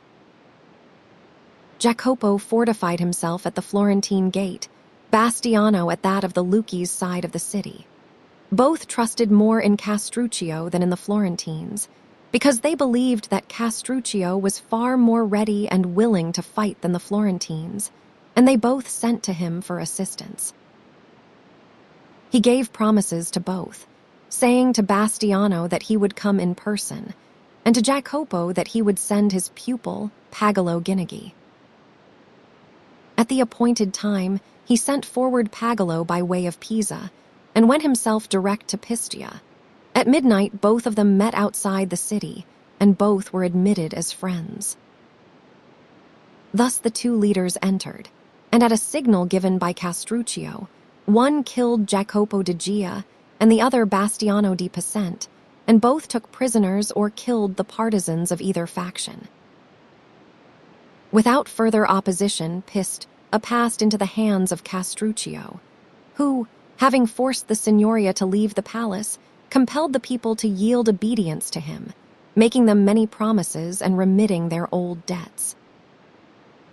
The countryside flocked to the city to see the new prince, and all were filled with hope and quickly settled down, influenced in a great measure by his great valor. About this time, great disturbances arose in Rome, owing to the dearness of living, which was caused by the absence of the pontiff at Avignon. The German governor, Enrico, was much blamed for what happened, murders and tumults following each other daily, without his being able to put an end to them. This caused Enrico much anxiety, lest the Romans should call in Ruberto, the king of Naples, who would drive the Germans out of the city and bring back the Pope. Having no nearer friend to whom he could apply for help than Castruccio, he sent to him, begging him not only to give him assistance, but also to come in person to Rome. Castruccio considered that he ought not to hesitate to render the emperor this service, because he believed that he himself would not be safe if at any time the emperor ceased to hold Rome. Leaving Pagolo Guinigi in command at Lucca, Castruccio set out for Rome with 600 horsemen, where he was received by Enrico with the greatest distinction. In a short time, the presence of Castruccio obtained such respect for the emperor that, without bloodshed or violence, good order was restored, chiefly by reason of Castruccio having sent by sea from the country round Pisa large quantities of corn, and thus removed the source of the trouble. When he had chastised some of the Roman leaders and admonished others, voluntary obedience was rendered to Enrico. Castruccio received many honors, and was made a Roman senator. This dignity was assumed with the greatest pomp, Castruccio being clothed in a brocaded toga, which had the following words embroidered on its front: "I am what God wills," whilst on the back was, "What God desires shall be." During this time, the Florentines, who were much enraged that Castruccio should have seized Pistoia during the truce, considered how they could tempt the city to rebel, to do which they thought would not be difficult in his absence. Among the exiled Pistians in Florence were Baldo Secchi and Jacopo Baldini, both men of leading and ready to face danger. These men kept up communications with their friends in Pistoia, and with the aid of the Florentines entered the city by night, and after driving out some of Castruccio's officials and partisans and killing others, they restored the city to its freedom. The news of this greatly angered Castruccio, and taking leave of Enrico, he pressed on in great haste to Pistoia. When the Florentines heard of his return, knowing that he would lose no time, they decided to intercept him with their forces in the Val di Nivel, under the belief that by doing so they would cut off his road to Pistoia. Assembling a great army of the supporters of the Guelph cause, the Florentines entered the Pistian territories. On the other hand, Castruccio reached Monte Carlo with his army, and having heard where the Florentines lay, he decided not to encounter it in the plains of Pistoia, nor to await it in the plains of Pescia, but as far as he possibly could, to attack it boldly in the pass of Serravalle. He believed that if he succeeded in this design, victory was assured, although he was informed that the Florentines had 30,000 men, whilst he had only 12,000. Although he had every confidence in his own abilities and the valor of his troops, yet he hesitated to attack his enemy in the open, lest he should be overwhelmed by numbers. Serravalle is a castle between Pescia and Pistoia, situated on a hill which blocks the Val di Nivel, not in the exact pass, but about a bowshot beyond. The pass itself is in places narrow and steep, whilst in general it ascends gently, but is still narrow, especially at the summit where the waters divide, so that 20 men side by side could hold it. The lord of Serravalle was Manfred, a German, who, before Castruccio became lord of Pistoia, had been allowed to remain in possession of the castle, it being common to the Lucchese and the Pistians, and unclaimed by either, neither of them wishing to displace Manfred as long as he kept his promise of neutrality, and came under obligations to no one. For these reasons, and also because the castle was well fortified, he had always been able to maintain his position. It was here that Castruccio had determined to fall upon his enemy, for here his few men would have the advantage, and there was no fear lest, seeing the large masses of the hostile force before they became engaged, they should not stand. As soon as this trouble with Florence arose, Castruccio saw the immense advantage which possession of this castle would give him, and having an intimate friendship with a resident in the castle, he managed matters so with him that 400 of his men were to be admitted into the castle the night before the attack on the Florentines, and the castellan put to death. Castruccio, having prepared everything, had now to encourage the Florentines to persist in their desire to carry the seat of war away from Pistoia into the Val di Nivel.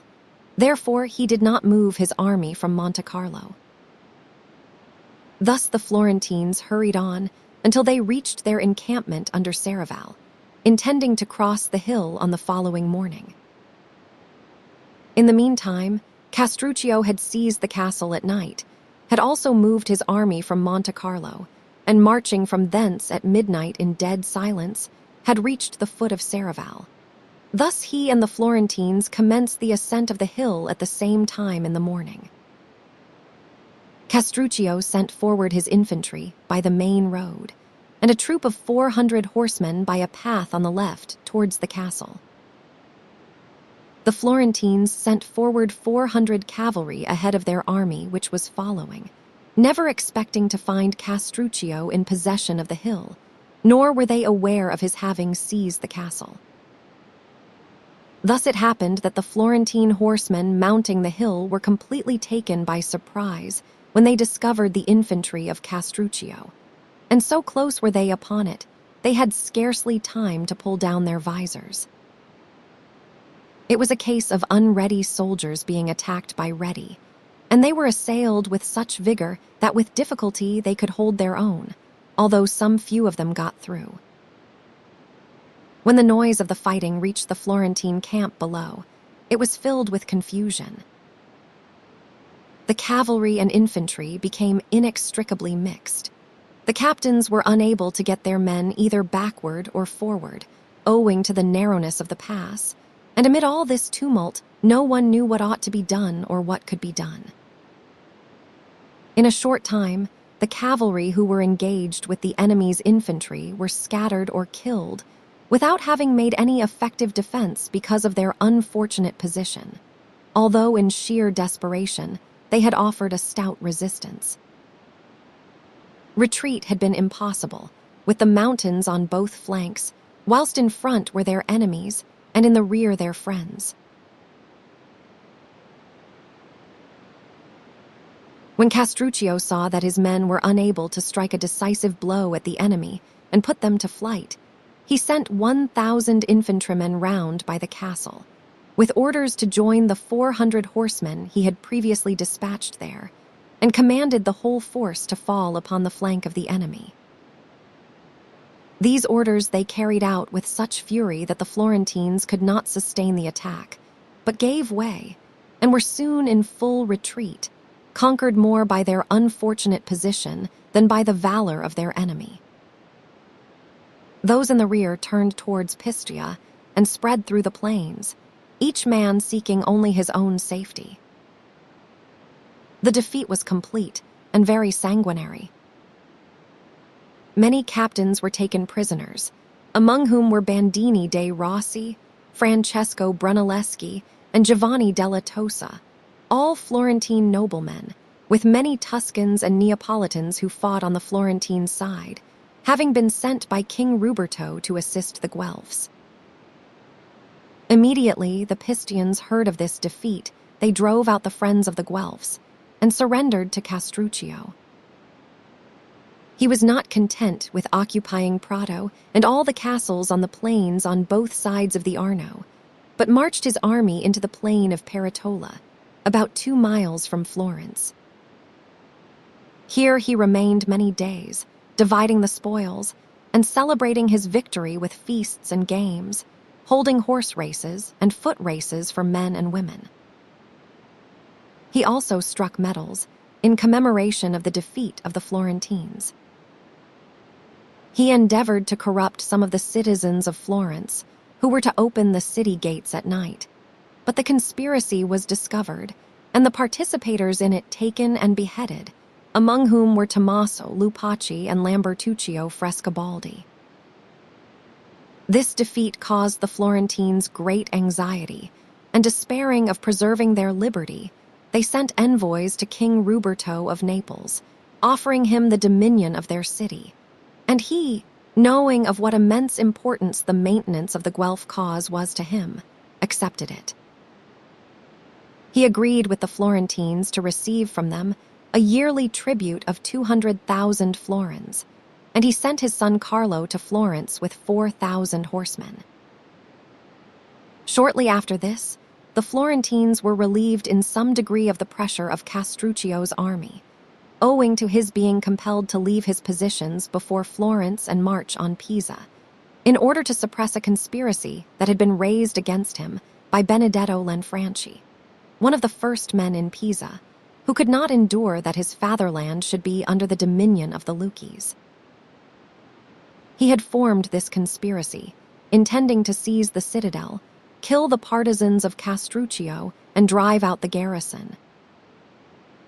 As, however, in a conspiracy paucity of numbers is essential to secrecy, so for its execution a few are not sufficient, and in seeking more adherents to his conspiracy Lanfranchi encountered a person who revealed the design to Castruccio. This betrayal cannot be passed by without severe reproach to Bonifacio Search and Giovanni Guidi, two Florentine exiles who were suffering their banishment in Pisa. Thereupon Castruccio seized Benedetto and put him to death, and beheaded many other noble citizens, and drove their families into exile. It now appeared to Castruccio that both Pisa and Pistoia were thoroughly disaffected. He employed much thought and energy upon securing his position there, and this gave the Florentines their opportunity to reorganize their army, and to await the coming of Carlo, the son of the King of Naples. When Carlo arrived, they decided to lose no more time, and assembled a great army of more than 30,000 infantry and 10,000 cavalry, having called to their aid every Guelph there was in Italy. They consulted whether they should attack Pistoia or Pisa first, and decided that it would be better to march on the latter, a course, owing to the recent conspiracy, more likely to succeed and of more advantage to them, because they believed that the surrender of Pistoia would follow the acquisition of Pisa. In the early part of May 1328, the Florentines put in motion this army and quickly occupied Lastra, Signa, Montelupo, and Empoli, passing from thence on to San Miniato. When Castruccio heard of the enormous army which the Florentines were sending against him, he was in no degree alarmed, believing that the time had now arrived when fortune would deliver the empire of Tuscany into his hands, for he had no reason to think that his enemy would make a better fight, or had better prospects of success, than at Pisa or Serravalle. He assembled 20,000 foot soldiers and 4,000 horsemen, and with this army went to Fucecchio, whilst he sent Pagolo Guinigi to Pisa with 5,000 infantry. Fucecchio has a stronger position than any other town in the Pisan district, owing to its situation between the rivers Arno and Gusiana, and its slight elevation above the surrounding plain. Moreover, the enemy could not hinder its being victualled unless they divided their forces, nor could they approach it either from the direction of Lucca or Pisa, nor could they get through to Pisa, or attack Castruccio's forces except at a disadvantage. In one case, they would find themselves placed between his two armies, the one under his own command and the other under Pagolo, and in the other case, they would have to cross the Arno to get to close quarters with the enemy, an undertaking of great hazard. In order to tempt the Florentines to take this latter course, Castruccio withdrew his men from the banks of the river and placed them under the walls of Fucecchio, leaving a wide expanse of land between them and the river. The Florentines, having occupied San Miniato, held a council of war to decide whether they should attack Pisa or the army of Castruccio, and having weighed the difficulties of both courses, they decided upon the latter. The river Arno was at that time low enough to be fordable, yet the water reached to the shoulders of the infantrymen and to the saddles of the horsemen. On the morning of 10 June 1328, the Florentines commenced the battle by ordering forward a number of cavalry and 10,000 infantry. Castruccio, whose plan of action was fixed, and who well knew what to do, at once attacked the Florentines with 5,000 infantry and 3,000 horsemen, not allowing them to issue from the river before he charged them. He also sent 1,000 light infantry up the river bank, and the same number down the Arno. The infantry of the Florentines were so much impeded by their arms and the water that they were not able to mount the banks of the river, whilst the cavalry had made the passage of the river more difficult for the others, by reason of the few who had crossed having broken up the bed of the river, and this being deep with mud. Many of the horses rolled over with their riders, and many of them had stuck so fast that they could not move. When the Florentine captains saw the difficulties their men were meeting, they withdrew them and moved higher up the river, hoping to find the river bed less treacherous and the banks more adapted for landing. These men were met at the bank, by the forces which Castruccio had already sent forward, who, being light-armed with bucklers and javelins in their hands, let fly with tremendous shouts into the faces and bodies of the cavalry. The horses, alarmed by the noise and the wounds, would not move forward and trampled each other in great confusion.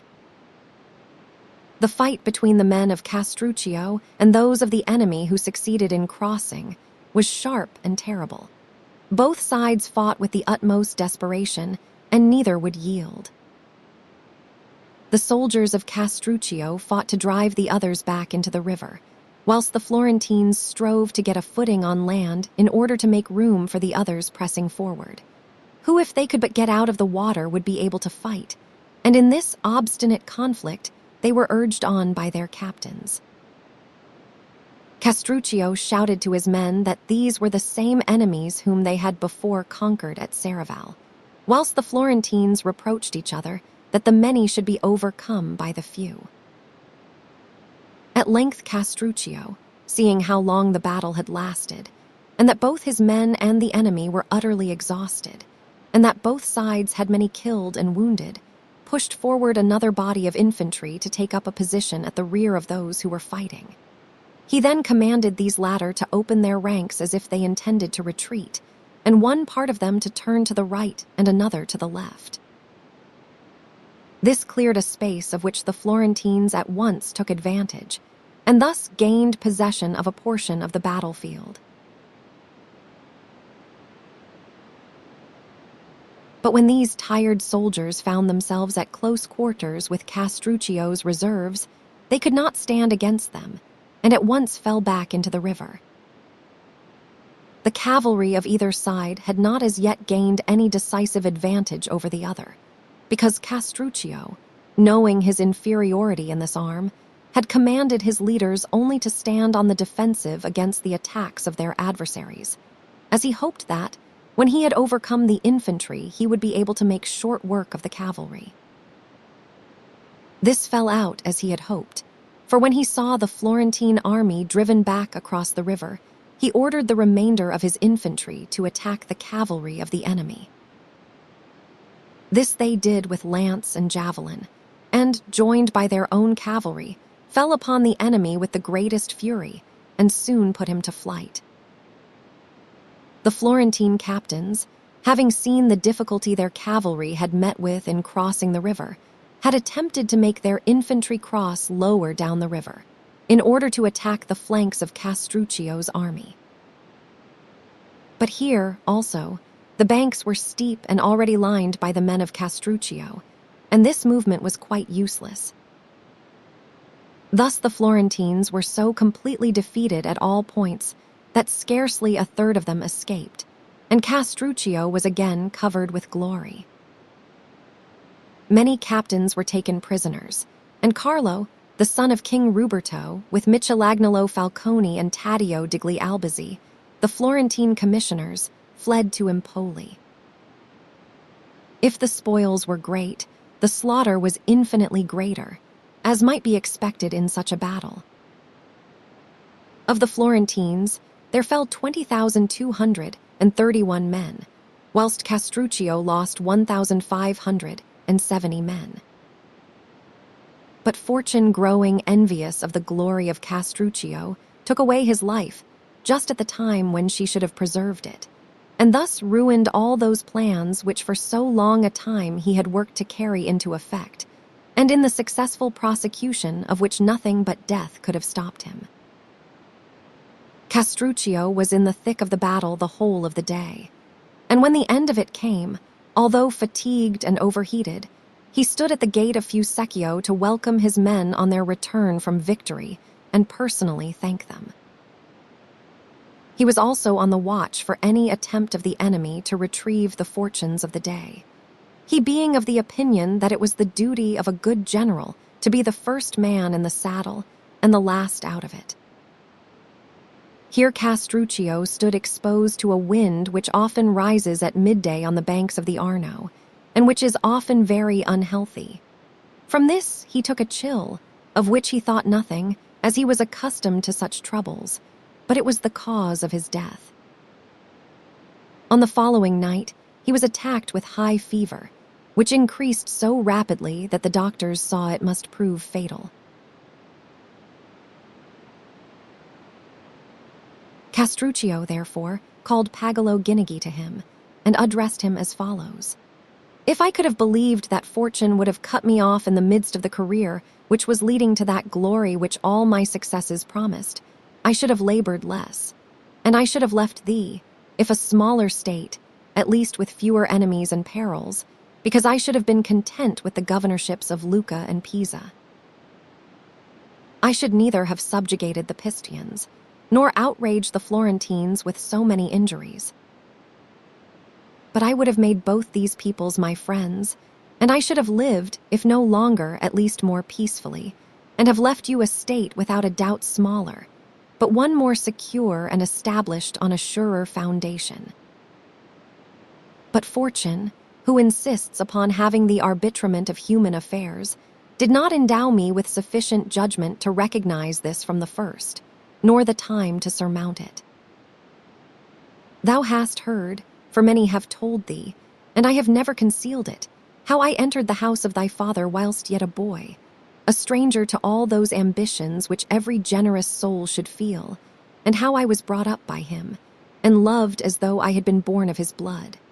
How under his governance I learned to be valiant and capable of availing myself of all that fortune, of which thou hast been witness.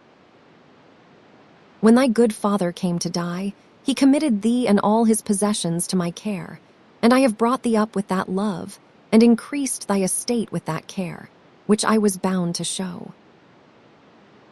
And in order that thou shouldst not only possess the estate which thy father left, but also that which my fortune and abilities have gained, I have never married, so that the love of children should never deflect my mind from that gratitude which I owed to the children of thy father. Thus I leave thee a vast estate, of which I am well content, but I am deeply concerned, inasmuch as I leave it the unsettled and insecure. Thou hast the city of Lucca on thy hands, which will never rest contented under thy government. Thou hast also Pisa, where the men are of nature changeable and unreliable, who, although they may be sometimes held in subjection, yet they will ever disdain to serve under a Luces. Pistia is also disloyal to thee, she being eaten up with factions and deeply incensed against thy family by reason of the wrongs recently inflicted upon them. Thou hast for neighbors the offended Florentines, injured by us in 1,000 ways, but not utterly destroyed, who will hail the news of my death with more delight than they would the acquisition of all Tuscany. In the emperor and in the princes of Milan thou canst place no reliance, for they are far distant, slow, and their help is very long in coming. Therefore thou hast no hope in anything but in thine own abilities, and in the memory of my valor, and in the prestige which this latest victory has brought thee, which, as thou knowest how to use it with prudence, will assist thee to come to terms with the Florentines, who, as they are suffering under this great defeat, should be inclined to listen to thee. And whereas I have sought to make them my enemies, because I believed that war with them would conduce to my power and glory, thou hast every inducement to make friends of them, because their alliance will bring thee advantages and security. It is of the greatest importance in this world that a man should know himself, and the measure of his own strength and means. And he who knows that he has not a genius for fighting must learn how to govern by the arts of peace. And it will be well for thee to rule thy conduct by my counsel, and to learn in this way to enjoy what my life work and dangers have gained. And in this thou wilt easily succeed when thou hast learnt to believe that what I have told thee is true. And thou wilt be doubly indebted to me, in that I have left thee this realm and have taught thee how to keep it.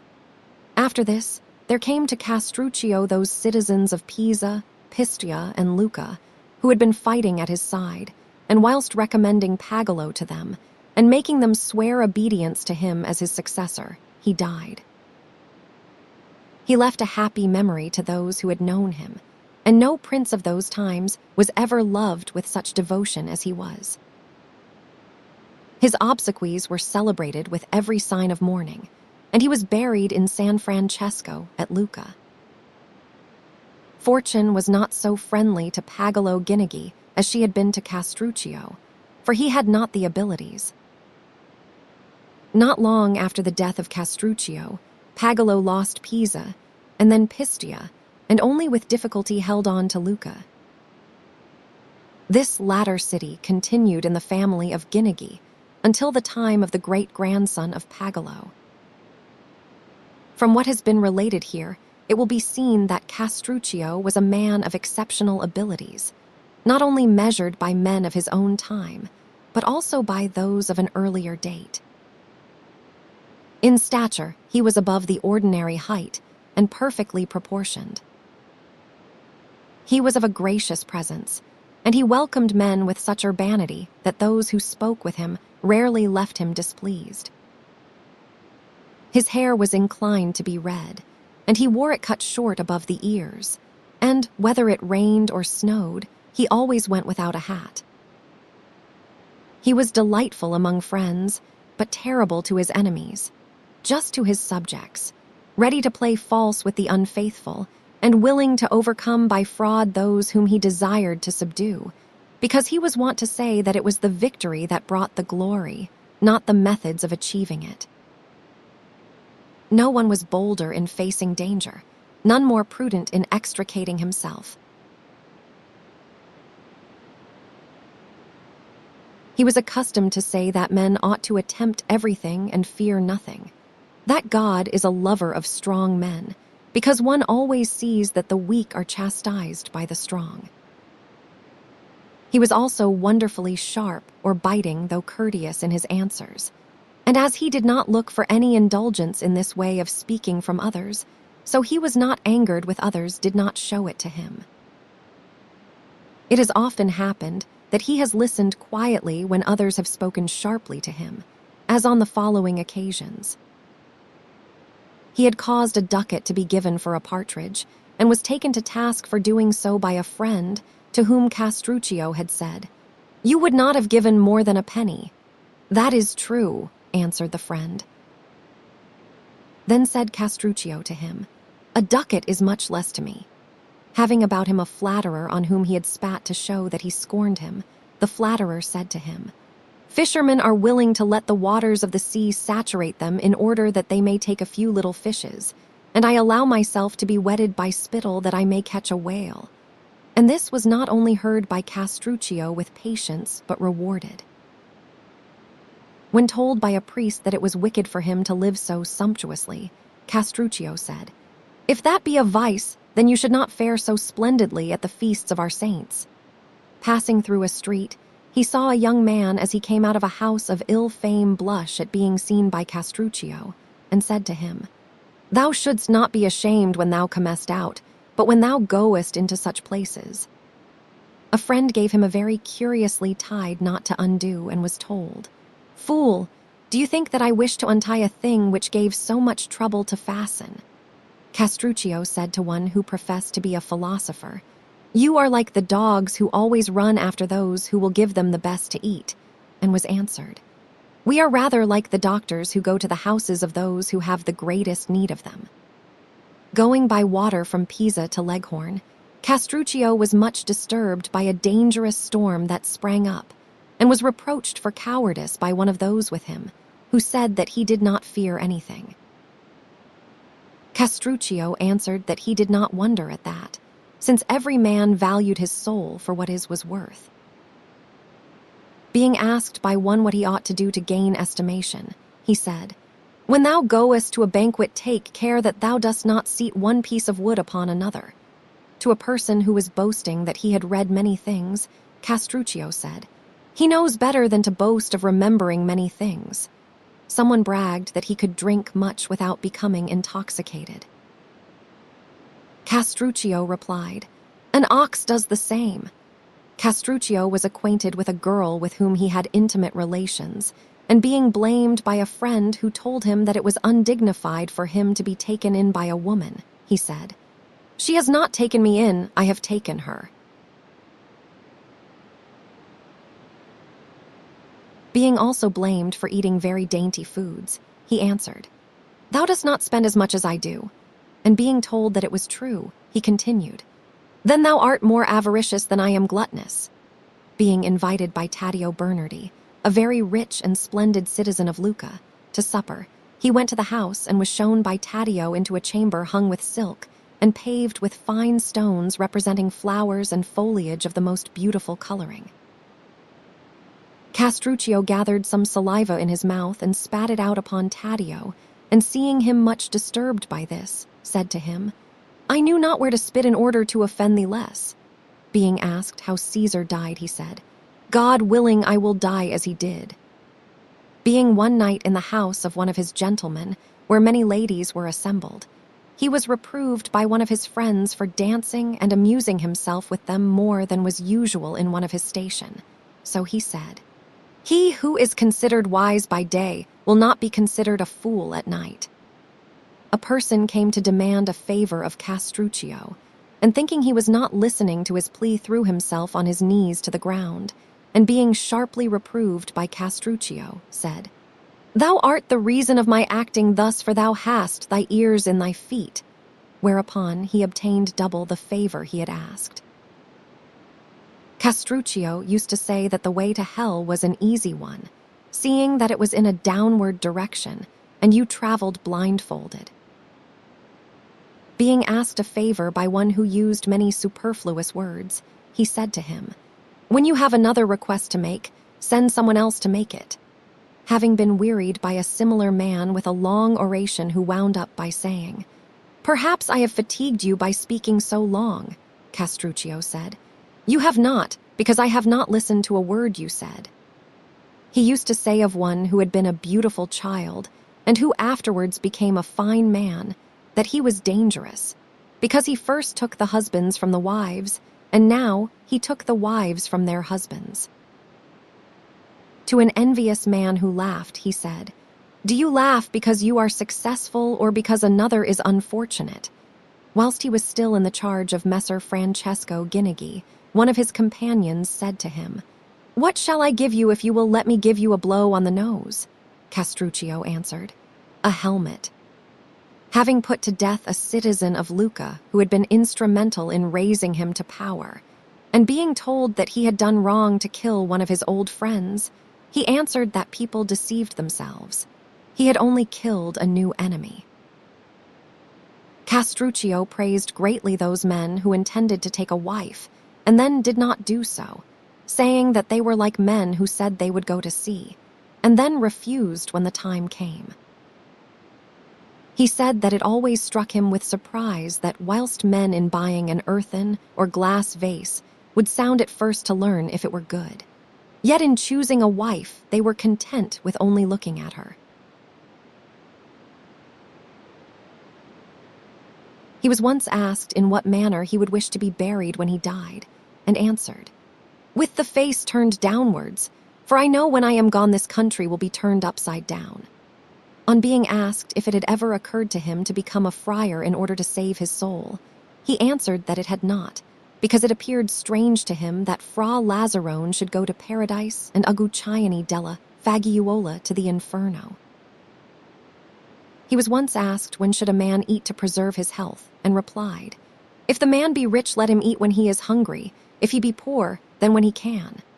Seeing one of his gentlemen make a member of his family lace him up, he said to him, "I pray God that you will let him feed you also." Seeing that someone had written upon his house in Latin the words, "May God preserve this house from the wicked," he said, "The owner must never go in." Passing through one of the streets, he saw a small house with a very large door, and remarked, "That house will fly through the door." He was having a discussion with the ambassador of the King of Naples concerning the property of some banished nobles, when a dispute arose between them, and the ambassador asked him if he had no fear of the king. "Is this king of yours a bad man or a good one?" asked Castruccio, and was told that he was a good one, whereupon he said, "Why should you suggest that I should be afraid of a good man?" I could recount many other stories of his sayings, both witty and weighty, but I think that the above will be sufficient testimony to his high qualities. He lived 44 years, and was in every way a prince. And as he was surrounded by many evidences of his good fortune, so he also desired to have near him some memorials of his bad fortune. Therefore the manacles with which he was chained in prison are to be seen to this day fixed up in the tower of his residence, where they were placed by him to testify forever to his days of adversity. As in his life he was inferior neither to Philip of Macedon, the father of Alexander, nor to Scipio of Rome, so he died in the same year of his age as they did, and he would doubtless have excelled both of them had fortune decreed that he should be born, not in Lucca, but in Macedonia or Rome.